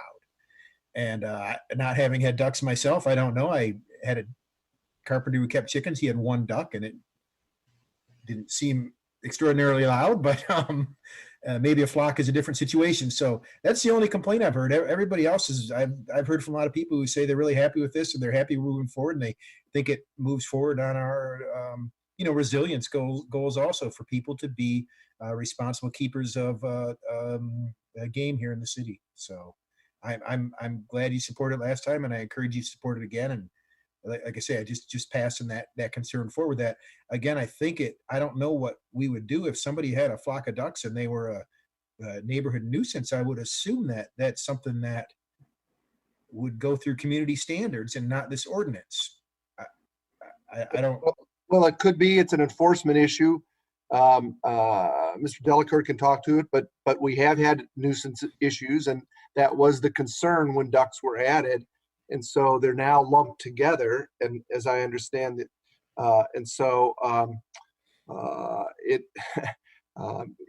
you're asking that people be permitted to do something that may in fact cause an enforcement issue, and ducks are different than chickens, and that's just it.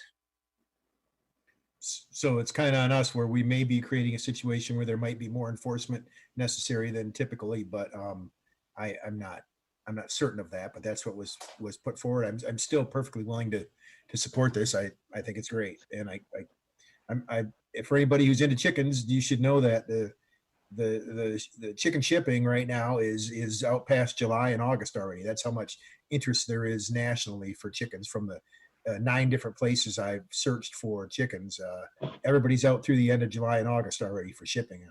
So it's a hot topic nationwide right now, and probably rightly so. So, thank you. Councilmember Amlawi. Thank you, Mayor. Appreciate the work that's been put into this. I have had some constituents raise some concerns.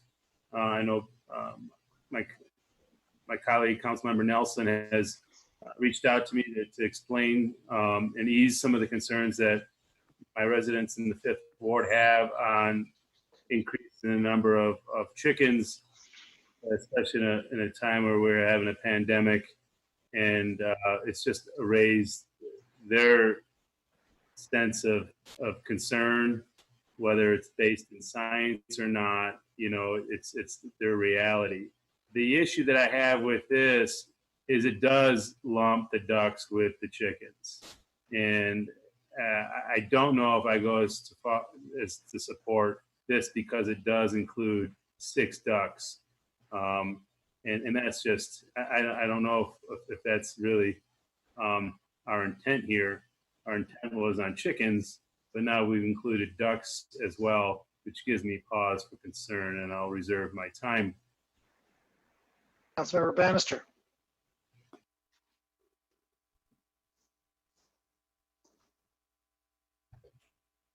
Mike check. Unrelated question, but that is a good one about the ducks. But my question was, I did receive an inquiry from a resident, Elizabeth and I, and Jeff did too, about they were enthusiastic about it. However, they were worried that if a neighbor dog eats one of the ducks, is there a legal issue? I mean, or chickens. Is that, do we need anything to protect dog owners from potential liability?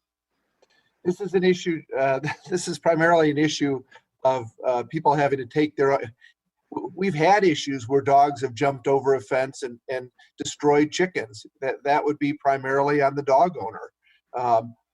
If the chickens wandered into another yard, well, that may be another problem. But those are something that the neighbors would have to sort out. As far as the city creating liability, no, the city is not liable for any of that. Thank you. Councilmember Nelson. I'm sorry, Ms. Beaudry. Mayor, if I could just clarify, this amendment does not increase it to 6 birds. It eliminates the requirement for the neighbors to sign off, and the ducks are already in the ordinance. This is just the removal of the neighbor waiver. Right. Councilmember Nelson, you have the floor. I feel like there were some statistics on this, or I heard anecdotally about the actual number of duck permits that have been issued in the city. Maybe Jackie, were you telling me something about this? Like, I feel like that the ordinance was only fairly recently expanded to include ducks, and did I just dream that? Did I imagine that? Jackie, did you tell me that there were no one has yet pulled a permit for ducks? Is that, did you tell me? Yeah, I believe all the permits are for chickens, and I think it was, if my memory serves me correctly, former Councilmember Warpahowski proposed the amendment to include the ducks. So That's that is correct. currently in the ordinance. Well, and I guess I would also point out that ducks are a lot more involved because you need a water source for them. I'm not surprised that there have not been permits pulled for ducks because ducks are just a little bit trickier. At any rate, yeah, there's not been very much communication on this topic. The only topic that was raised was concerns around avian flu, which I think people often talk about connected to chickens, and it's not. If the Center for Disease Control has a lot of information about backyard animals like chickens, and the sensibility around it is just like wash your hands. And I guess we might have brought this up at first reading, but like really it is just, it's not a hazard at all. They're just, you just wash your hands. So. Further discussion? Councilor Rumlowy. Sorry, losing people here. There has been one other issue that's been brought up regarding this, and that's some people are just averse to confrontation, and they don't like confrontation, and this maybe sets up neighbors to be put in an uncomfortable position when a neighbor doesn't approve of another neighbor's chickens or ducks. It could set up, I'm just putting this out there because it is in an email that I did receive that where people felt if a neighbor did not give permission, that it would, and I guess that lends itself to even more reason to get rid of the requirement. I'm just kind of thinking this out, trying to make sure that we don't do something and have unintended consequences with. So I guess I'll just withdraw. We got a long meeting. Councilmember Hayner. Just two quick questions that I'm not sure who would answer. Number one, to speak to this avian flu issue, because birds here in the state of Michigan are an agricultural commodity product. If we received a avian flu thing and an order to destroy, who would enforce that? If people had to destroy their flocks here, who would enforce that? The state or the city? That's my first question. Second question, as we move forward and in the 820 plan, there's many mentions of expanding the use of public land for public gardens and so on, public farming, community farming and CSAs and so on. Would we need to modify this to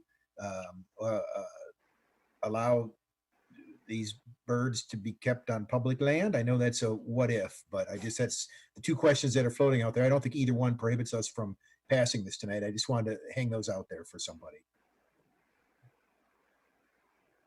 The discussion? Councilmember, I'm not sure about the enforcement, whether that would come from the state. Back to Councilmember Rumlawi's question about the ducks, as far as the history, and Councilmember Warpahowski did sponsor this, the discussion, as I recall, because of the neighbor notice was significant, was really the significant reason why it was allowed, given that the noise was different. The question of whether or not if a house is surrounded by ducks and the city allows it, whether there would be a cause of action for nuisance, I'd have to look at that, but it certainly would be, put it this way, you as council members would certainly hear about it from the person impacted.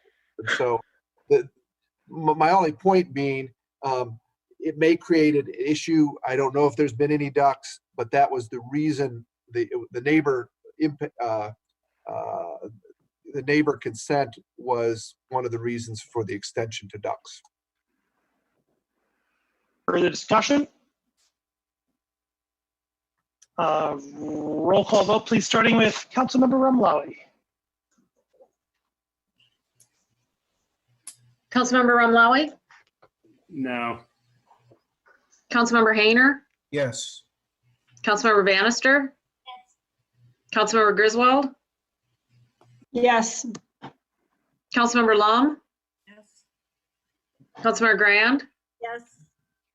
Councilmember Ackerman, Yes. Mayor Taylor, Yes. Councilmember Eaton, Yes. Councilmember Nelson, Yes. Councilmember Smith, Yes. Councilmember Ramlawi. Sorry, motion carries. DC1, resolution to appoint Jeffrey Perkins to the Building Board of Appeals and the Design Review Board, Christiana Ellen Pimpkin to the Commission on Disability Issues, and Diana Cass to the Human Rights Commission. Moved by Councilmember Grand, seconded by Councilmember Smith. Discussion? All in favor? Aye. Aye. All opposed?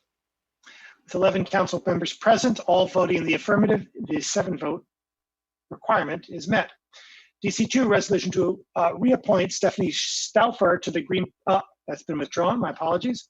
DC3, resolution to appoint Rita Mitchell to the Environmental Commission, moved by Councilmember Bannister, seconded by Councilmember Smith. Discussion, please, of DC3.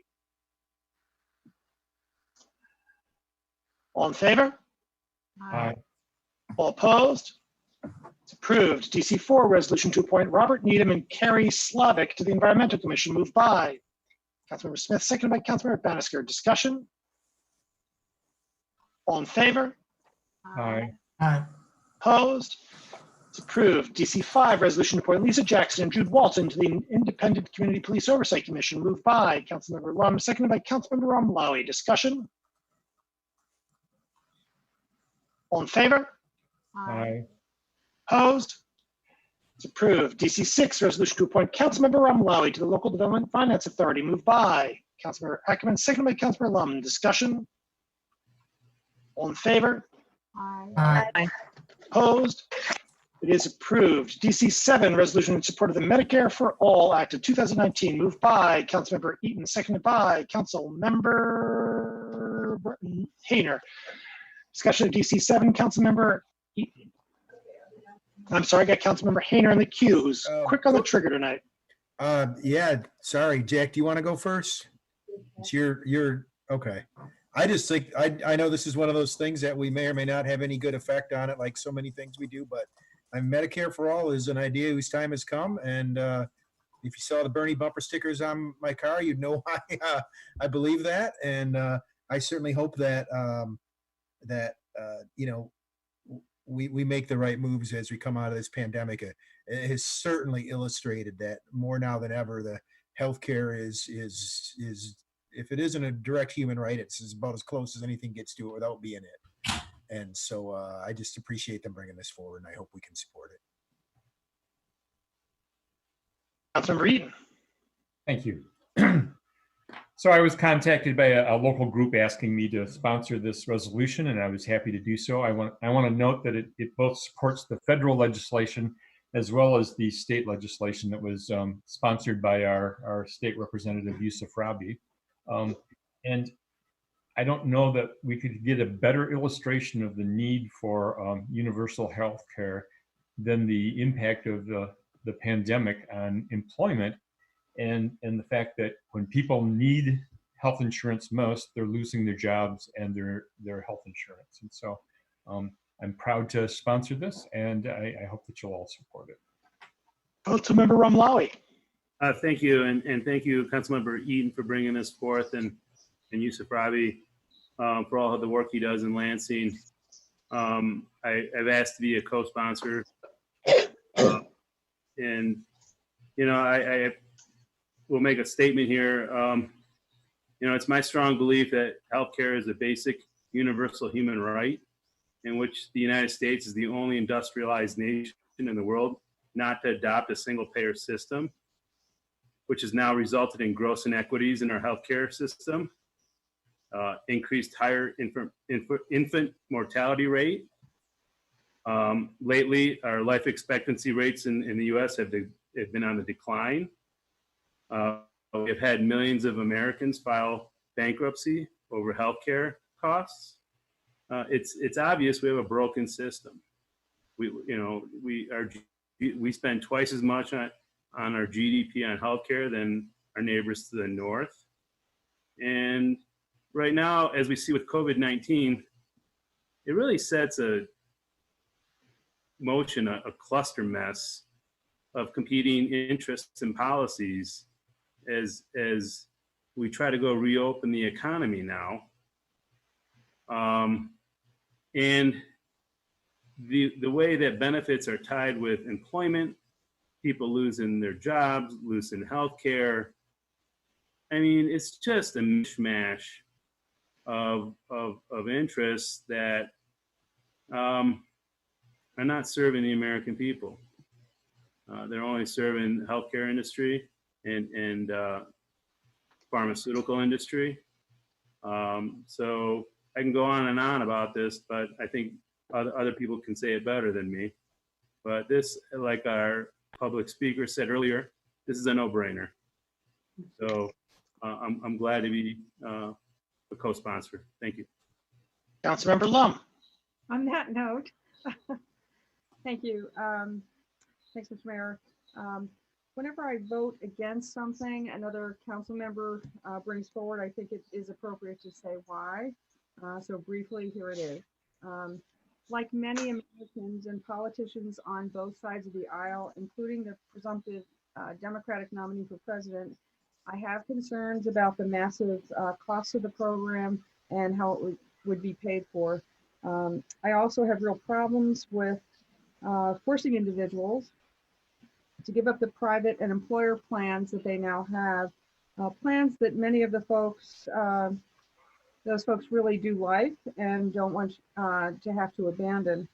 I do understand that many folks support Medicare for all, but I think there are legitimate concerns and good reasons why the U.S. House and Senate have not moved forward on these single-payer Medicare for all bills since they were introduced a year ago. I'm sorry, but I cannot support this. Thank you. Further, Councilmember Grant. Thank you. I'm happy to support this, especially considering the state piece with Representative Robbie. I do just want to point out that there are industrialized countries that don't have single payer systems. They have hybrid systems with public options, but that's more academic than anything else. I'm pleased to support it. Councilmember Romlawi. Perhaps it is academic, but I believe we should have a basic system in place that covers all of our citizens, and I think all the other industrialized nations have that. If we wanted to go ahead and buy a Cadillac policy and, pay another $500 a month so we can jump the line and see a different doctor, go for it.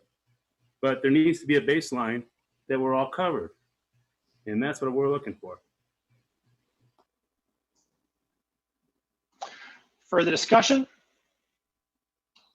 Roll call vote, please, starting with Councilmember Romlawi.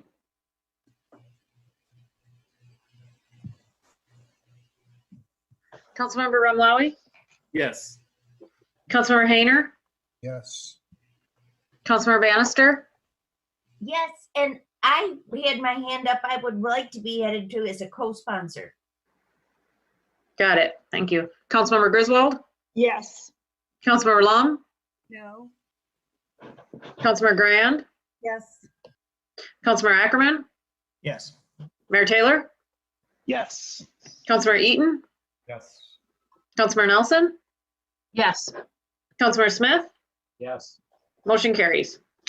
Thank you. And in retrospect, I'd like to observe that DC 5 was passed with 11 council members present, all voting in the affirmative, thus satisfying the 7-vote requirement.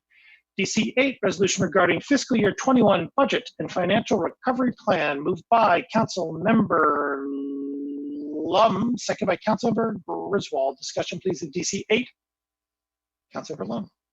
Thank you, Mr. Mayor, and thanks to Councilmember Griswold for agreeing to be a co-sponsor. Before diving in, I'd like to make one change. I sent the amendment to all of you. It's in the last bullet in the third resolve clause and deletes what's after the word general and replaces it with, quote, consistent with our practice of priority-based budgeting, end quote. Is there a second to that amendment? Second by Councilmember Romlawi. Is that friendly? Councilor Lum, you still have the floor. The amendment is friendly. Thank you.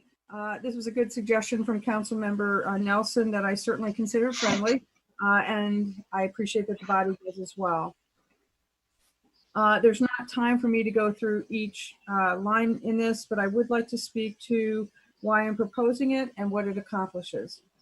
By city charter, the fiscal year 21 budget will be set tonight, and we have a budget proposal before us that, again, through no fault of staff, is now outdated and unviable because of COVID-19, with authorized spending levels millions of dollars in excess of the revenues we now expect. We know that significant cost reduction actions will be required, and Mr. Crawford presented a financial recovery framework on May 11th for us to consider. The recovery framework contemplates cost savings actions that could substantially impact city employees, services, and residents. We're not just talking trimming the budget here and there. These are serious, substantive actions that likely will be necessary. Given that, it's altogether appropriate for council to provide policy-level direction to guide the city's navigation through this financial crisis, and that's what this resolution does. In fact, it's not just appropriate, it's council's fundamental job to provide policy directions in times like this. Mr. Crawford has indicated that policy direction from council would be helpful, but that there must be flexibility. This resolution has both. The policy direction takes the form of generally endorsing the recovery plan presented by Mr. Crawford and affirming its necessity, and by providing guiding principles and expectations, including fiscal responsibility, shared sacrifice, and council and senior leadership taking the lead in that sacrifice. The necessary flexibility is provided to staff in two ways. First, it's explicitly covered in the second to last resolve clause, and second, by removing the permanent earmark council placed on the county millage proceeds. And regarding that particular item, contrary to the public impression that's been created, that resolve clause doesn't defund anything or take any money away from anyone. Rather, it just says we'll treat those dollars exactly the same as we do for all other unrestricted tax dollars. If in a given year there's a need for additional mental health services or for more affordable housing or a need to avoid laying off employees, the city needs the flexibility to do that. I'd like to walk through the rationale for the specific principles and expectations, but there's not time for that. I am open to suggestions and amendments. I do, however, hope that we'll all agree that in this situation, when council is approving a budget, arguably one of the most important things that we do, and when we are about to navigate one of the most significant financial crises the city has faced, that policy direction from council is both appropriate and necessary. Thank you for listening and for your consideration. Further discussion, Councilmember Ramlawi. Thank you, Councilmember Lum, for bringing this forth, having the courage to bring it up. And I do have a couple amendments I'd like to propose. I sent them to Ms. Boudreaux earlier today. I think the one that was timestamped 7/32 is the one on the resolve clause, the last one, where it's asking for at least monthly reports. I believe that's what it's asking for. I would like to change that to quarterly. I think just monthly is asking for a lot, taking a lot of time that could be put elsewhere. Be more. I'm sorry to interrupt. Is there a second on that? Is there a second on that amendment? Second by Councilmember Bannister.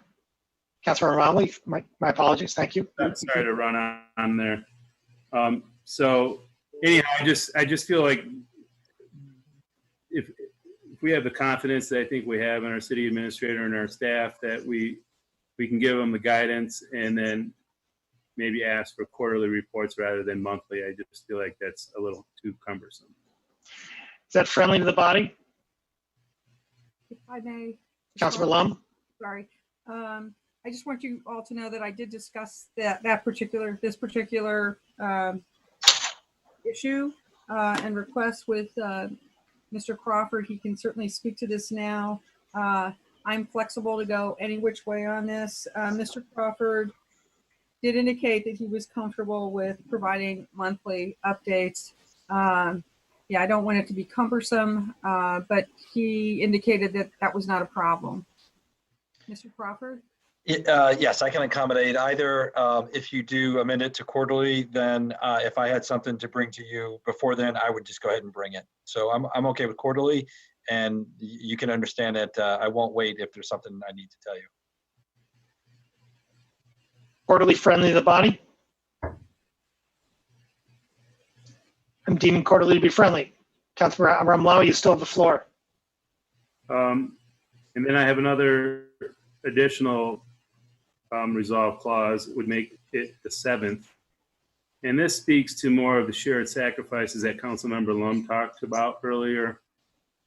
I know early on, without even being suggested, I believe our city administrator has taken a voluntary 10% pay cut in the fiscal year 21. Is that correct? Sorry to put you on the spot. The items, none of the pay cuts that were identified for senior management have been implemented yet. Those were all those items on that list are items that we would use to get to where we need to be in that scenario. But as we've started working on that list, really just recently, nothing on that list has been executed yet.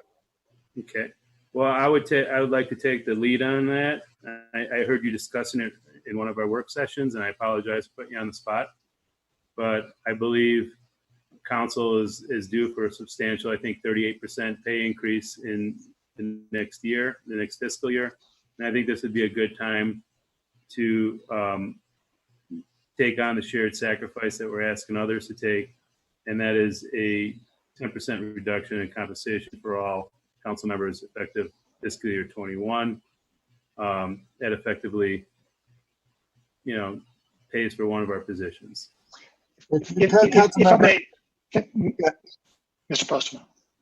Yeah, actually, council can't reduce its own pay. That is by state law, and it can only be done through the process. You don't have the ability to cut your own pay in that regard. Certainly, there are options. Go ahead. If I may interrupt, this was an issue back during the Great Recession, and we received the advice that we were unable to reduce our own salaries.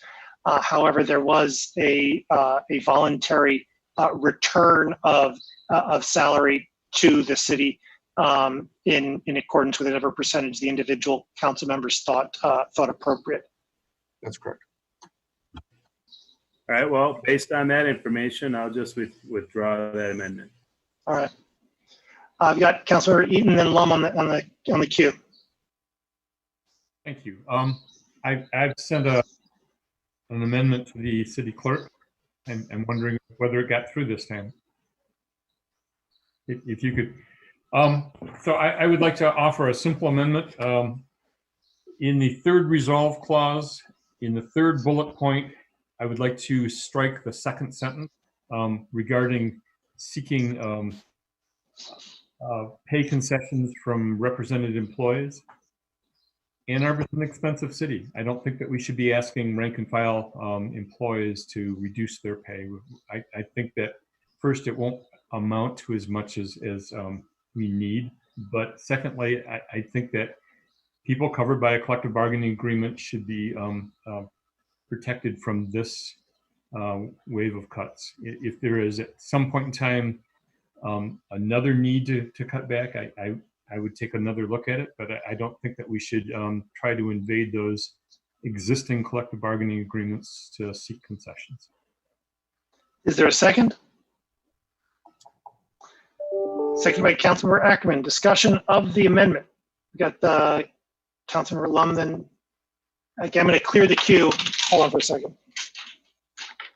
Thank you, Mr. Mayor. I've got Lum and Hayner on the queue, and we'll have a new one.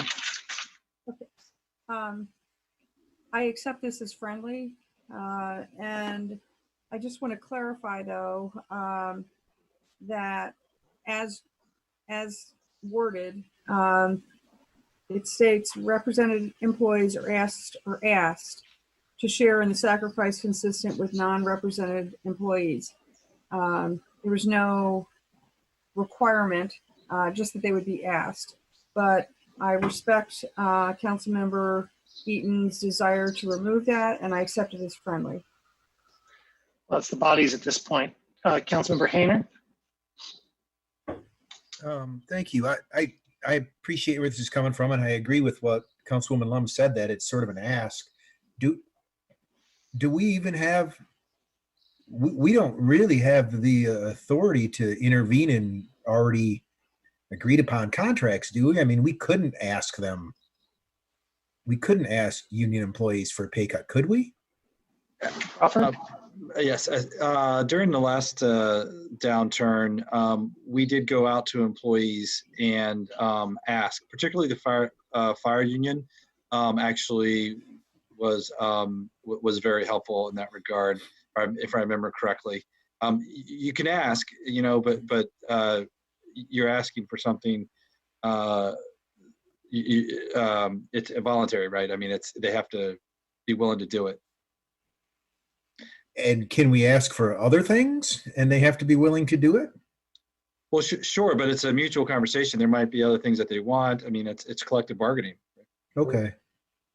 Okay, just curious, because there's opportunities for, we've had these conversations in the past where our pension mandates and so on are really going to take a hit. And so if we want to ask for anything, I'd like to ask for some changes to things like that, or changes in the vesting periods and so on. There's lots of things I think I could ask for. Well, I think we have to remember that, one of the benefits of a contract is that you've locked in an agreement, and there's a mutual expectation, and both parties benefit from that stability. It's not an easy thing to go back and ask, and it should not necessarily be looked unfavorable on either any outcome there necessarily. There is an expectation that you meet your commitments when you sign a contract. Sure. I don't know if this is an appropriate question, but Mr. Crawford, do you see in this resolution the flexibility to act in the manner that you believe is appropriate to safeguard the city? In the amended resolution, as amended? Sure. Did that not come across? Yes, sure. I'm looking at it. I'm sorry. Oh, okay. Well, I mean, that's the essence here, right? We're looking at, I think we're speaking to Jack's amendment now, though, right? Yeah. Okay, so I'll hold my question, I guess, but I'll give you a chance to look it over again, Mr. Crawford. I don't. Yeah. So to clarify, then, in the amended language, is it is it prohibited from talking to? Are you indicating you don't want us to talk to, as a policy, talk to the units we collectively bargain with, and only work with salaried salaries? That's the preference that I'm expressing now. Yes. Yeah. So that is a limitation on the ability to solve a financial problem, right? So. Thank you. Councilor Griswold. Yeah, I will not be supporting this amendment. I think that we need flexibility in talking to the bargaining units and giving them the option of how to achieve some saving targets, be it through staffing reductions or through pay decreases or any other creative way. And that's what I'm most familiar with in the business world, to give the bargaining unit leadership flexibility to meet targets in whichever way seems most reasonable to them. Mr. Crawford? Yeah, let me just put out in this regard, prior to presenting you with the financial recovery plan, I met just to inform the union leadership. It wasn't an ask about where we are. I do believe we're in partnership in this organization with all of our employees, and I think it's important to communicate the problems we have, and we work to solve them how we can. there are different ways with the different groups. So, I going forward, I can tell you that I intend to work with all the employees, both by communication and mutual solving of issues. Councilmember Umlawi? Thank you, Mayor. Mr. Crawford, does it give you pause that third bullet point in the third resolve clause? Is it going to be problematic for you to work with the unions on shared sacrifice if it has to come down to that? I understand the contracts in place, and I know that. I just would like to have equity here amongst the whole organization, and to exclude a group, just doesn't seem as equitable. And I hope it doesn't come down to this, but if it did, wouldn't these organizations feel that it was in their own self-interest to make those sacrifices, so it was best for the greater good?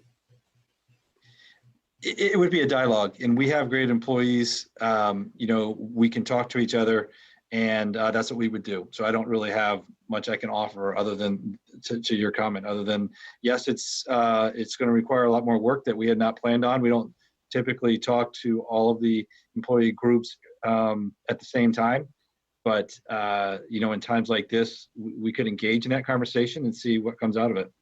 Can I ask you one more follow-up question?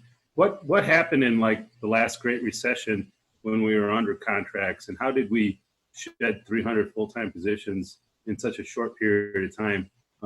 With what was used? It actually went over a number of years, and there were a number of things that were done. There was an early retirement incentive. There were pay cuts were eliminated for, I think, 5 years. It was a long time. It was very tough. We had pay reductions, I believe, in fire, if I remember correctly. I'd have to go back and look at the details. Okay, thank you. Councilmember Nelson? As I listen to everybody else's comments about equity and fairness, it occurs to me that isn't it generally true that the employees that would be represented are at lower pay scales?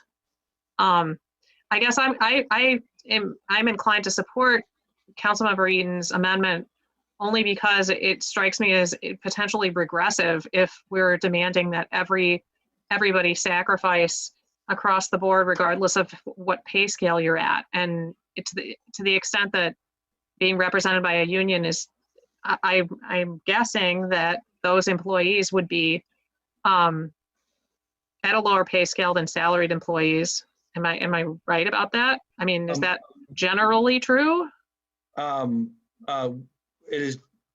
We do have employees on both salaried and non-salaried that are on the lower pay scale, lower end of the pay scale. Okay.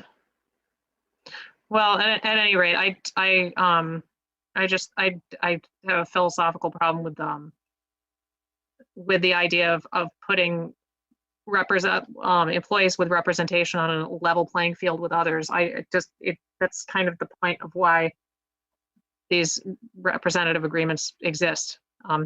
Thanks. Further discussion? Councilmember Grant? Thank you. I mean, I think this discussion speaks to an issue that I have more broadly with the entire resolution, is that there are a lot of potential unintended consequences of us tying the hands of the city administrator and leadership staff by making these choices now. I think we had a really productive discussion a week ago where Mr. Croft, that is in the first resolve clause, but the fact that we're having to hash these out one by one before we've even gotten to the budget at 1217, I think speaks to a real problem and why there was a lot of concern in the community today over this, because I don't think it's been fully thought through what the consequences are. And I would prefer in this time for us to be more nimble as an organization and to give Mr. Crawford and his staff the ability to work with as few restrictions as possible, and be able to come back to us when these difficult decisions are being made. But I think I hear all the time about not having access to information. If we don't know everything, I think it's premature to be dictating a lot of these policies now.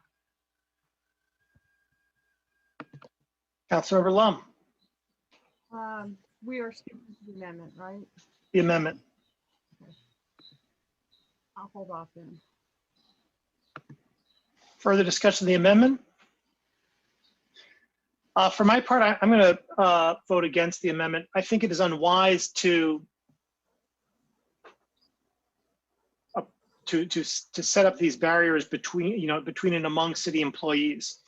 I understand that there are issues of equity, and that there are issues of ability to bear a pay cut, and I believe that those issues will be ably those important interests will be ably defended both by Mr. Crawford and, more importantly, by the members of the bargaining unit.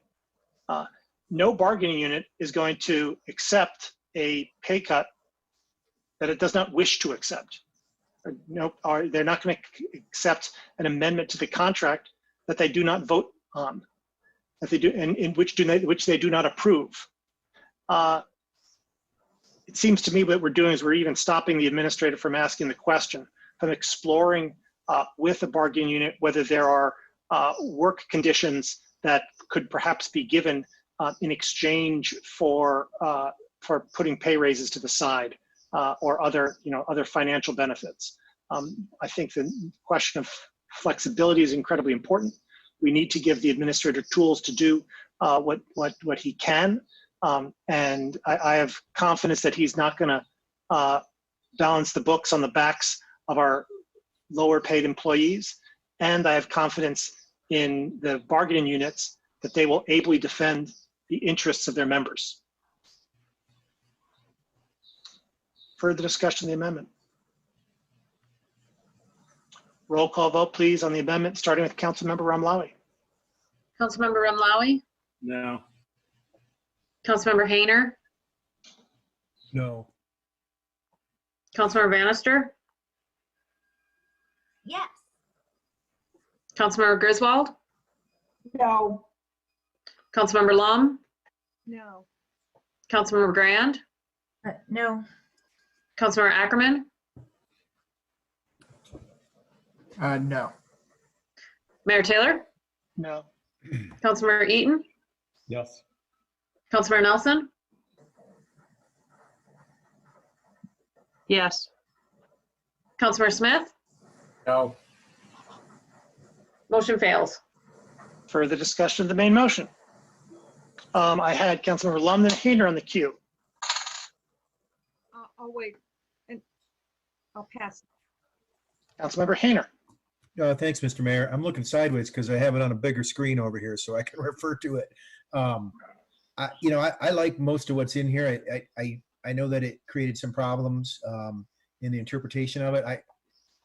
I did question the notion that were we able to take a lead in compensation as city council, and I guess that's been resolved for us, and I appreciate the opportunity to do that voluntarily. I had a conversation with my wife about it today, and can I take a hit? I mean, I'm not working; she's working part-time now. It's all right. We have to lead on these things. In some ways, I'd like to see it do more, but as CM Grand indicated, we don't want to tie people's hands either. The more opportunity I can give for Mr. Crawford and his financial wizardry to go to work for us, the better. And so I don't see this as tying him down. I think the thing I spent a lot of time pointing out to people was the end of the third resolve clause where it says funding is ensured for actions necessary to support residents most impacted by the crisis. And I believe that as a body, we have indicated and affirmed that we believe that essential services include things like affordable housing and social services and support for those who have the least among us in the community. And I would like to make the assumption that that line covers that. Obviously, there's no guarantees of that, but as far as I'm concerned, it does and it should. And so I just want to put that out there that, you know, when we got that, when I finally got a copy of that one email, I called over to Can across the street and talked to the director over there for a while, and we had a conversation around that topic. And you know, they're really in need, and we need to find ways to. I mean, they're kicking out 4 times the groceries than they did, you know, a month ago, and it's and I mean, I'll just be real honest here, as somebody who in the past has used those resources to help my family in tough times. I appreciate the need for those kinds of programs, and so I just want to make sure that we're not, you know, that we're cutting where cuts can be afforded, and that we take that line seriously. I don't know. I don't really have big problems with this. I'm going to support this notion that it's a reasonable amount of guidance for our administrator, and that our administrator is going to do the best that he can with the situation that we're going to find ourselves in. And I know it's easier now to make changes to the budget than it is to make budget resolutions that require 8 votes and so on. And my presumption is that a budget resolution either adding or subtracting money still requires 8 votes. Is that a correct assumption? Okay, I see some head nodding. I appreciate that. But be that as it may, with the change that was friendly to the body about the priority-based budgeting, I think this is appropriate, and I really don't have any problem with it. I know there's a lot of grief over this supposed wiping of the 40-40-20 quote unquote promise, but those are general fund dollars, and they're not being taken out of the budget as is presented. I mean, I have it on the other screen. I've been pouring through it to make sure that that's the case. So I thank the council members for bringing this forward, and I think it's perfectly appropriate, and I'm going to support it. Councilmember Umlali. Thank you, Mayor, and thanks for some of the explanation on this, Mr. Crawford, and the council members bringing it forth. I just want to again reinstate that we're not defunding our social programs locally. And sorry to lose my cool there a little bit earlier this morning, but it's been an emotionally charged day when that's being questioned. And sorry, it hurts. And I could take criticism, but that's not the kind that I like to take, because it's factually untrue. So, you know, I've never been a fan of the 40-40-20. I've had to have many conversations with constituents regarding it, and the folks before me who serve on council knew the limitations of that resolution. There's reasons why certain millages, you know, go to the voter, or actually all of them do, to be approved, so that politicians like ourselves can't mess with those dollars. We can't move them around. We can't. If it's for the parks, it goes to the parks. If it's for the library, it goes to the library. If it goes to the green belt, it goes to the green belt. You know, so I you know, I like to hope to think that as elected officials, we'd educate our constituents, and we'd educate the general public on how we actually go about funding affordable housing, or climate action, or pedestrian safety with a dedicated millage, not by a promise. That's foolhardy to think that that's the way you can have a dedicated funding source. The only way you can have a dedicated funding source is through the ballot and the language used on that ballot. So, you know, it's unfortunate that it's been gamed, but hopefully we're at a point where we can put it to rest and give our city administrator the tools and the flexibility that he needs to face the challenges that are coming. And this does that. This, you know, calls a spade a spade. This millage money is general fund dollars, and it should be appropriated based on council's priorities. And that's all this is doing. This isn't defunding our nonprofits. This isn't defunding affordable housing. This isn't defunding climate action. This is giving us the flexibility to meet the growing needs of our community.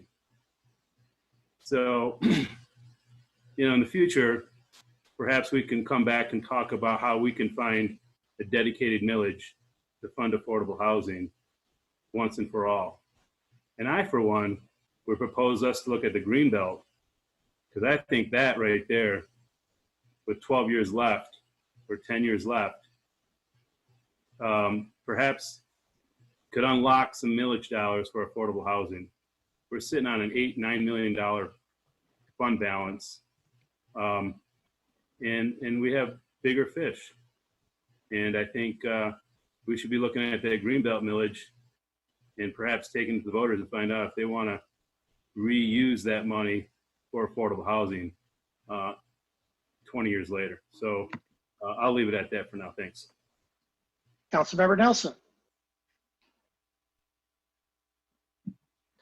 I just want to comment that in some of the communication that I had with residents today, well, actually in all of my communications, I was sharing the presentation from Mr. Crawford from our work session, because I think we have a real disconnect in terms of how much the public understands the likely shortfalls.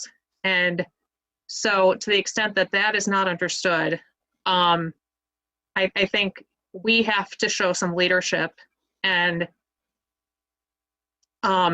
basically respond to the information that maybe we have that others don't.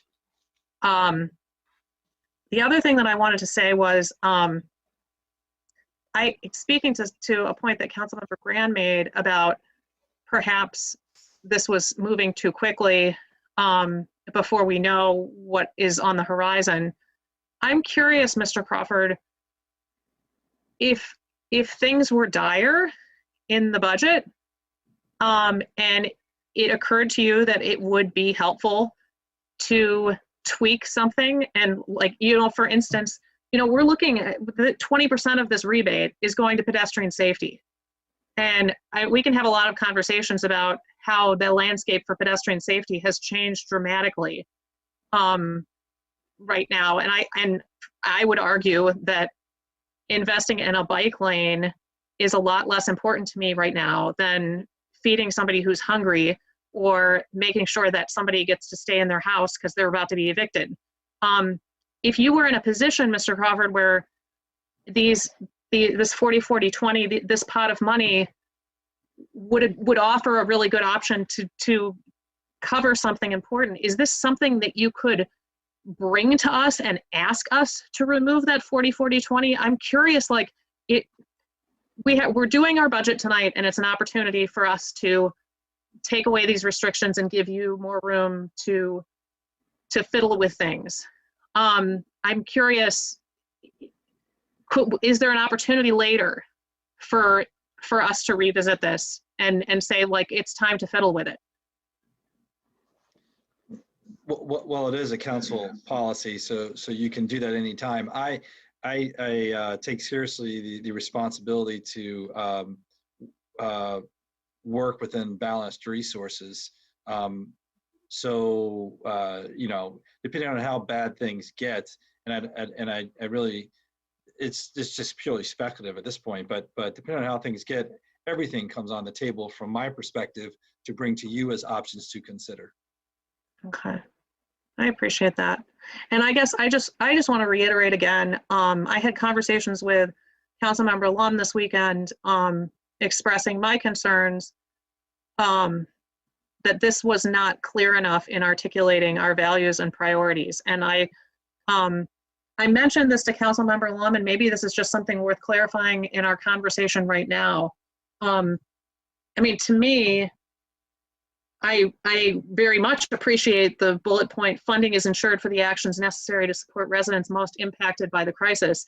But based on communication today, clearly that is not like understood by people or recognized by people as an actual reflection of our values. Like, so I don't know how we overcome that, is what I'm saying. I mean, we just had a conversation in the context of the other amendment about not wanting to tie the hands of Mr. Crawford. And really the way I see that this amendment is very much about not tying his hands. Like, his hands are unnecessarily tied for a reason that is optional. And well, at any rate, I'll stop speaking. I've been talking a long time. Thank you.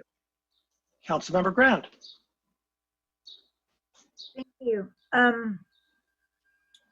I do think this, you know, even we heard from Dr. Stultz today that they are looking, you know, across the organization, including in her place, including in her department, to make cuts. And this to me is a not so thinly veiled attempt to get rid of 40-40-20.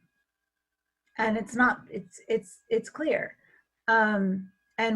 And now this time, to me more than ever, this is why when those of us who were on council who supported 40-20 at the 40-40-20 at the time made that promise, it was because this is always the funding that gets cut for these priorities, for affordable housing, for climate action, for pedestrian safety. And this was always the funding that was so difficult to find, but yet we were hearing from the community, these are our priorities.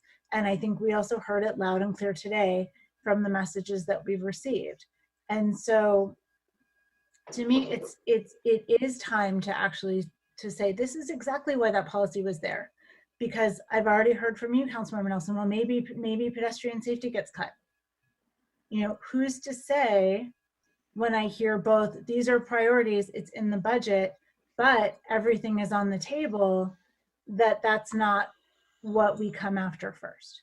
So I think that in part was the intent of the policy, to help us during these times to say, these continue to be priorities and we're going to protect this amount. It doesn't mean other funding from the general fund for these programs doesn't get cut, but this money stays, so that at a minimal level, we can continue to fund these important programs. I also think their second resolve clause, while I understand it seems rather innocuous, talking about cost savings, also could tie the hands of our city administrator. What if a certain project all of a sudden becomes less expensive because we're not competing with other communities for concrete, or because money becomes really, you know, it becomes cheaper to borrow? And it could be a good time for certain projects. If over the past few years, we've seen bids go up and up and up and up, but so now might be the time to move forward with certain projects if they're more affordable to our community. And I just don't want to see us lose that flexibility. But it should come as no surprise to anyone that I would never support anything that gets rid of 40-40-20, because it's a promise that I made to our voters. Councilmember Griswold. I have submitted an amendment to Jackie, and Jackie, would you be willing to share that with council members?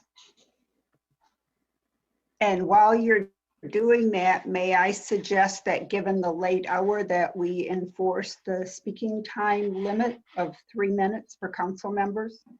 Thank you. I'll read it. It's very short. It just says, resolve that the base level of affordable housing funding is set at 40% of the mental health millage funds. This is really just a symbolic amendment, because we are going to spend much more than that given the pandemic and the financial crisis we find ourselves in. But if there's concern within the community and we're creating anxiety and stress, I would rather add this obvious amendment to address some of the concerns in the community. There a second? Seconded by Councilmember Eaton. Discussion? Councilmember Griswold, you still have the floor. I have no well, I guess one comment would be, I don't really care if it's 40% of the mental health funding millage or an actual dollar amount, but I question whether that dollar amount might change slightly year to year. Councilmember Ackerman? Thanks. Just to be fully accurate, I would recommend wording that is resolved that the base level of affordable housing funding is set at 40% of the public safety and mental health millage rebate funds. Otherwise, we might. Okay, thanks. So it's the formal title. Yeah, and okay. The rebate piece is was more the. Oh, okay. Jackie, do you mind making that? Okay, thank you. Is that friendly to the body? Councilmember Ramallah, you still have the floor. Councilmember Ackerman, you have the floor still? I'm good for now. Councilmember Ramlawi? I just want to thank Councilmember Griswold for bringing this up, bringing this forth. I think will help alleviate the concerns that we heard today. And I think it's a commitment that we won't have a problem fulfilling. And just real quick, whether the city administrator has an issue with this at all. No. Thanks. Councilmember Lum? Yeah, I'm just going to say I accept it as friendly. And I would also just note, I think the further clarification is helpful. So thank you, Councilmember Griswold. And I will just share that the city historically, and this would go, across decades, has provided millions in general fund funding for nonprofits, long before 40-40-20 arrived, and that would certainly continue. And so this language does reinforce what's been the practice for a very, very long time. So thank you, Councilmember Griswold. Further discussion of the amendment? Councilmember Ackerman? So just to be crystal clear, this amendment would preserve the affordable housing portion of 40-40-20, but would strip potential funding for climate action and pedestrian safety. Councilor Griswold? I don't know if the word strip is quite accurate. It just would not address those two in this resolution. I think that with our A20 plan, we are addressing funding for climate action, and we have quite an aggressive pedestrian safety program that we've had for the last few years. So I'm confident we'll continue to address that without calling it out in this resolution. Councilmember Ramlawi? Yeah, I just would push back a little bit on the wording strip. I mean, just from all the conversations we've had already regarding climate, we're talking hundreds of millions of dollars that we're going to need, not hundreds of thousands. So I think it becomes, pretty insignificant at that point. You look at the total cost of getting to carbon neutrality. So I don't see that our commitment has waned from that. Councilmember Grant? But to be clear, the money wouldn't be there. And given that we still haven't adopted our carbon neutrality plan, I don't feel that it's very safe. Councilmember Lum? Thank you. It's just, what it does do, it just, again, it provides more flexibility. I mean, it could be used for mental health services if there's a need. It could be used to avoid laying off employees. It could be, it provides that kind of flexibility.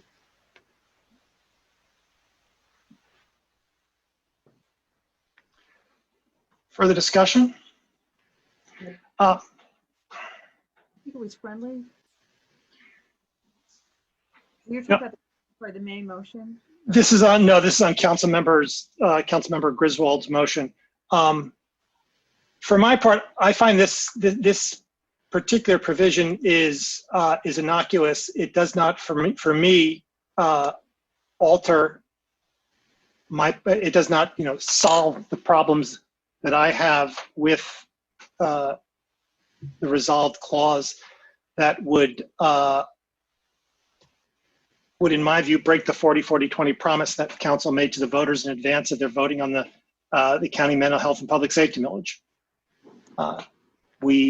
Council made it very clear that this money would not just be thrown into the slush fund if the voters passed the millage.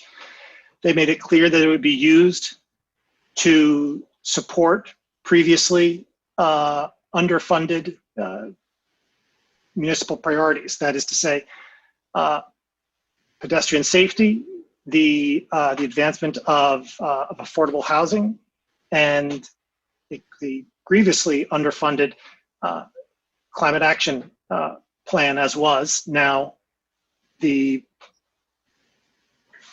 carbon neutrality, the A20 carbon neutrality plan. While removing 40-40-20 does not in and of itself defund these priorities, it does permit their defunding. It does facilitate their defunding. It enables it downstream, which is not to say that, and I think that's merely a fact. It's not an indictment of the goal. I don't speak to the goal, but it does permit it. The funds are not there. They are not secured for the purpose. We have had a very difficult time finding funding to support the community's priority to do what we can to combat climate change, to promote a carbon neutral Ann Arbor. This money has not been available to date. With the millage monies coming back from the county, this money is now available. We are able to support staff for the purpose, staff that needs to be secure, and so programs that need to be secure. We are able to provide an ongoing source of funds into the Affordable Housing Trust Fund, into the provide affordable housing assistance services that previously was not available. We have been able to, build more crosswalks, light more crosswalks, build more bike lanes in a way that previously we weren't because of the absence of monies. The existence of the rebate, in its secure form is both honors a pledge made to the voters in advance of their vote, and supports and secures our ability to affirm and meet important community values. It's something I feel very strongly about. So with respect to Councilmember Griswold's amendment, for me, it's neither here nor there. For me, the real juice is the maintenance of the millage. Further discussion of Councilmember Griswold's amendment. Mayor? Thank you. May I clarify? This is new language, not replacing any language. Is that correct? That's my understanding. That's my understanding. Thank you.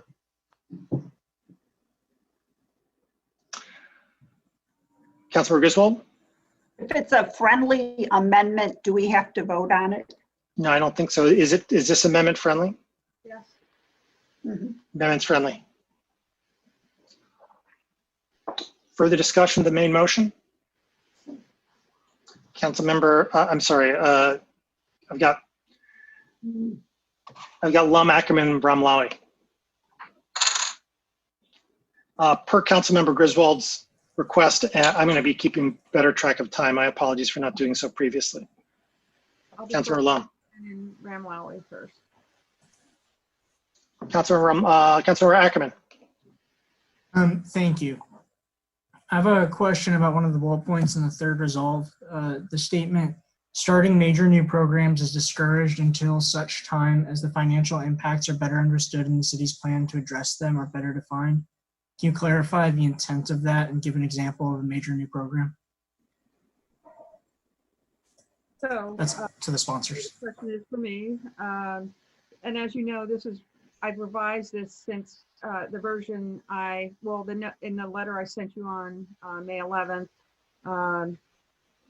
where I indicated that we would consider a moratorium on major new programs.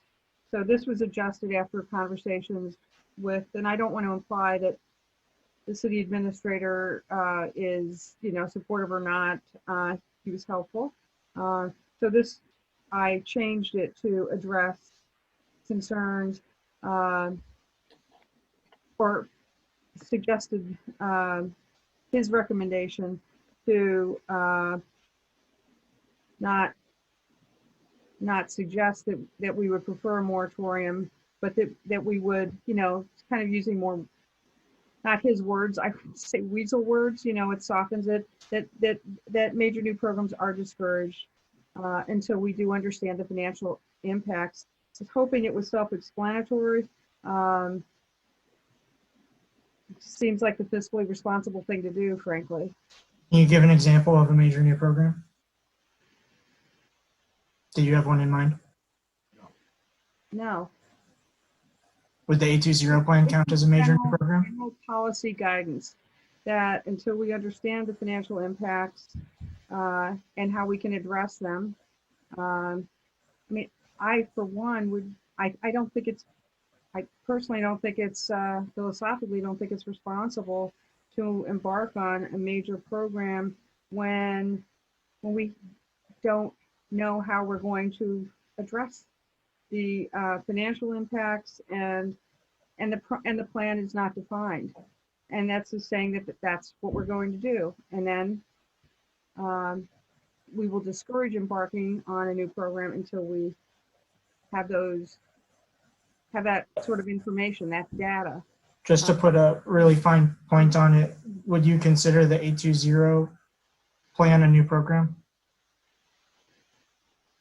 No. We kind of talked that one to death. This is major new programs. Perhaps an amendment on that part, a clarifying amendment on that point might be in order at some point later on in the conversation. Councilmember Nelson. Okay. That point raised something that or reminded me of something that was mentioned earlier that I thought was worth clarifying. Mr. Crawford, if there was a remarkable opportunity to take advantage of either cheap funding or a better opportunity or a deal on negotiating something better, something that was financially advantageous, would you find the wording of this resolution so restrictive that you wouldn't dare offer it up to us as an option or suggest it to us? Instead of giving a yes or no answer, I would say I feel comfortable bringing anything up to you because this appears to be policy guidance and policies can have exceptions. However, I think a helpful thing for me to understand in your conversation is being shovel ready for projects at a time like this can be very advantageous to the community. And so there are thoughts, there are efforts, there are some things that have certainly started, and having those continue to a point that they might be ready. What it means by start, maybe I might have a different interpretation than each of your council members.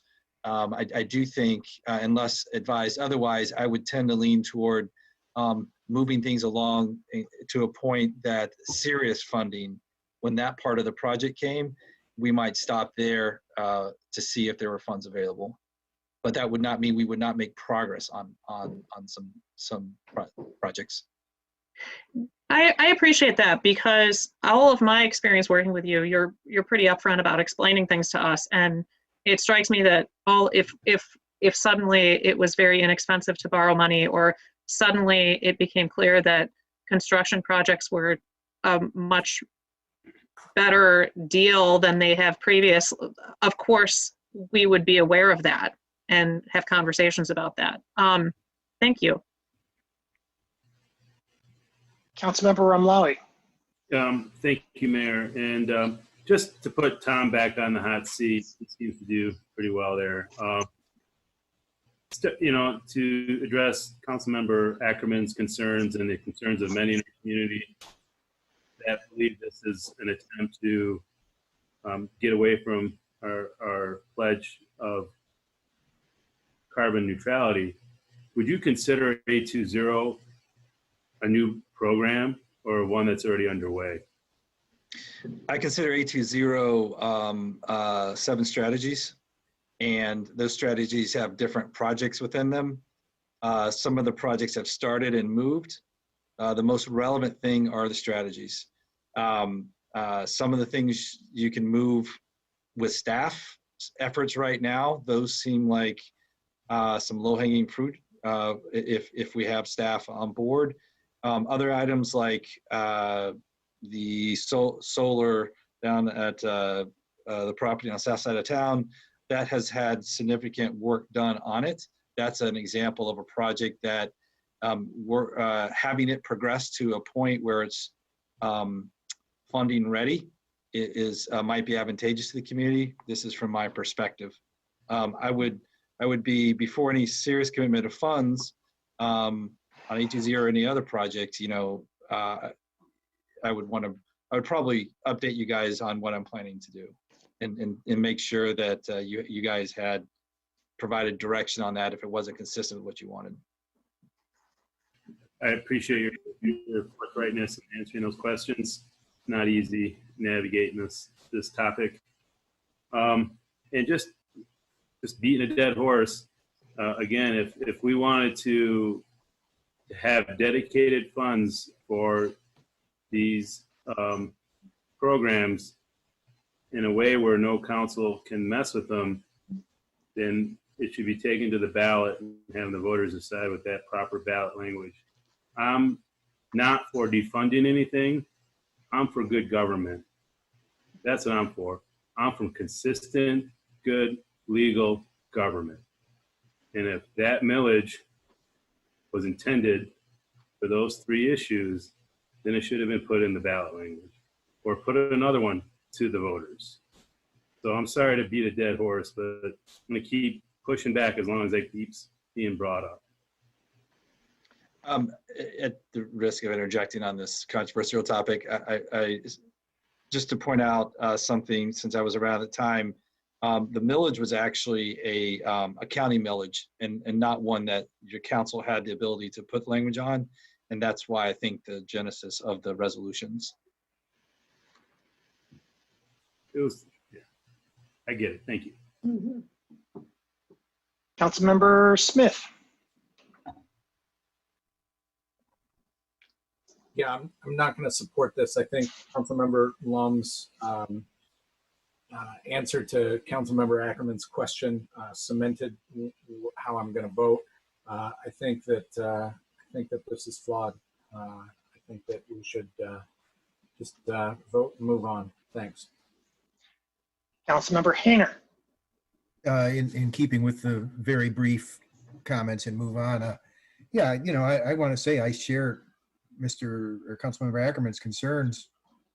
I don't count A20 as a major new program that's starting. I mean, it is, but it's been going on for a long time, and the planning for it's been going on since 2014. So I would certainly hope this doesn't indicate that. And I mean, if anybody thinks that it might or fears that it might, feel free to strike it.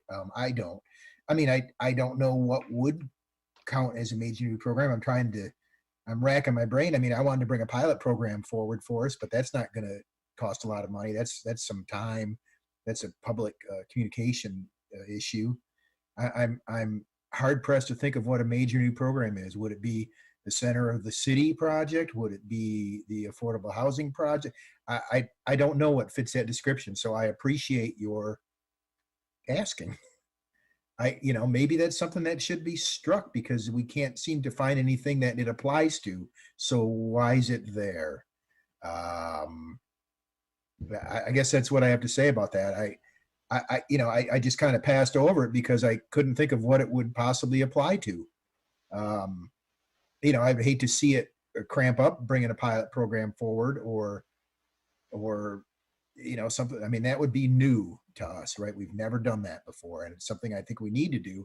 Not only look to where to cut money, but look to raise money, raise revenue. And we know a pilot would bring that opportunity. I don't know. I'm sorry to even take a speaking turn, but I share your concerns about that, Council Member Ackerman. What would that prohibit us from doing? I don't know. It's got me thinking all of a sudden.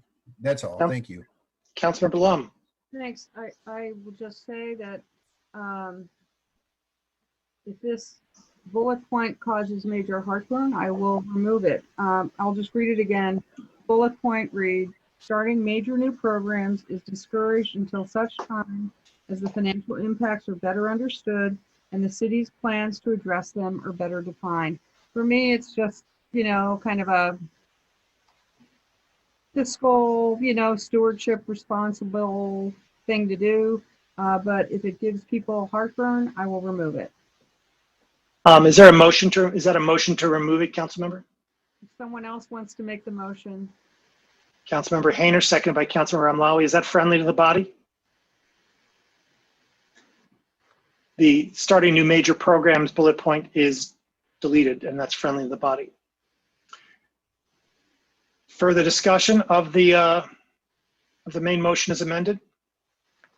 Councilmember Ackerman. Sorry, I'm going to move an amendment. If you just give me one moment, I just need to finish it. I just didn't want to move to voting yet. I apologize. Okay.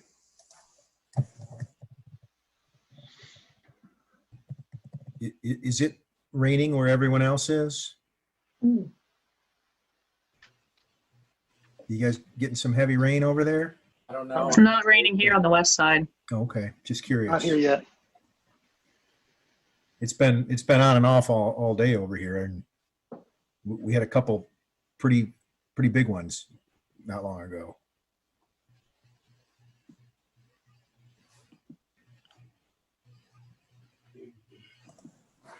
Ms. Bozier, I just sent it to you.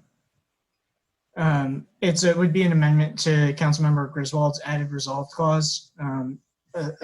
Essentially, this would lock in a baseline of funding that'd be the equivalent dollar amounts for affordable housing, climate action, and pedestrian safety. It would be a commitment not to fund them through necessarily knowledge, but would be a commitment to fund them nonetheless.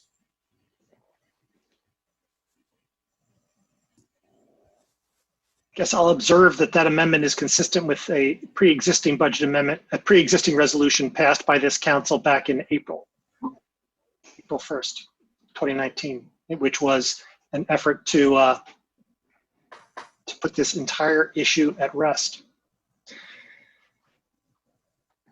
Has that been distributed?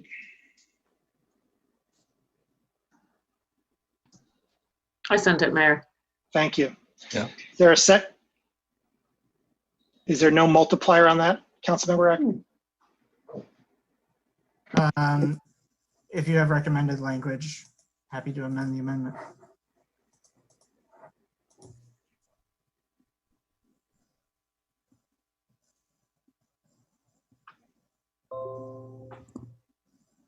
Can you repeat that? I had to. Oh, sorry. If you have recommended language for the multiplier, I'm happy to move an amendment to the amendment. Consider.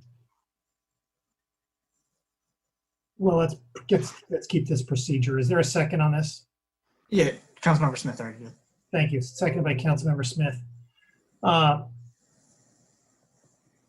If this basically what this amendment does and the other previously accepted amendment does is puts in this amendment, in this resolution, the exact language and principle that that Councilmember Griswold and I worked out, put together, and was approved by City Council back in April of 2019. A resolution, the goal of which was to put this conversation to bed and to provide general fund, to provide essentially a parallel lockbox, a parallel resolution for the purpose. I guess I should just stop talking about this. I'm going to support this because it's innocuous, but my previous major concern with respect to the avoiding of the 40-40-20 locked-in commitment stance. Councilmember Bannister. I had a question not so much on this current new amendment. My hand was up about the first bullet, so I could come back to me after we finish this part. Thank you. Councilmember Nelson, Eaton. Thank you. I'd be willing to accept it if it didn't address pedestrian safety. I think that our community housing needs and food insecurity issues are going to be immense during this recession, and I want as much flexibility as possible. Last year we did address it in this fashion, but we've since had a pandemic and we're headed into a very deep, what I believe will be a lengthy recession. And I really want enough money to fund human services. And so if in fact we don't have a need for those things, then let's do a lot of pedestrian safety. But I would prefer that $440,000 that's set aside for pedestrian safety in your amendment be just permitted to be used as we need it. I think, oh, sorry. Councilmember, I got Nelson, Ramlawi, and then I'm assuming Councilmember Ackerman. Councilmember Nelson. I just want to go on record as saying that I think that some of us here are pretending that we didn't have the work session last week, and we're to bring up to try to replicate the exact same budgetary compromise that happened a year ago, as if our circumstances are the same as they were a year ago. The whole point of the amendment that Councilmember Griswold and Councilmember Llewellyn have brought tonight is an acknowledgement of the very different financial situation we are in right now. And I'm just astonished that I just am very shocked at what I'm hearing. And maybe it's easier to pretend tonight, and it will all become clear 2 months from now. And we're just sort of pretending as long as we possibly can. But I think it's irresponsible. I think it's irresponsible for anyone sitting at this table to cling to this promise from 2 years ago and not open their eyes to how profoundly different circumstances are now. I appreciate that it was a lovely promise to make 2 years ago. And frankly, the compromise that was attempted last year was acknowledging the fact that, yes, financially, these things could be funded and we could guarantee the funding and that was okay. But last year, people were cognizant of the idea that the financial situation isn't always going to be the same. I'm just, there's no way I would support the same compromise that was presented a year ago as if it's the circumstances are the same. It's silly. Thanks. Councilmember Ramlawi. Yeah, as we continue, we sometimes backpedal, I guess. I'm not as upset as my colleague, Councilmember Nelson, is about where this is heading again. But I do support Councilmember Eaton's notion of stripping that pedestrian safety portion. I think, we have many different sources of funding for pedestrian safety. DDA being one, and of course many other sources of funding for that. So I definitely support if we're talking about the amendment still, or where we're at right now in this conversation. I'm not sure, but I would support Councilmember Eaton's motion if that's what we're covering. Member Ackerman. I'll just say, I offered this trying to move the conversation forward. I apologize if it struck a chord, and it is the bodies, but I'd be happy to withdraw it if that would be more comfortable for people. I just got one question. I'm sorry I didn't ask Mr. Crawford. What are we spending right now on climate action? 1.6. 1.8. There's the numbers that Dr. Schultz presented are generally correct. So there's 1.6 million, but there's also some allocated funds. In other words, staff who works on some and other funds who charge to it. But I would say 1.6 is what you would generally recognize. And then she's also talks about the solid waste fund as if there are funds that become available to meet the solid waste objectives, which also help A20 at the same time within that plan. But 1.6 is what you would probably recognize as an appropriation. So really, this is innocuous. If you $880,000 is half of what we're projected to spend anyways currently. Let me check. I think the 1.6 might be the general fund allocation. I have to double check. So I have to get back to you. And with this, you still have the floor. General fund dollars. Sorry? With this motion, this would be all general fund dollars. So, we're getting away from being tethered, and we're just talking apples to apples. And right now, we got $1.6 million that's being applied to climate action. Is that a question or statement? It's a question saying that Councilmember Ackerman here has proposed a baseline of $880,000, which currently is less than what we're already applying for climate action. Oh, I see. Yeah. If you combine them together. Yeah. Yes. The millage and the general fund. If you combine them together and he's limiting climate action at 880, that would be less than the aggregated funds that are presently being in the recommended budget. So if I could, I introduced this trying to move the conversation forward. I obviously struck a chord that I didn't intend to. I apologize for that. The amendment does belong to the body. I'm happy to walk it back if people are interested in that.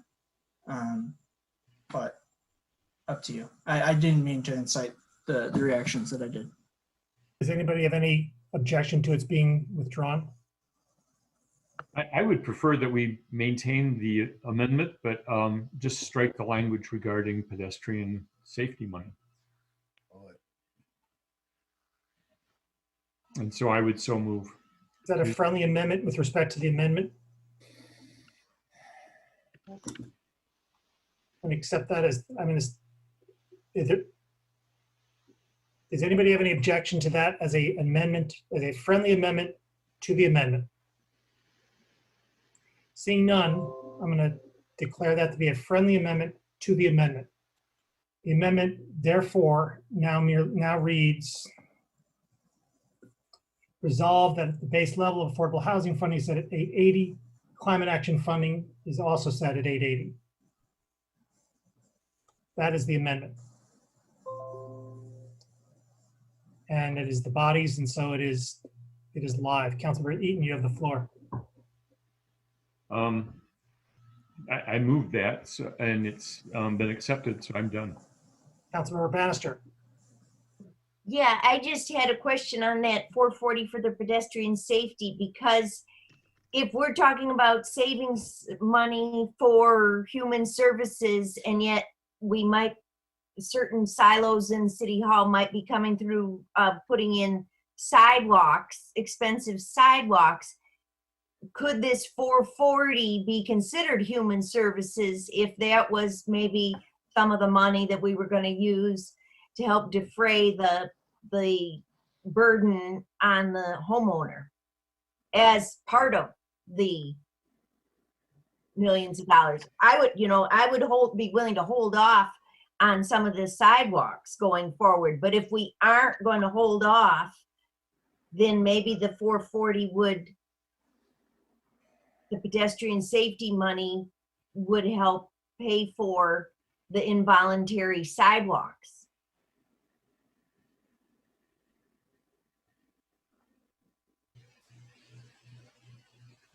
And have the same positive effect that Councilmember Eaton was looking for in helping vulnerable homeowners. So the intention of the amendment is to leave that money unrestricted as we look for ways to balance our budget.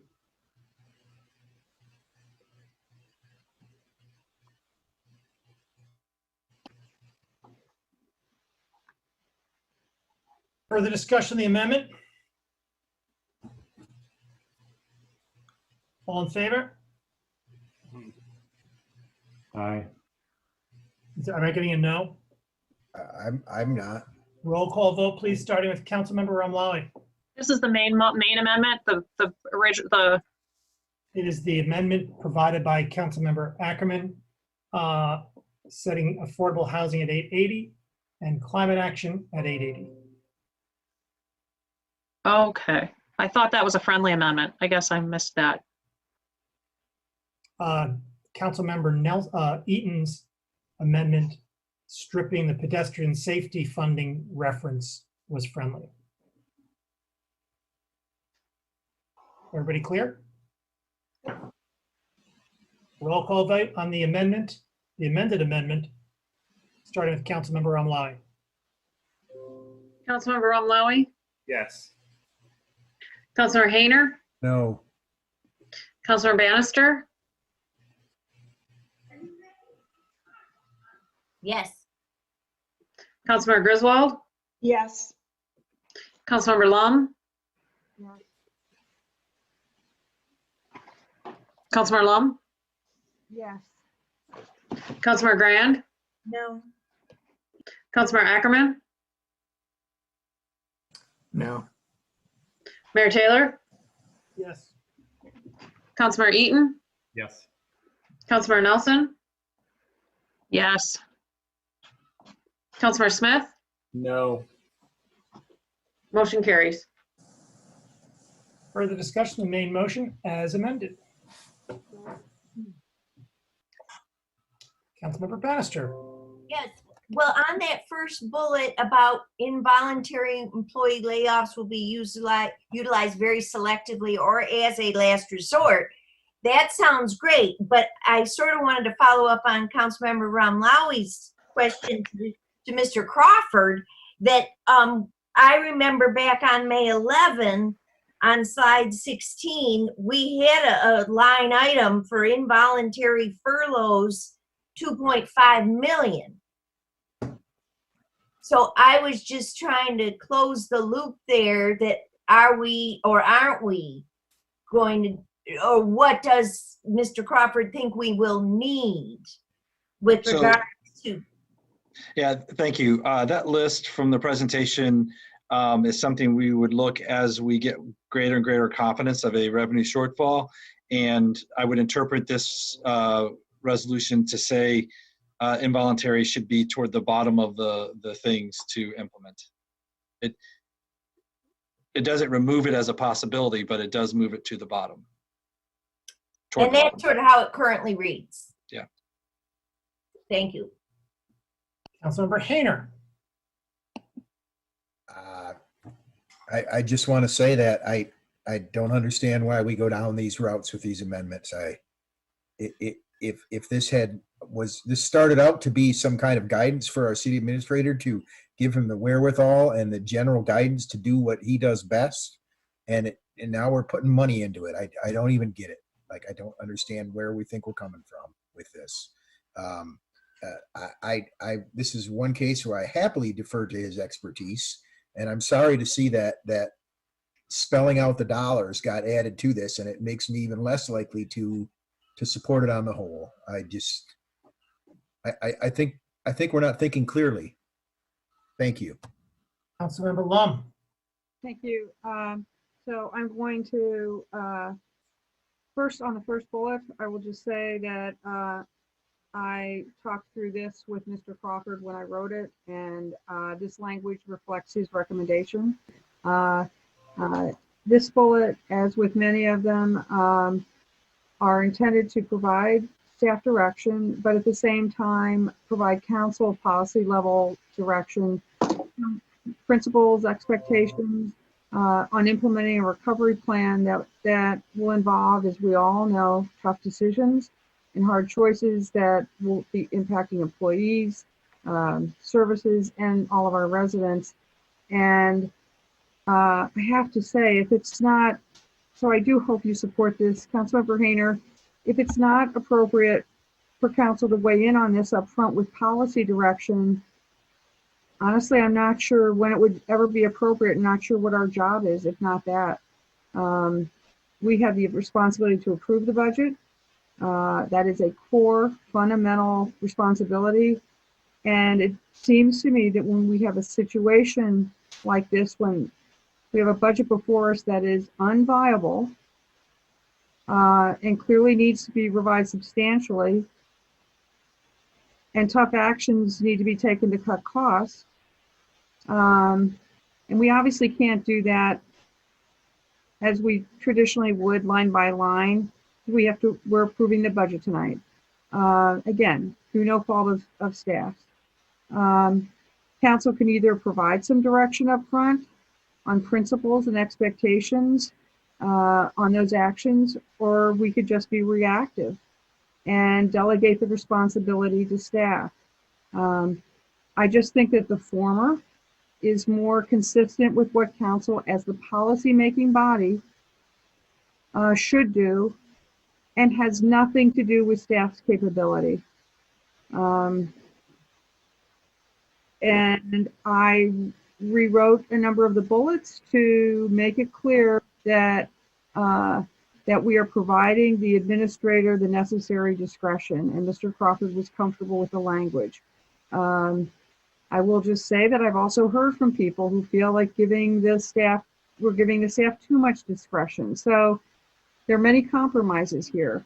But in general, it is our job to provide policy direction on important matters. And there are not many more important matters than how to implement substantial budget cuts that, again, will likely have major impact on our employees, on our services, and on our residents. So I would hope that you would be comfortable supporting providing this kind of policy guidance. Thank you. Councilmember Ramlawi. Thank you. I know it's really late, but I just want to say I appreciate everyone's willingness to come together and compromise on this. I know it's been definitely the textbook sausage making process of government, but I think we have made some strides and we have been able to give our intern city administrator guidance. We have dedicated funding based on our policy direction. And I hope that the public is reassured with our priorities and our commitment to affordable housing and climate action. And hopefully this can solve a lot of the uncertainty out there and give our city administrator the tools necessary to fulfill the policy that we're pursuing on both of those items. So I know no one's happy here, but I think overall it's a win for the community.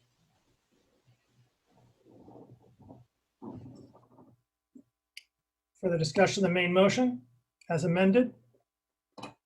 Per prior, I'm going to vote against the main motion as amended, and I continue to have, although I'm somewhat mollified by where we stand on the two main priorities, I continue to have substantial concerns with respect to the walk back of the breaking of the 40-40-20 promise. In my view, putting those monies into the general fund opens the door for their reduction, and that's not something I'm willing to countenance. Further discussion. Roll call vote, please, starting with Councilmember Ramlawi.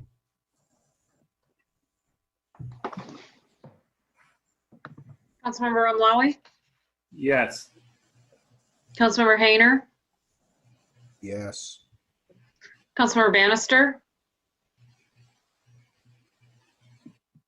Yes, my, Councilmember Griswold, Yes. Councilmember Lum, Yes. Councilmember Grand, No. Councilmember Ackerman, No. Mayor Taylor, No. Councilmember Eaton, Yes. Councilmember Nelson, Yes.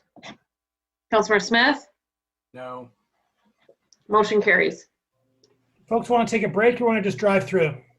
Let's Drive through. go on. It's 1:20. We're driving through.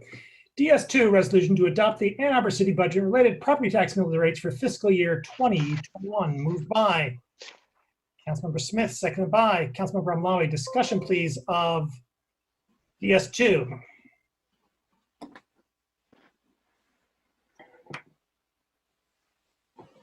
Councilmember Lum. Thank you. Let's see.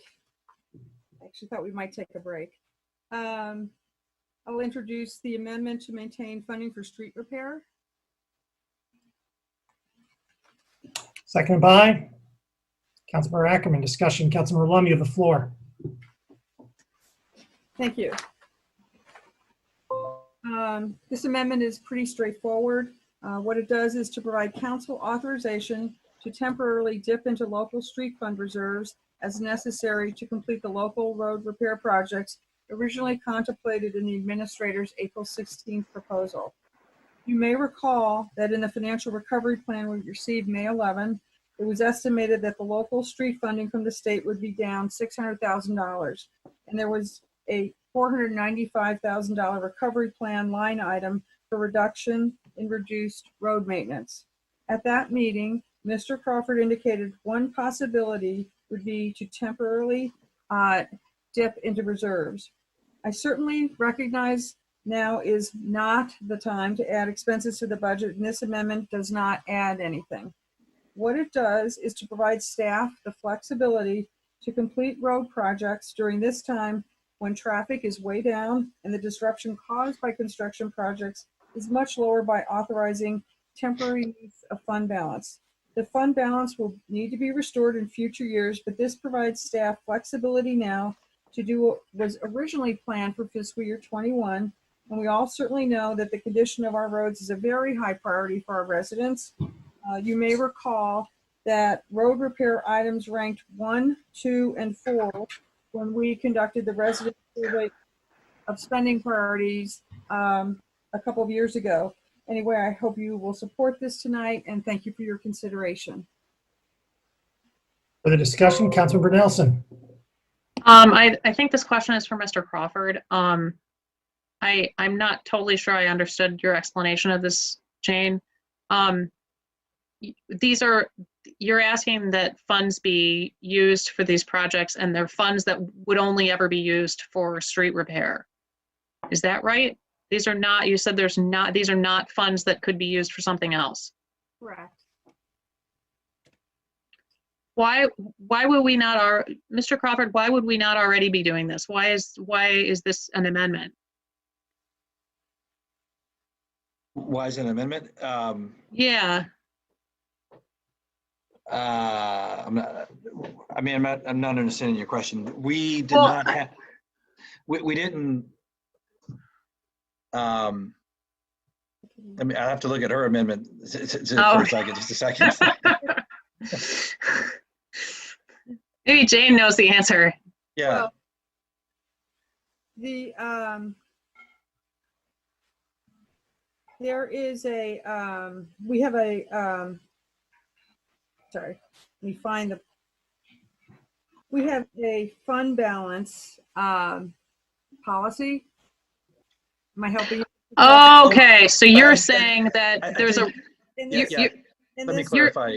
Yeah, let me clarify. So in the financial, I think the answer to your question is, when I presented the financial plan a week ago, an idea on the list in order to balance it in a pessimistic scenario was to take about $500,000 of local funding away. And we needed that in order to deal with the pessimistic projections for revenue shortfall. Councilmember, we have a minimum fund balance. And so Councilmembers Lum's amendment would you'd go below the minimum and utilize those funds in order to sustain what was originally planned, or that portion of what was originally planned. Is there any downside to doing this? Well, I mean, we do keep fund balance there for a reason. I mean, it's in that particular fund. I should have Ms. Bashan on here, or Mr. Hupy. Some of these funds we need them to have funds available for grant funding. Craig, you want to respond to this for the local streets fund? I didn't hear the question because they were rejoining me into the meeting, so I was at a dead space. Yeah. So, If I may, Councilmember Nelson, you have the floor. well, Jane might be able to explain it better than me. Jane is proposing that we dip below the reserve fund that we typically keep. And I was asking, what's the downside to, I mean, this is our standard practice is to maintain that reserve fund. And so dipping below, what's the con to that? I included a resolve clause to address this, that the staff would develop a plan to restore the local street fund balance to the minimum required by city policy by reducing the equivalent amount in future years. And that was discussed. I presented this in advance to staff, and so they were aware of this. And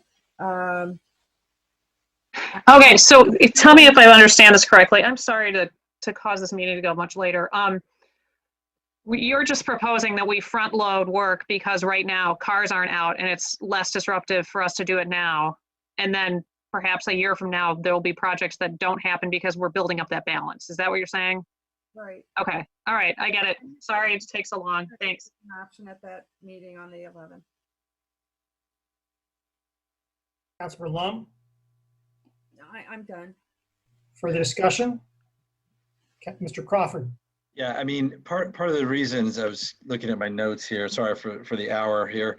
Part of the reason we do keep that fund balance at that level is because we have the volatility and in the source of funds that this comes from, the weight and gas tax. You also need it for if we have challenging weather events, if it's a difficult winter, this is where we go and dip into fund balance. And then if there is matching funds needed for state or federal programs, that's also why we have minimum fund balances. So these things all work together on why we have the minimum. What it does by utilizing some of these resources is it makes it, more challenging if those situations arise.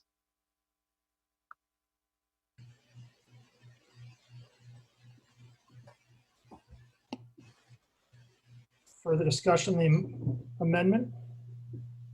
Councilmember Ramlawi. Thanks. I mean, real quick, how far does this take us below the recommended fund balance? I've got to check with staff on that one. And I'm going to ask Lynn where that takes us, or Marty.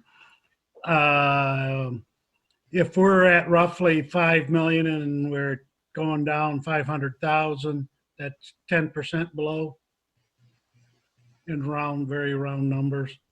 That's correct. And 5 million represents what? A half annual's? An annual is about 6 million in the local street fund, so just under 1 year's reserve. Okay. Thank you. Councilmember Bannister. Yeah. Now, I think this amendment sounds good because I think the roads are in shockingly bad condition. But I wanted to ask Mr. Crawford again, did you just say that this actually does tie your hands a little bit if you need to do this and that and dip into it in a bad winter and all that? Yes, that's what the fund balance is for, is to balance those needs out. We budget for an average winter. We're still doing that, right, Marty? We budget for the average time. Yes, Yeah. correct. Yeah. Yeah. So if we have a harsh winter, then we come back to you mid-year and say we need to use a fund balance. And is there any other way? Because again, I like the idea of fixing what Councilmember Lum is proposing, that we, while there's no one on the roads, that we run out and try to fix some of these really bad looking roads. But what's your feeling on it? Well, I mean, it's a limited, it is a limited pot of money. So what you spend today, you've got to restore tomorrow. Mr.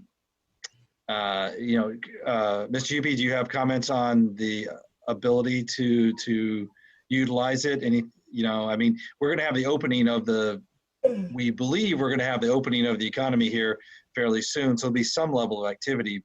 But Mr. UP, do you have some practical implications? Well, I will say that this proposed use might be exactly what the fund balance is there for. As the revenue source goes up and down, this allows you to use some of your fund balance to smooth out the work. It is one of the three things that I mentioned, the matching, extraordinary winters, and then the revenue shortfalls and volatility. I have a lot of concerns about, from a financial perspective, and Mr. Hupe and Marty, Ms. Prashant, you guys add in if you like, but I'm not sure where the state's going to come out in their commitment. And I feel like there is more risk here than we would normally see. So we might actually be hitting the pessimistic scenario in this one. It's hard to tell. Yes, we may be. It's going to depend how fast vehicle use comes back, if it comes back. Mm-hmm. Councilor Lum. No, nothing. Further discussion? All in favor? Aye. All opposed? It's approved. Further discussion on the motion as amended. Councilor Lum. I'd like to introduce amendment number 2, the amendment regarding the Nixon Corridor Improvement Project. Seconded by Councilmember Griswold. Councilor Lum. Thank you, Mr. Mayor. I'm sure you're getting tired of Nixon Corridor project amendments from me. And I'll just say that as long as I'm around and this commitment we made to residents isn't fulfilled, you'll keep seeing them. As a bit of history lesson, when council approved the new residential developments on Nixon in 2015 and 2016, adding about 750 new residential units, there were commitments made by several council members and especially Mayor Taylor to address the already problematic traffic congestion problems on Nixon that would only be exacerbated by the new units. I recognize that we could all advocate for ward projects and that with the adverse COVID-19 financial impacts, we'll likely need to defer some projects. The purpose of this amendment is to have City Council request staff and Planning Commission. We can't, of course, direct Planning Commission to do anything, but request them to remember the promises that were made to residents as the capital improvement plan is updated and specific recommendations and decisions are made in terms of potential project deferrals. We passed a similar budget amendment a year ago, but nothing changed as a result of that. Specifically, the amendment reaffirms council's commitment to do the project, and it also encourages staff and the Planning Commission to reconsider accelerating the project timing, but at a minimum, not delay it any longer. It's now scheduled to start phase 1 in 2025, which is 10 years after the commitment to residents was made. I think that's long enough, and additional delays are just not fair to impacted residents or consistent with the commitments we made. Thank you for your consideration. Further discussion, Councilmember Grand. I just don't really think this is a budget amendment because there's nothing tying the budget to this. it just confirms that we want to do it, but I'm not really seeing the actual allocation, and I'm not really understanding why it's in here. There's staff comment on that? Some, just a second, I'm having a hard time connecting here. Can you hear me? Okay. Some of these budget amendments are a little bit of a judgment call on whether they're amendments or directions. If they are redirecting us to change the way that we would program funds, I was seeing a line to that being basically a change in how we're going to manage the budget. If I may respond to Councilman Griswold, or Grand, I'm sorry. I guess Councilmember Grand still has the floor. I'd like to know why it's, it doesn't really strike me as a budget amendment. That's all. If I can help, maybe. I've got Hayner and Lum on the queue, so let's just stick with the queue. All right, I guess it doesn't really matter. I don't really see the point other than just saying to your constituents, like, hey. The same item was a budget amendment last year. Thank you. Councilmember Hayner. Yeah, thanks. I guess I share the confusion, and I'm not thrilled reaffirming a commitment that I didn't make, even though I recognize I exist as part of the body that did make that commitment in 2015. It has been a long time up there, but there's also a lot of people who aren't interested in shelling out 10 million or whatever it's going to end up being for these roundabouts. And so I understand it from where Councilwoman Lum's coming from, but I don't support it. I don't want to drag us through a roll call vote or anything, but I don't support this.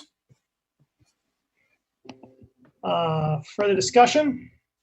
Councilmember Lum, you have the queue. I'm okay. Bannister, Councilmember Bannister. I'm similarly concerned, like Councilmember Hayner, that maybe in the new post-pandemic era, to spend 5, 6, 7, over 7 million on what some folks have thought was too many roundabouts. Maybe, especially when I'm thinking of like the Broadway Hill water main project being delayed, and I don't know how many millions that one is. If Mr. Hoopy is still here, maybe he knows, or one of the staff, how much that, I forget how much the Broadway project was. But Jane, did you want to tell me why, like you already said, you've already promised this, we'd already promised, it's taken forever. And yeah, I will just say, when we approved these projects, we heard from, at the public hearings, when we approved these projects, the neighbors from the second and first wards came out of the woodwork and spoke endlessly about the existing inadequate infrastructure. And they were speaking specifically about the Nixon corridor. We then made a commitment. We said, literally, at the council meeting, we hear you, we're going to approve this, and we will address your concerns that you are bringing to our attention with regard to the Nixon corridor. Then that later evolved into the Nixon corridor improvement project. The fiscal year 21-26 capital improvements plan reflects this schedule and cost for construction. For fiscal year 2025, and I will just say, I've heard from a couple Ward 2 folks who recently, over the last couple weeks, who wanted this move forward, and I said that's not possible right now. So this again is just asking staff, because we received a memo about this recently in response to the budget memo. This was a budget amendment last year, and we received a memo in February in response to that budget amendment. For the fiscal year 2025 for phase 1, which is Huron Parkway to Blewett, is just a little over 2 million. In the CIP fiscal year 2026, 3.5, I'm rounding up for phase 2, which is Blewett to DuVarn. Phase 2027 or later, 2 million for phase 3, which is DuVarn to M14. So that's your ward. Well, both. But I don't know if that's helpful. And again, it should be noted that this asks, this just really asks the Planning Commission and staff to reconsider the timing and to not delay it any longer than what's being proposed. Further discussion of the amendment?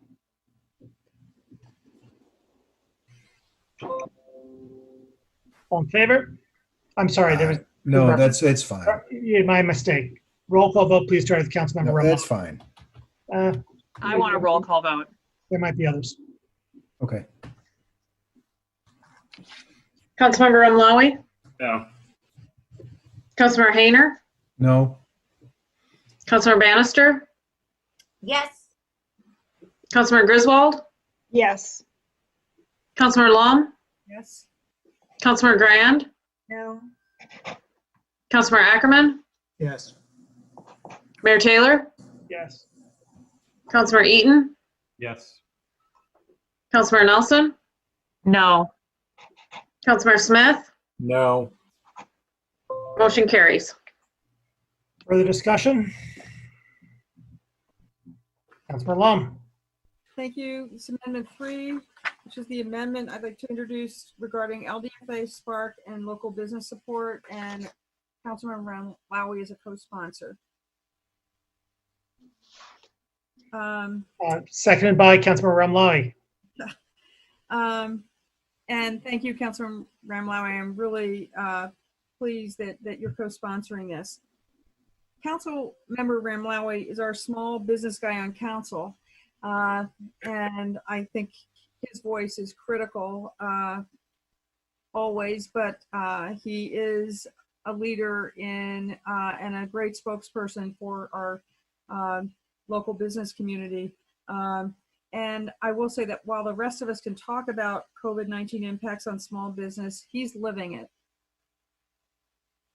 Councilmember Ramlawi can better speak to why local business recovery support is so important at this time. So I'll just focus on what the amendment does.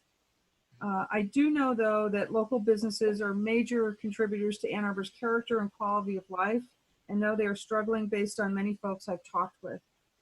This amendment is also oriented towards flexibility in dealing with the crisis. In this case, the LDFA's flexibility in using their resources to support business recovery. Specifically, it requests the LDFA talk with the MEDC, which is their enabling entity, about what flexibility there may be in terms of using LDFA resources for business recovery support. And if there is flexibility, to then consider reallocating some of their proposed fiscal year 21 budget to that purpose, either directly or through Spark. The amendment also thanks LDFA for their commitment to the city's fiber project and thanks Spark for their already significant efforts in helping our small and local businesses. And finally, the amendment asks both Spark and LDFA if there's anything the city should be doing to better leverage their efforts. I hope we can support this tonight, and thank you for considering it. And thank you again, Council Ramlawi, for co-sponsoring it. Councilmember Ramlawi. Thank you, Councilmember Lum, for those kind words. I do appreciate the empathy many of you have for me and a lot of small business owners. I will just say that although there have been many federal and state programs that have been released and trillions of dollars have been spent, folks like me haven't received anything. Nothing. Fortunately, my landlord's foregone 2 months worth of rent, the VFW. And so that's taken the pressure off of me, but I know there's many small business owners who don't have the type of relationship I have with my landlord. anyhow, most of the programs that have been put forth help the employees, and that's wonderful. I appreciate that. But the small business owner right now is paying a heavy price. Many organizations have been destroyed. Many organizations will not return. And it's the small business owners who donate to the elementary schools, the high schools, all the other charities. It's not the big box stores that give to PTOs. It's your small business owner who contributes mightily to the local economy and the quality of life. So it's important that we take note of that, and we remember that that's why Ann Arbor was charming for a lot of people, is because it didn't have big box stores downtown. It wasn't full of franchises. It was mom and pop operations, independent, quirky, funky businesses that you didn't see anywhere else but in Ann Arbor. And a lot of that has disappeared. Some of it still remains. But it's important that we try to assist those and foster an environment for the rebirth of downtown. And I'm tasked with a pretty sizable responsibility with being on the LDFA, and the dedicated tax dollars they receive have very restrictive uses. The MDEC is in on all our meetings to make sure they're there to answer our questions and make sure that we can apply the money where the board thinks is most appropriate. We do have a healthy fund balance. And there are changes in programming, as this resolution calls out for the $300,000 in special events. There are two major events that may not happen this year. One for sure, actually, and that's the auto show, and the other one's Tech Trek. So with the cancellation of major events, perhaps the MDEC will see that this is a unique opportunity to help in ways that other times would be prohibited. Plus the grants, the $400,000 that the LDFA is allowed to give qualified people who apply. So sorry to be so long-winded at 1:30 in the morning, but I know that Councilmember Hayner's talked about this, and myself in the past, of how we can harness the power of Spark and the LDFA to help our small local businesses. And I look forward to being the champion there, trying to get these funds directed to the local downtown small businesses. The discussion?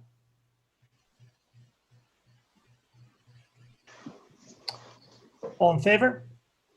Aye. Aye. All opposed? It's approved. Further discussion of the budget as amended. Councilmember Hayner. Thanks, Mr. Mayor. Whoop, I clicked off of it. So Amendment 4, and to think it took a pandemic to get this before us. Amendment 4 is an amendment to reduce the deer call funding and increase funding for other notions. And if you read the amendment, it has a, I actually want to change the first resolve clause. It says resolve that City Council reduce the amount of funding for the deer call in fiscal year 21 general fund budget to $70,000. And I actually want to reduce that to 0. Now, there were some ideas that came forward from some advocates for alternative methods for deer control that we looked at costing maybe around $75,000. But when I see how little we're going to have moving forward, and I see coming up in the next budget amendment a need for or the opportunity offered to postpone the historic district survey that's only $40,000. I would much rather just reduce that to 0 than 70,000 and potentially help amend the upcoming budget amendment to put the historic district survey back in. And so it's as you see it, but instead of 70,000, I'd like to take it all the way to 0. All right, so let's do this. Is there a second? Is there a Thank second? You don't need the amendment has been present. Well, because budget amendments are typically given far in advance, with your permission, what I'm going to do is I'm going to ask you to present it as was. Sure. And then seek to amend it on the floor. I suspect we'll let you do that as a matter of courtesy. So is there a second on the amendment as was, as written? Second by Councilmember Nelson. There's an proposed amendment to reduce deer call funding in the amendment to 0. Is there a second to that amendment to the amendment? Second by Councilmember Bannister. Is that friendly? Friendly. Councilmember Hayner, you still have the floor. The amendment is altered so that the general fund budget reduction for deer call is to 0. Okay, so the what you see in there is that there's other projects that have been moving along at the city. One of them is the tree line trail project. It had $40,000 in funding put in the budget, and the center of the city had $20,000 put in. We actually had about 135, and we didn't use it. And so I'm suggesting here that we allot 40 to each of those projects. One that is, some might say, mandated by the taxpayers that keep moving forward, and the other that we have made certain commitments to. I just think it's a reasonable trade-off in these trying times. So I ask for your support. Further discussion of the amendment as amended? Councilmember Eaton. Thank you. I'm a strong supporter of the deer call, of the center of the city and the tree line. But our current budget, I don't know, really gives us this flexibility. I would be willing to cut all 3 of those because we need to come up with about $10 million worth of cuts. I don't think there are any sacred cows in the budget at this point in time. And certainly, as much as I think it's important to maintain our maintenance of the deer population, I'm willing to eliminate it entirely. But I don't want to move that money around. I want to apply it to the deficit that we have. And so I would rather not support this amendment and have the city administrator bring back his ideas as to what we should cut. And I hope that he would consider all 3 of these things. But if I can suggest, perhaps your goal could be affected by an amendment to the amendment to eliminate the final resolve clause. Sure. Is there a second? Second by Councilmember Nelson. Discussion of the amendment to the amendment. Is the amendment to the amendment friendly? Councilmember Hayner, you're on mute. And not as far as I'm concerned. I mean, but that All right, so I have on the queue Bannister, Grand, Hayner. I was just going to say that I would be in big trouble with Ward 1 constituents if I defunded the deer call. But I do support the center of the city and the tree line also very much. And I think that those little amounts are like the seed corn of the recovery. They give people a center of a commons area and something to look up and forward to. So I'm hoping that we can find money for all 3 of these programs. Thank you. Can I suggest that all of us pretty much know how we're going to vote on Councilmember Eaton's resolution with respect to the final resolve clause? Let me just run that for a vote. Did we have any objection to that? Clarification, we're removing the final resolve clause, That's correct. and that's what the vote is on? That's correct. Roll call vote, please start. Sorry. Councilmember Nelson, Lum, you wish to speak on this? I just, all these things were on Mr. Crawford's list. So I will support this. As you know, I've been kind of a leader on deer management. And I know that's been important to our second ward residents. This amendment is unrelated to deer. It's just related to the you're final just resolve talking about clause. removing the last resolve clause? Correct. Okay, sorry. That's all right. So unless anyone wishes to speak about removing the final resolved clause, let's run a vote on removing the final resolved clause.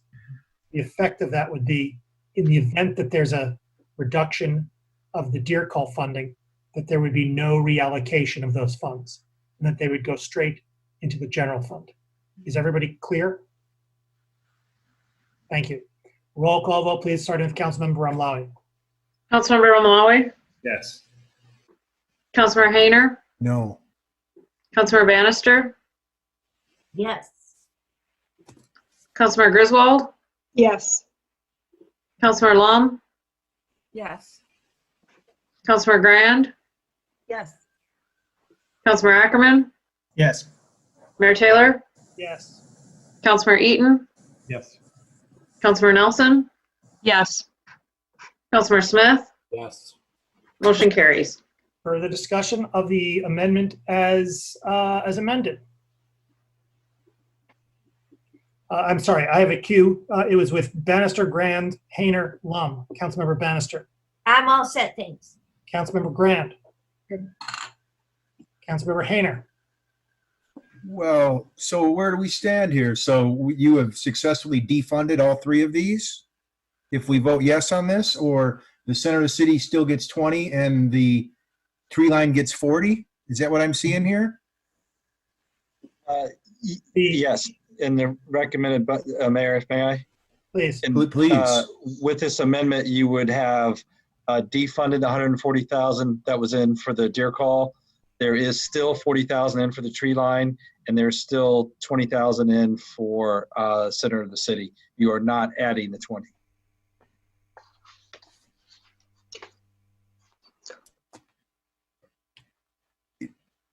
Councilmember Hayner, you have the floor. Yeah, thank you. So, there was prior to the unknown that we were going to have this pandemic and these needs for drastic cuts, the center of the city task force made what I would say was a somewhat conscious effort to not spend all the money that was allotted to us so that it could move forward to support the programs moving forward. And tree line, what we have, the alignment studies are what are floating out there. And so that's what's left. The tree line has done all kinds of personal fundraising, but it's a private project, even though the Allen Creek alignment or the tree line project exists as a master plan reference document. They've sort of done their own thing.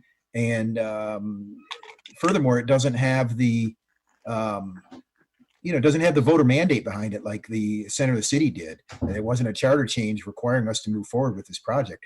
And so, we can move forward with this project, but the notion of splitting the two equally was sort of biased on the notion that we have a staff person who had served both of those functions admirably in the current fiscal year, and I hoped would continue to do so into the upcoming fiscal year. And so that's where this budget amendment really comes from. The expectation that most of this would be dedicated to staff time to keep those projects floating forward, kind of for the common good. So I'm disappointed that the center of the city is going to get the short end of the stick on this one when we're the ones who didn't spend all our money last cycle. And I recognize if you don't use it, you lose it, and that's how businesses work. But I'm disappointed in this outcome. So that's all I'd like to say about that. Councilmember Lum. As we all know, the staff financial recovery plan included deferring the call and saving the full $140,000. And as much as I don't believe that would be wise, I'm convinced it will just cost us more later. I recognize that we do have to make hard choices. And if Mr. Crawford and staff believe the deer call needs to be deferred for a year, I'm not going to get in the way of that. And I just don't think it's appropriate given the situation that we're now in. And again, I'm comfortable leaving that decision to staff with the understanding that it will likely mean higher costs in the future. But it's one of the many decisions that must be made given what we know about our financial challenges. Councilmember Hayner.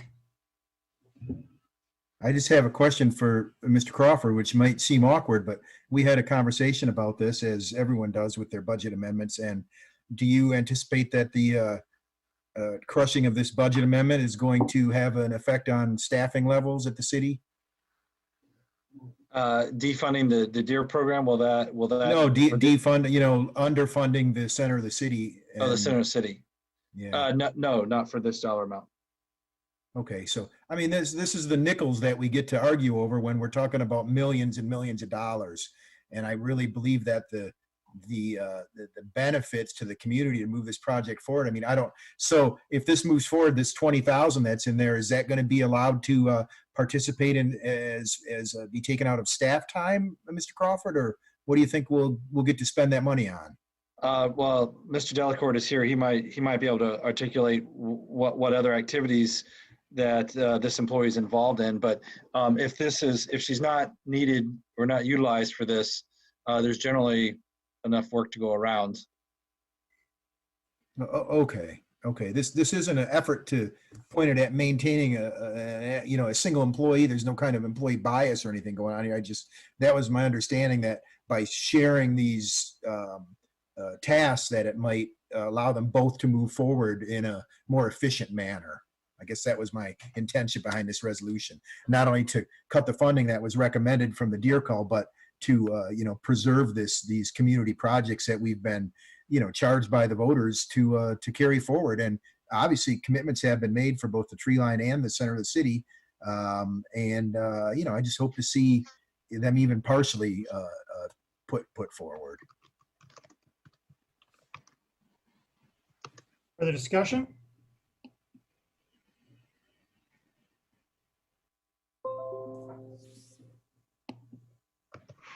Roll call vote, please, starting with Councilmember Griswold. Griswold. I'm sorry. I'm fine. Roll call. Thank you. Roll call vote, please, starting with Councilmember Ramlawi. Councilmember Ramlawi. Is he on? I don't actually see him. I don't see him on my screen. No. Just re-roll and see if we actually need it. To be clear, I'm returning him. He must have dropped off and came back in. Okay. Just so I understand, because of the amendment, if this amendment passes, we've zeroed out the deer funding and we're given 20 to the center and 40 to the tree line alignment, or correct, whatever that money's going to be used for. That's correct. Councilmember Ramlawi, ready to vote, but you dropped off. Do you need to get in? Yeah, I apologize. That's okay. I last left when the last resolve clause was voted on. This is on the main motion. This is on the whole thing. The main motion. The main motion, which will is going to put $20,000 to the city of the center and $40,000 to the tree line and 0 to the deer call. Correct. Okay, I'm ready. Thank you. Roll call vote, please, starting with Councilmember Ramlawi. Councilmember Ramlawi. No. Councilmember Hayner. Yes. Councilmember Bannister. No. Councilmember Griswold. Yes. Councilmember Lum. Yes. Councilmember Grand. Yes. Councilmember Ackerman. Yes. Mayor Taylor. Yes. Councilmember Eaton. Councilmember Eaton. Yes. Councilmember Nelson. Yes. Councilmember Smith. Yes. Motion carries. Further discussion of the budget as amended. Councilmember Eaton. I'd offer Amendment 5, an amendment to postpone the funding for Hollywood Boulevard project, Ann Arbor Saline Road project, the Historic District Survey and the Capital Sinking Fund transfer for fiscal year 2021.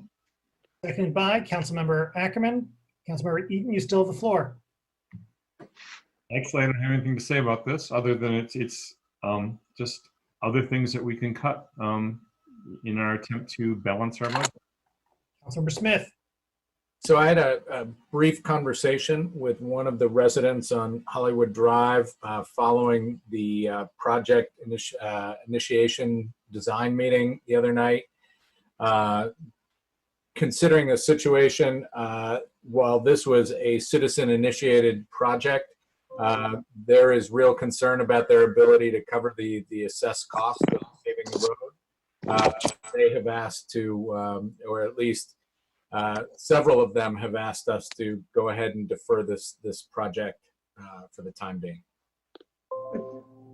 Councilmember Lum. Thanks.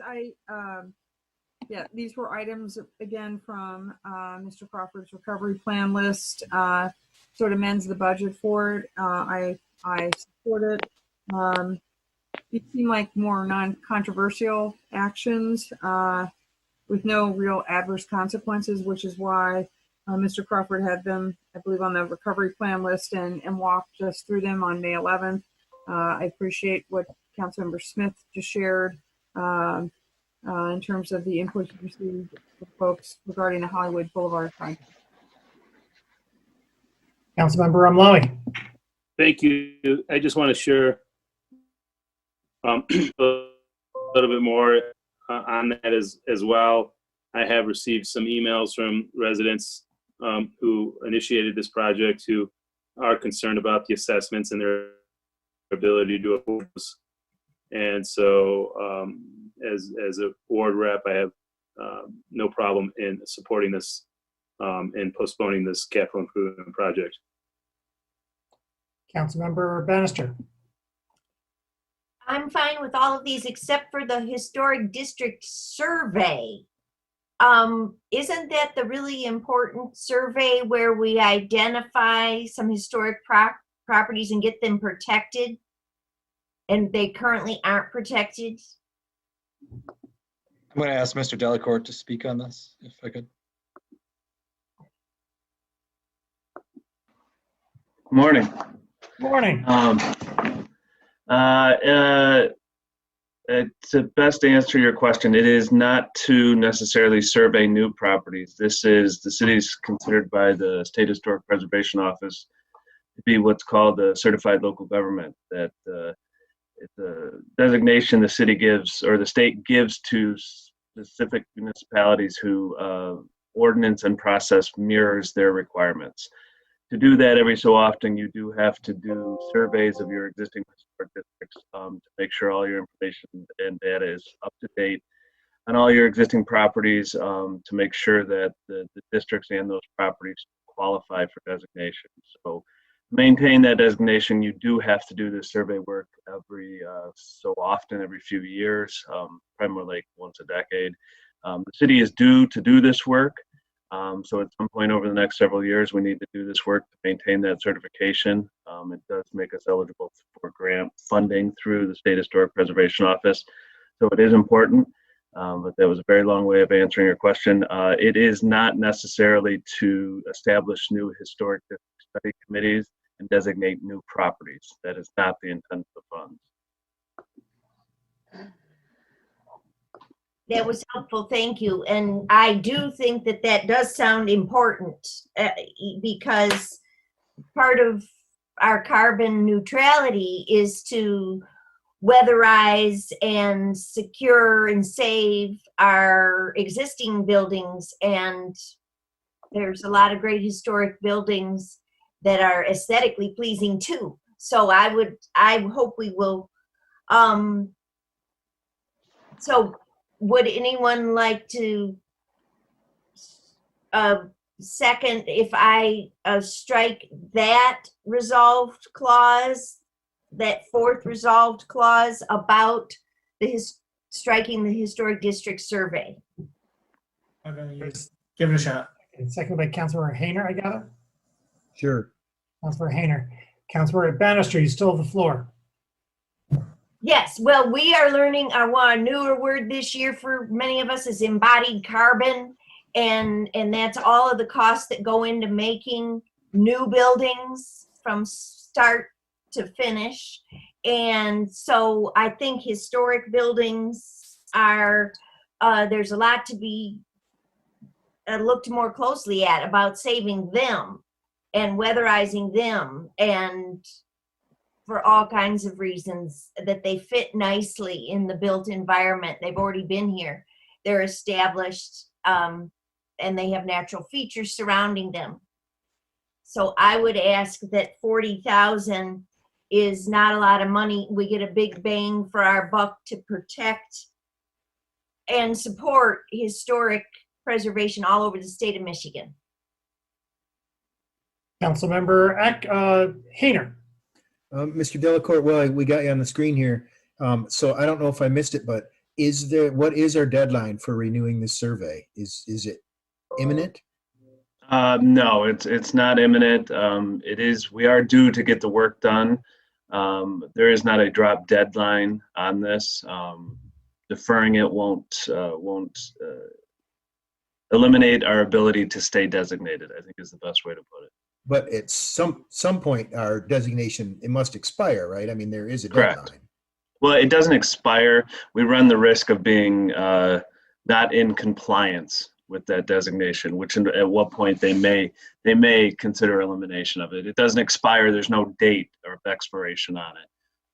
But if they determine that the work or the survey work we've done and the properties and the information we have isn't up to date, they may cease to recognize our certification at some point. Is this something that you would consider necessary to want to have, done in the results of it to be current if we move into the master plan process, as an example?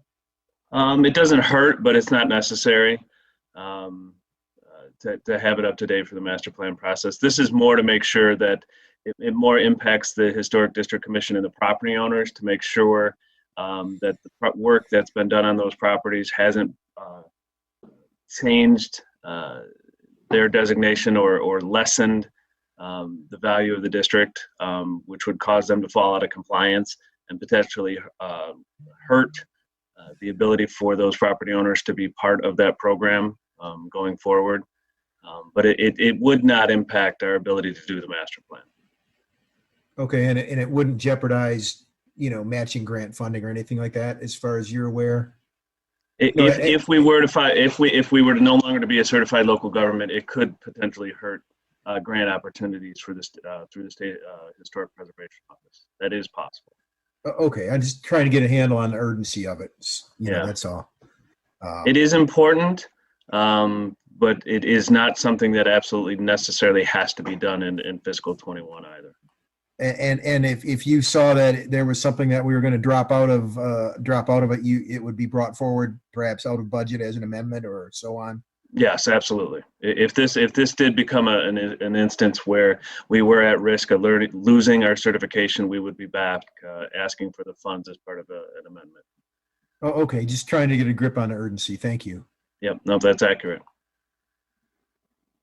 Further discussion of the amendment? Roll call vote, please, starting with Councilmember Rumlowy. This is the amendment to remove the historic district study from the amendment, thereby putting it back into the budget. Would we also, this is just a bookkeeping, would the whereas clause also be struck? The matching whereas clause? It was not part of the amendment. Okay. I mean, I guess it would just sort of be a sore thumb in there if we didn't, Yeah. Roll call vote, please, start with Councilmember Rumlowy on the amendment. Councilmember Rumlowy, No. Councilmember Hayner, Yes. Councilmember Bannister, Yes. Councilmember Griswold, Yes. Councilmember Lum,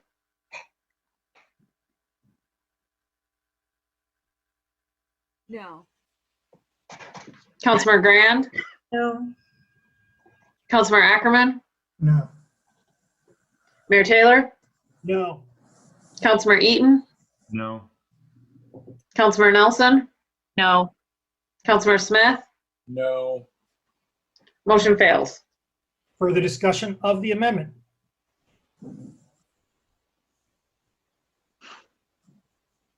All in favor? Aye. Aye. All opposed? Amendment is approved. Unless I'm mistaken, there are no additions to the budget. Is that correct? I was going to ask that as well. Just 1 second. We're getting those numbers.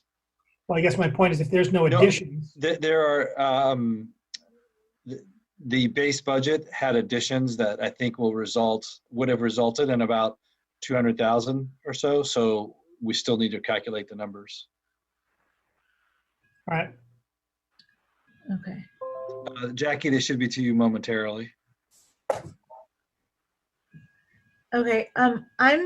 If that's the case, then just to make sure that we continue to follow this practice, I'm going to bring forward Amendment 6, which is the Parks Fairness Resolution. That's been a long time standing practice of council.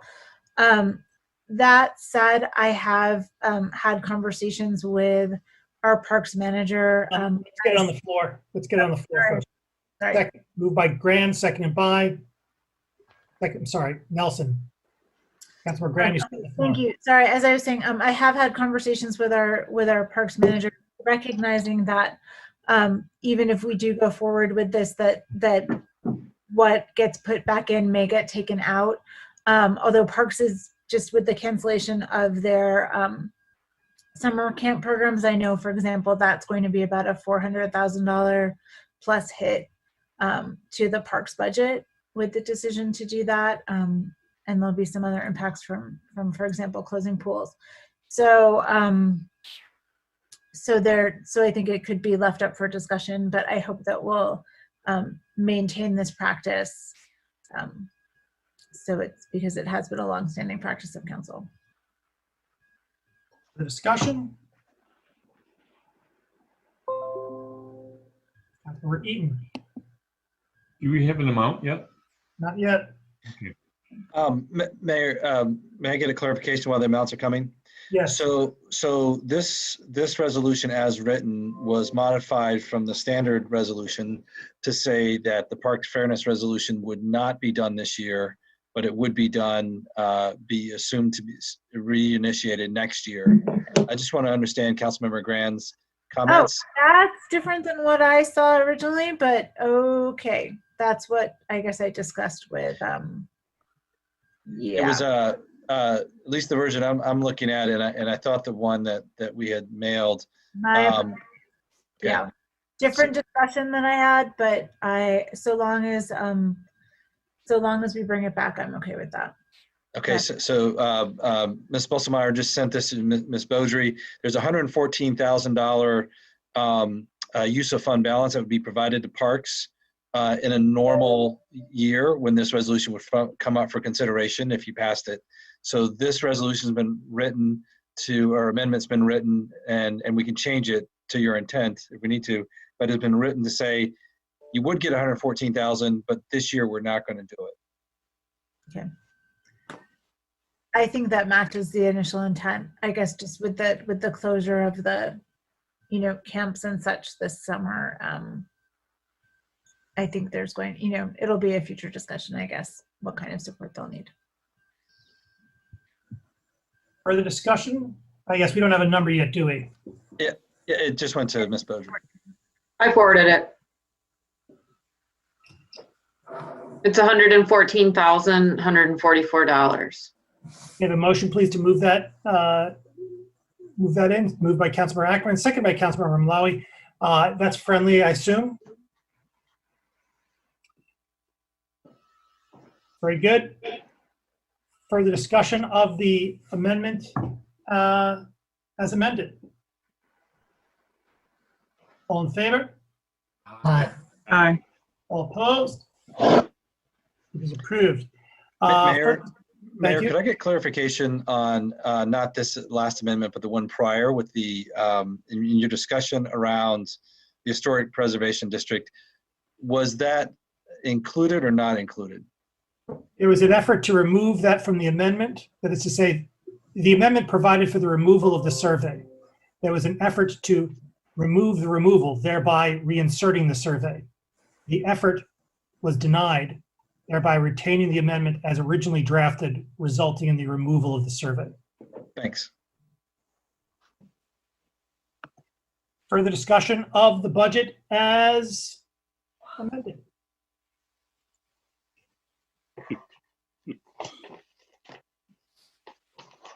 Councilman Lum. Sorry, he didn't do the raise the hand thing.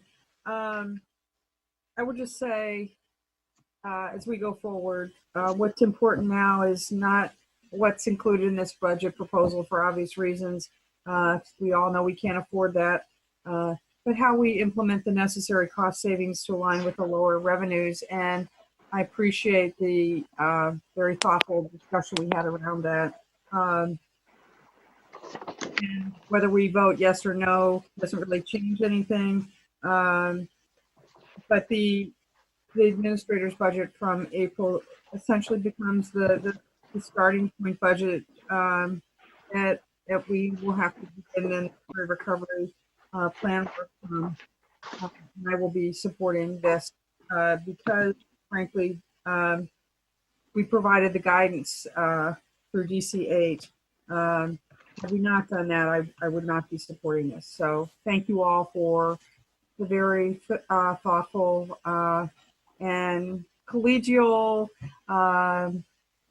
consensus building kind of discussion that we had around that. I think that was important. So thank you.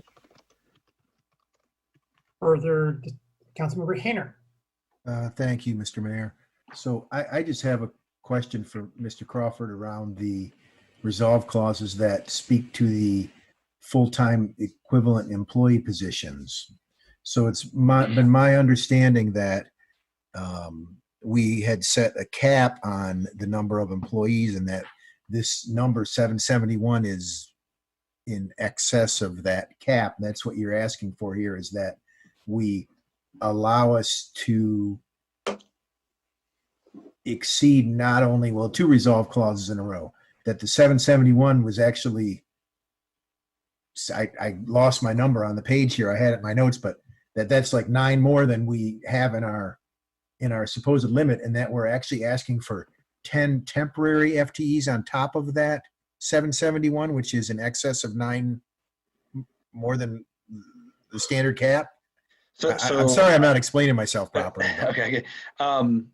I'm wondering if by cap you meant what we had in the prior year. We don't really have a cap. It's whatever you authorize. But the extra 10 are only used if we have a succession planning issue. The reality is, as we move forward, and this is what makes a hiring freeze somewhat of an art rather than a science, is there are positions that we will need to hire for, and in some cases, when we need to overhire and have an overlap. And the funding was reduced to $80,000 from $160,000, but the FTEs we just haven't changed. It's a rotating thing; they're not permanent. They would come on for a period of time and then leave. And you've seen a lot of that happen to support the police department when we brought people on, the attorney's office. I would not envision it being used near as much as we have in the past, given our situation that we're in. So the FTEs column, which I'm sorry, it flipped a page on me, but I'm back to it. So we had 772 amended. It was amended to 762 rather in 2020. And now we're asking it to be 771 in fiscal year 21. So that's 8, 9. We're asking for 9 more, plus the potential for 10 temporaries, if necessary for this succession planning. And so by adopting this budget as it stands, we're all saying we agree we should add 9 people to staff, in spite of C8, which said hiring freeze unless necessary. Is that what I'm reading here? That is correct. A description of the FTEs and how they got added, what they go for, which funds they're for, is in, I believe, the budget. There's some Q&As that were on that. and some of the other materials. But yeah, there are, the different funds have different reasons for the different positions. Sure. Okay. Well, I suspect this is going to pass without my vote because I don't support adding nine staff positions. I just don't. Yeah. So let me just comment a little bit on that. This is also a bit of an art. So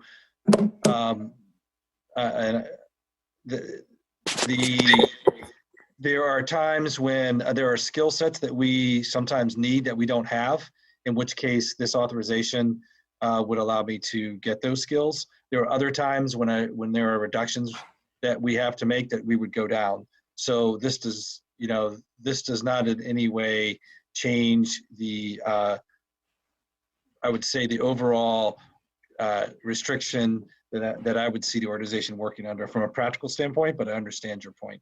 Well, so from a specific standpoint, like obviously the largest ask is 3 FTEs for the sustainability office for the fiscal year 2021. Yes. And that's in there. And so we approve this budget. We're approving Dr. Stoltz to hire 3 people next year, or starting in July. You are authorizing that could happen. Now, whether I have a hiring freeze and don't hire them for a period of time to see where things shake out is a different matter. But it would allow me the flexibility to hire them. Okay, thank you. Councilmember Lum. Thank you. I would just follow on by, there were budget questions, staffing, some of these staffing issues.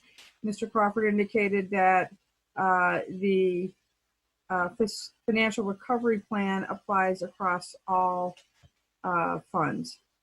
And I would just finally say that, none of us, I would say, council or staff are happy with the predicament that we're in.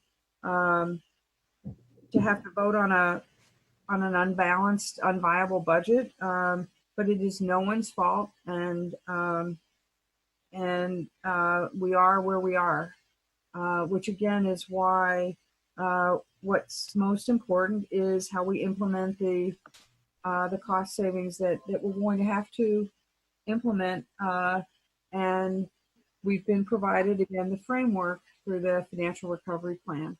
That is the key document, I will say.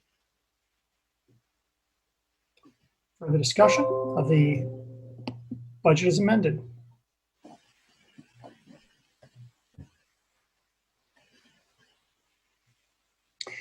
I'd like to just chat a little bit.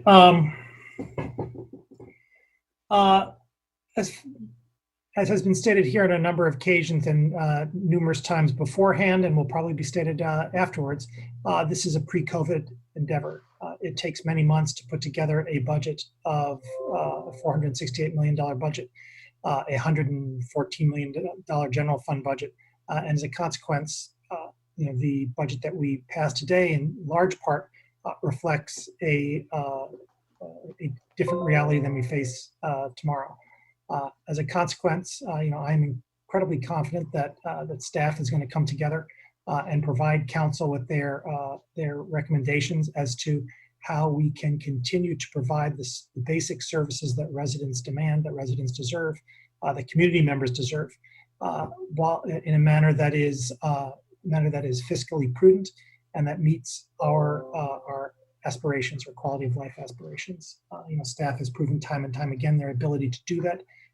And this is a daunting challenge, but I have confidence in them.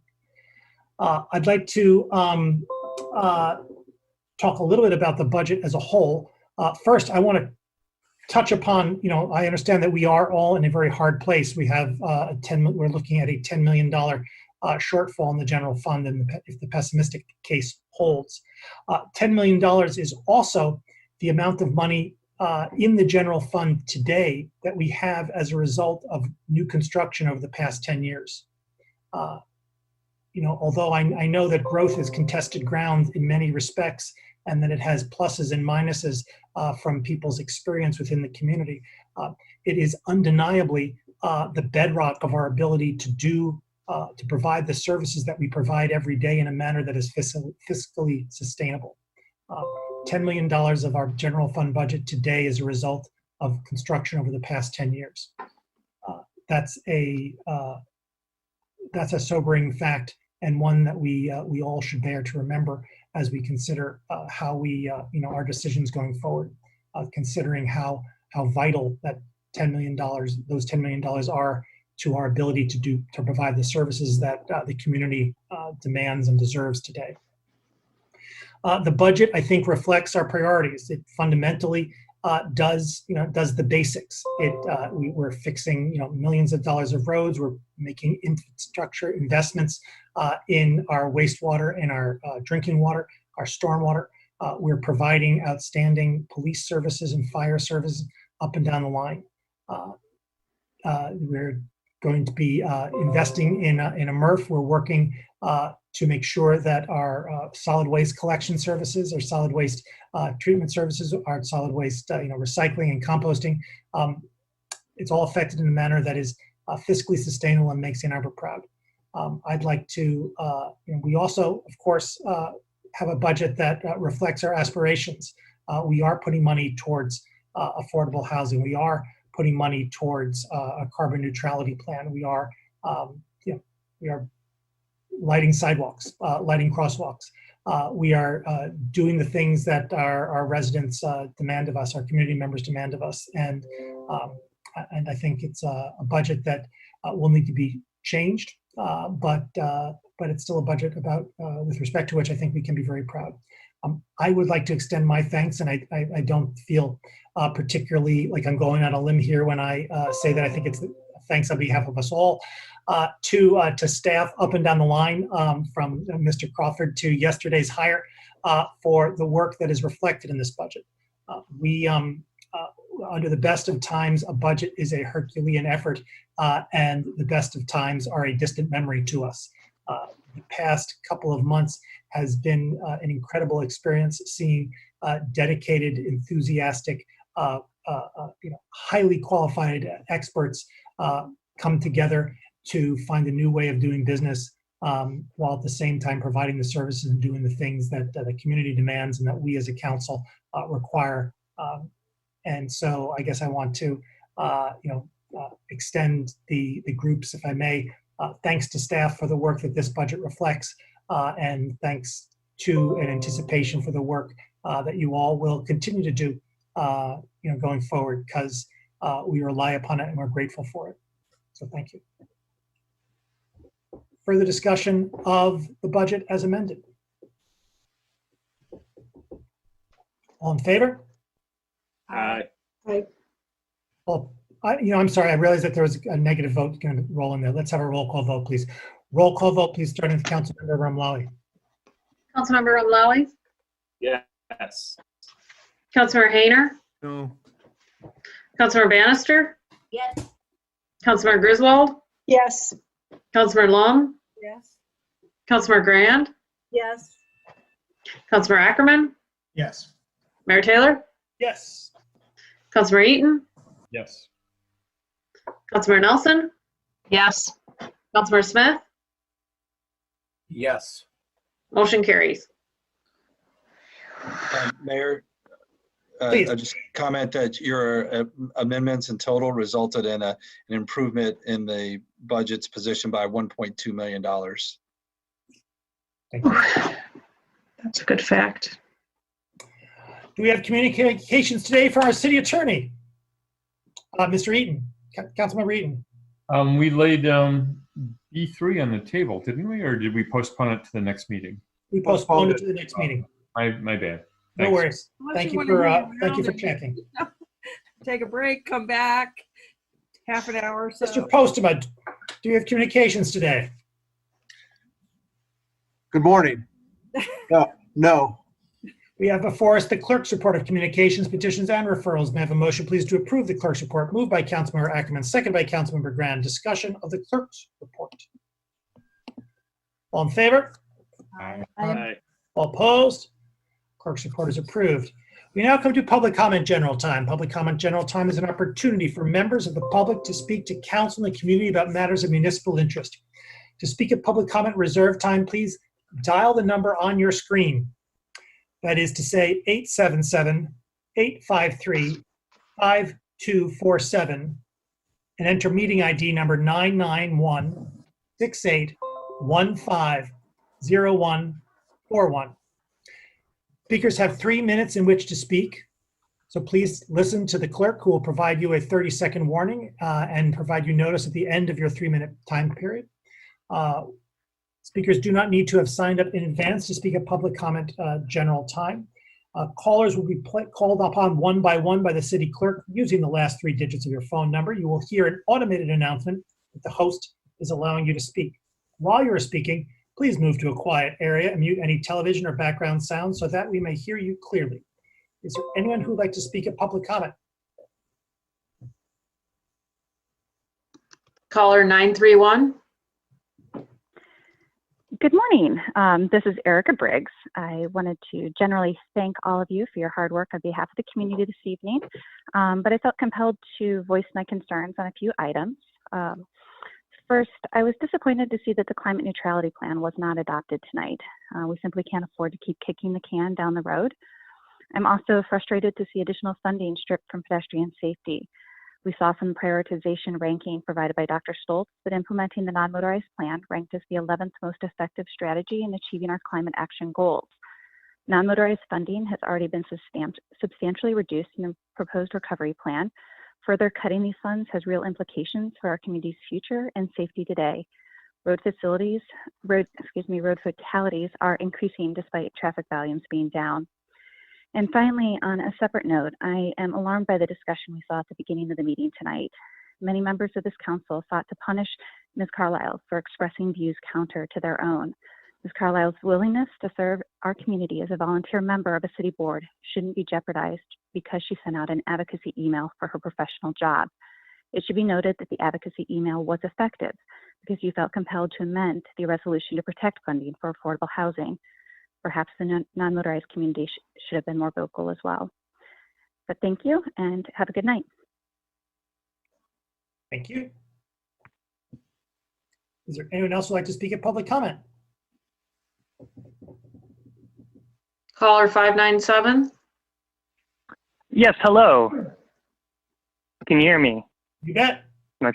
Okay, this is Zachary's story. I thank you all for putting in all this hard work, and before I get into it, I want to thank you all for last meeting approving the funds for the homeless and vulnerable in the community. But what I want to talk about is the chicken comments with Jeff Crockett. I won't repeat all those because we've had that in this meeting. But I just wanted to kind of walk you through my experience with the whole thing, from waking up in the morning to this whole thing going on. I kind of just, it didn't sit well with me, but I just put down my phone, didn't look at it for a while, came back. And this is what I wrote on Twitter. I said, Ann Arbor Council, early notification, I will be speaking at next council meeting on council members Eaton, Nelson's and Griswold's comments about analogizing poor people with chickens. Willing to believe you meant it in humor. Hope you realize the hurt you caused people like me. And then the next day I decided I wanted to gather some more opinions before I kind of formed just went with my first any reactions. I just wanted to gather some opinions. So I posted this on my personal page, and I shared a screenshot and said this was posted on Ann Arbor Politics page. The respondents to the original comment are all Ann Arbor Council members. I would appreciate feedback, reactions, impressions of this exchange. I'm planning on speaking about this at the next council meeting and would like to temper my own interpretation with those of others. Thank you. As a little bit of context, housing and income inequality are some of the hottest issues in Ann Arbor right now. And a friend of mine, an artist and a small business owner, said, I moved to Cleveland because I couldn't find a single place to rent that was in my price range. A friend of mine from Connecticut said, I suppose you have to address whether the eggs are white or brown, but nobody liked to talk about that. I have a friend who's a teacher in Ann Arbor. She said, I'm a teacher in Ann Arbor and have been paying rent for the last 10 years in Washington County. I'm ready to own a house, but 30 seconds. even buying in Ipsy feels out of reach for me. You know, and you know, the other comments of people, you know, just really using racism. Another friend of mine from Brazil said, according to history, that a town, Porto de Galinhas, was called Puerto Rico until Richport until 1850, when it became a place where people traded slaves to work in the plantations of sugarcane. To evade the control of the illegal transactions, slaves were transported together with guinea fowl, and passwords were created by traffickers. There are new chickens in the port. And the name of the town was changed to the Port of Chickens. Thank you. Is there anyone else who'd like to speak at public comment? Caller 326. Hi, this is Jamie McGarrett. I wanted to quickly voice my support for all of the hard work of council members this evening. It's been a long night, and I followed it diligently. And there's been some moments of civility and maybe some moments of uncivility, and I appreciate that things were hammered out. I did want to mention that the word or phrase embodied carbon has been thrown around a lot in communications, in terms of buildings and in terms of development in town and trees and whatnot. There's a lot of resources out there. I've on Twitter hashtagged A2 Council to provide one of them that can help you understand embodied carbon. And actually that group has a tool that can help you calculate embodied carbon in different projects and different materials that are used in projects. I appreciate the council is talking about embodied carbon and the overall impact that it has in development. I would encourage council to utilize the tools and read about it so that it's not just sort of this generalized thing that we talk about, but that we can specifically talk about numbers and really what it means on a per project or per material basis. So again, thank you very much for all of your hard work, and looking forward to see what comes out in the future. Thank you. Thank you.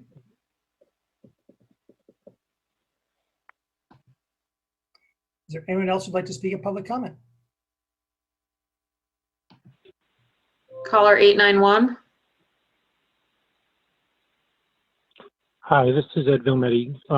I'm speaking to you in the middle of the night. It's been a long budget meeting.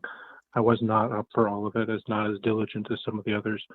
But I would say that I have both hope and concern for this council. The hope is that you're able, after a long night, to agree on something that's a complex document with a lot of impact on the city in the year and the coming years. The concern is that for reasons that are probably bigger than what's going on in the city, that it's very hard to have meaningful discourse amongst people when it's difficult to get together in person. And I worry about polarization of further extreme polarization of communications in an age of online media being the primary source by which we communicate with each other.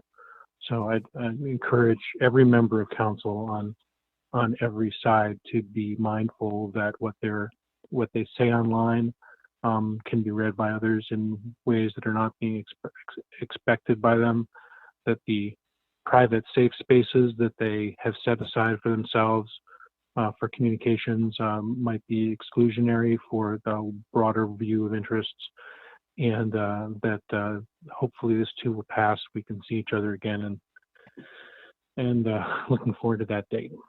Again, thanks. This is Ed Vilmetti. Thank you.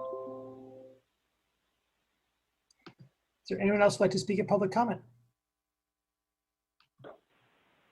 Caller 340, do you have a comment? Yes, I do. Luis Vasquez from Ward 1. I wanted to thank Jeannie Leverich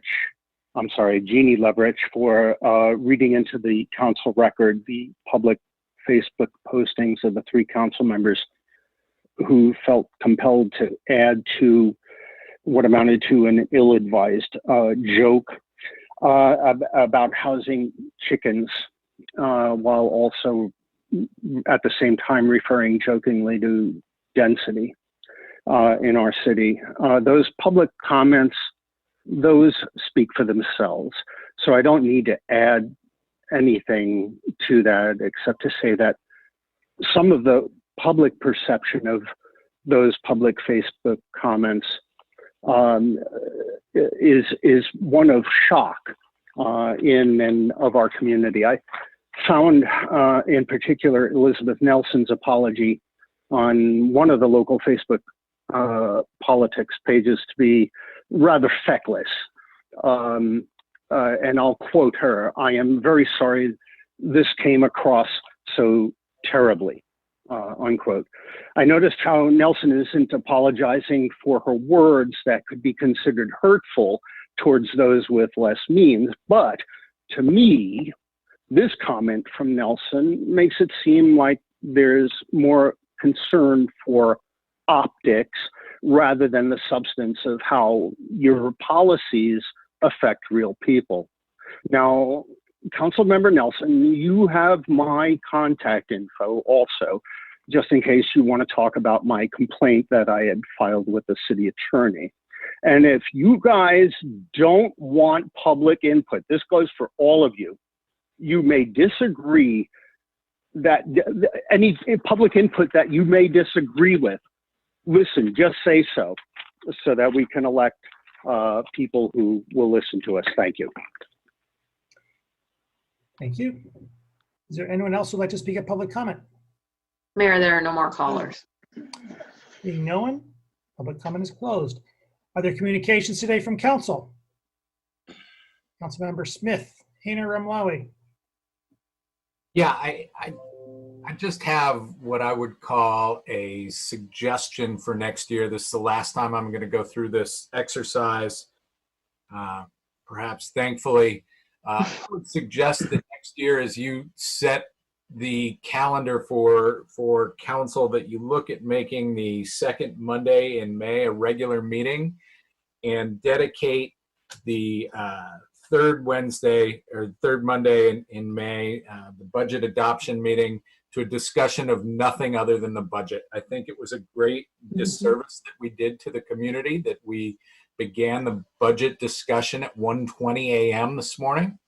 I think that is not hewing to our values of transparency and accessibility.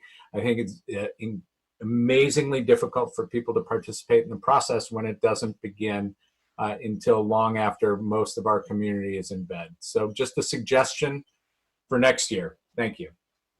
Councilmember Hayner. Yeah, Councilmember Smith, I absolutely agree. And my apologies for having IT woes that didn't allow me to be here at the very start of the meeting, because I fully intended when the agenda was brought forward to move to table everything but the budget, because we know how the budget discussion is going to go. And I would have been much happier had we done that and put everything off until, even the next meeting, or the suggestion that Mr. Smith just made, that we recycle the calendar a little bit, or reshuffle rather the calendar a little bit, to come up with a budget only meeting. And the truth is, I withheld resolutions that I had intended to bring forward because I thought the intention of this meeting was to only have budget content on it. And I was frankly sort of surprised to see things that weren't related to the budget on tonight's agenda. And so, not only am I disappointed that my resolutions that I had fully intended to bring forward in a timely manner for other promises were withheld when they could have been on there to cloud our agenda, but that others were. And so I share your disappointment in this late meeting. I mean, it doesn't bother me because I'm kind of night owl. In fact, I have to go to work on an emergency basement leak project right now. And so I'm happy to stay up till 5, but it was a disappointment. And there was a lot of disappointments today.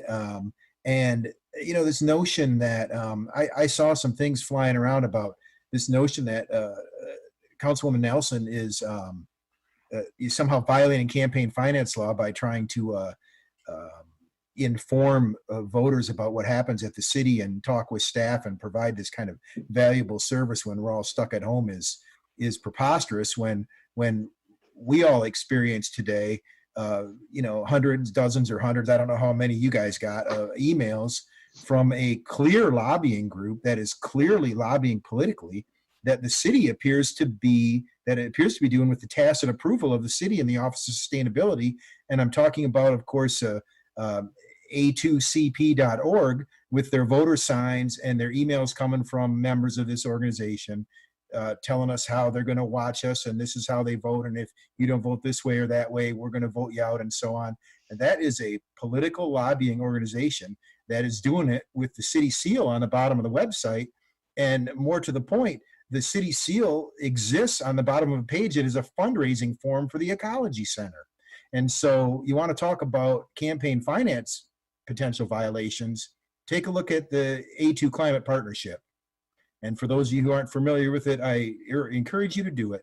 Now, people are welcome to get together and join up and do whatever they want and put their imprimatur on things. But I think it's inappropriate that the city seal is used not only as a fundraising effort for the Ecology Center, but that the staff potentially has the wherewithal to have thousands of voters encourage us to fund their jobs.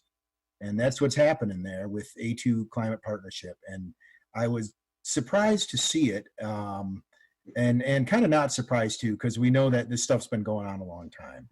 And so I just want to put that out there. And I could go on for a while, but I got to get going. So thank you all for participating. I'm sorry I didn't join you in your vote for the budget, but in a good conscience, despite Mr. Crawford's assurances that this will be heavily modified in the future, I can't bring myself to put my name to a budget that, shaved 1.4 million off of a needed $10 million savings. So thank you.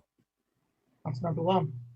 Thank you, Mr. Mayor. I will just say I'm sorry. I had Councilmember Rumlawi next to the queue. My apologies.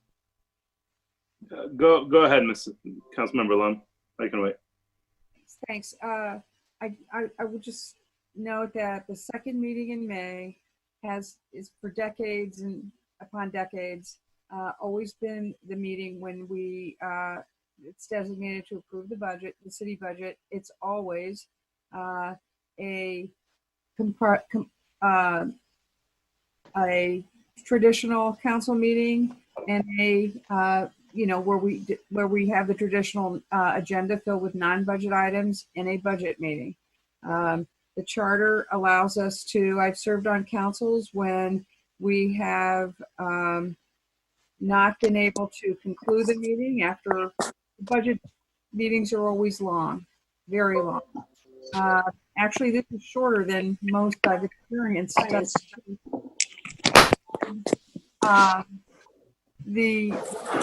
But we are allowed to, by charter, extend this budget meeting to the last meeting in May. That is our requirement. That is the drop dead time for when we can approve the budget. So that's always an option.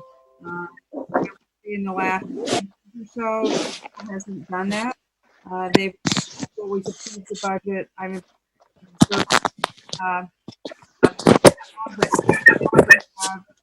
Always approved the budget at the second meeting, albeit it's a long meeting, but there does exist that possibility to adjourn and reconvene, pick another date. We just have to approve the budget by May 31st, basically.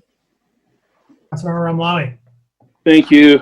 And yeah, sorry I haven't been all there today either. It's been obviously a charged, tough day for everybody.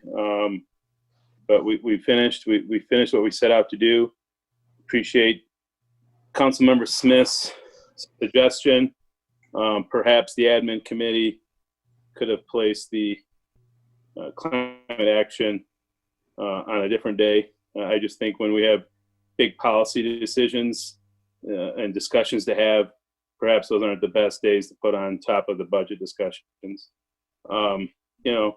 And just to clear up a little bit earlier, my frustrations and disappointment with our community partners. And, we're going to get a lot more done in this community if we work together and we reach out and we actually want to understand the issues and provide the public with good information. It's going to make our jobs much more challenging and less effective if our community partners put out emails that inflame and incite the fears that members of our community have, and when they're completely unfounded. That is the challenge that I have with putting people on boards and commissions. You know, they can disagree with me all they want. I'm not trying to shut down free speech. I'm trying to get policies implemented and problems solved. And when you have people on boards and commissions putting out bad information, we can't do our job. I spent 3 hours today putting out dumpster fires. You know, that's 3 hours that I could have been actually positively working towards something. So to Erica Briggs's comment, I'm sorry, if you do join council, you'll understand what I'm talking about. Further communication from council. Talk to us, Mr. Posta, about our closed session today. Well, we don't have a closed session today. Well, it's a shame we won't be able to hear your wisdom. May I have a motion to adjourn, please? Moved by Councilor Lum, second by Councilor Griswold. Discussion. All in favor? Aye. All opposed? We are adjourned. Good night, folks.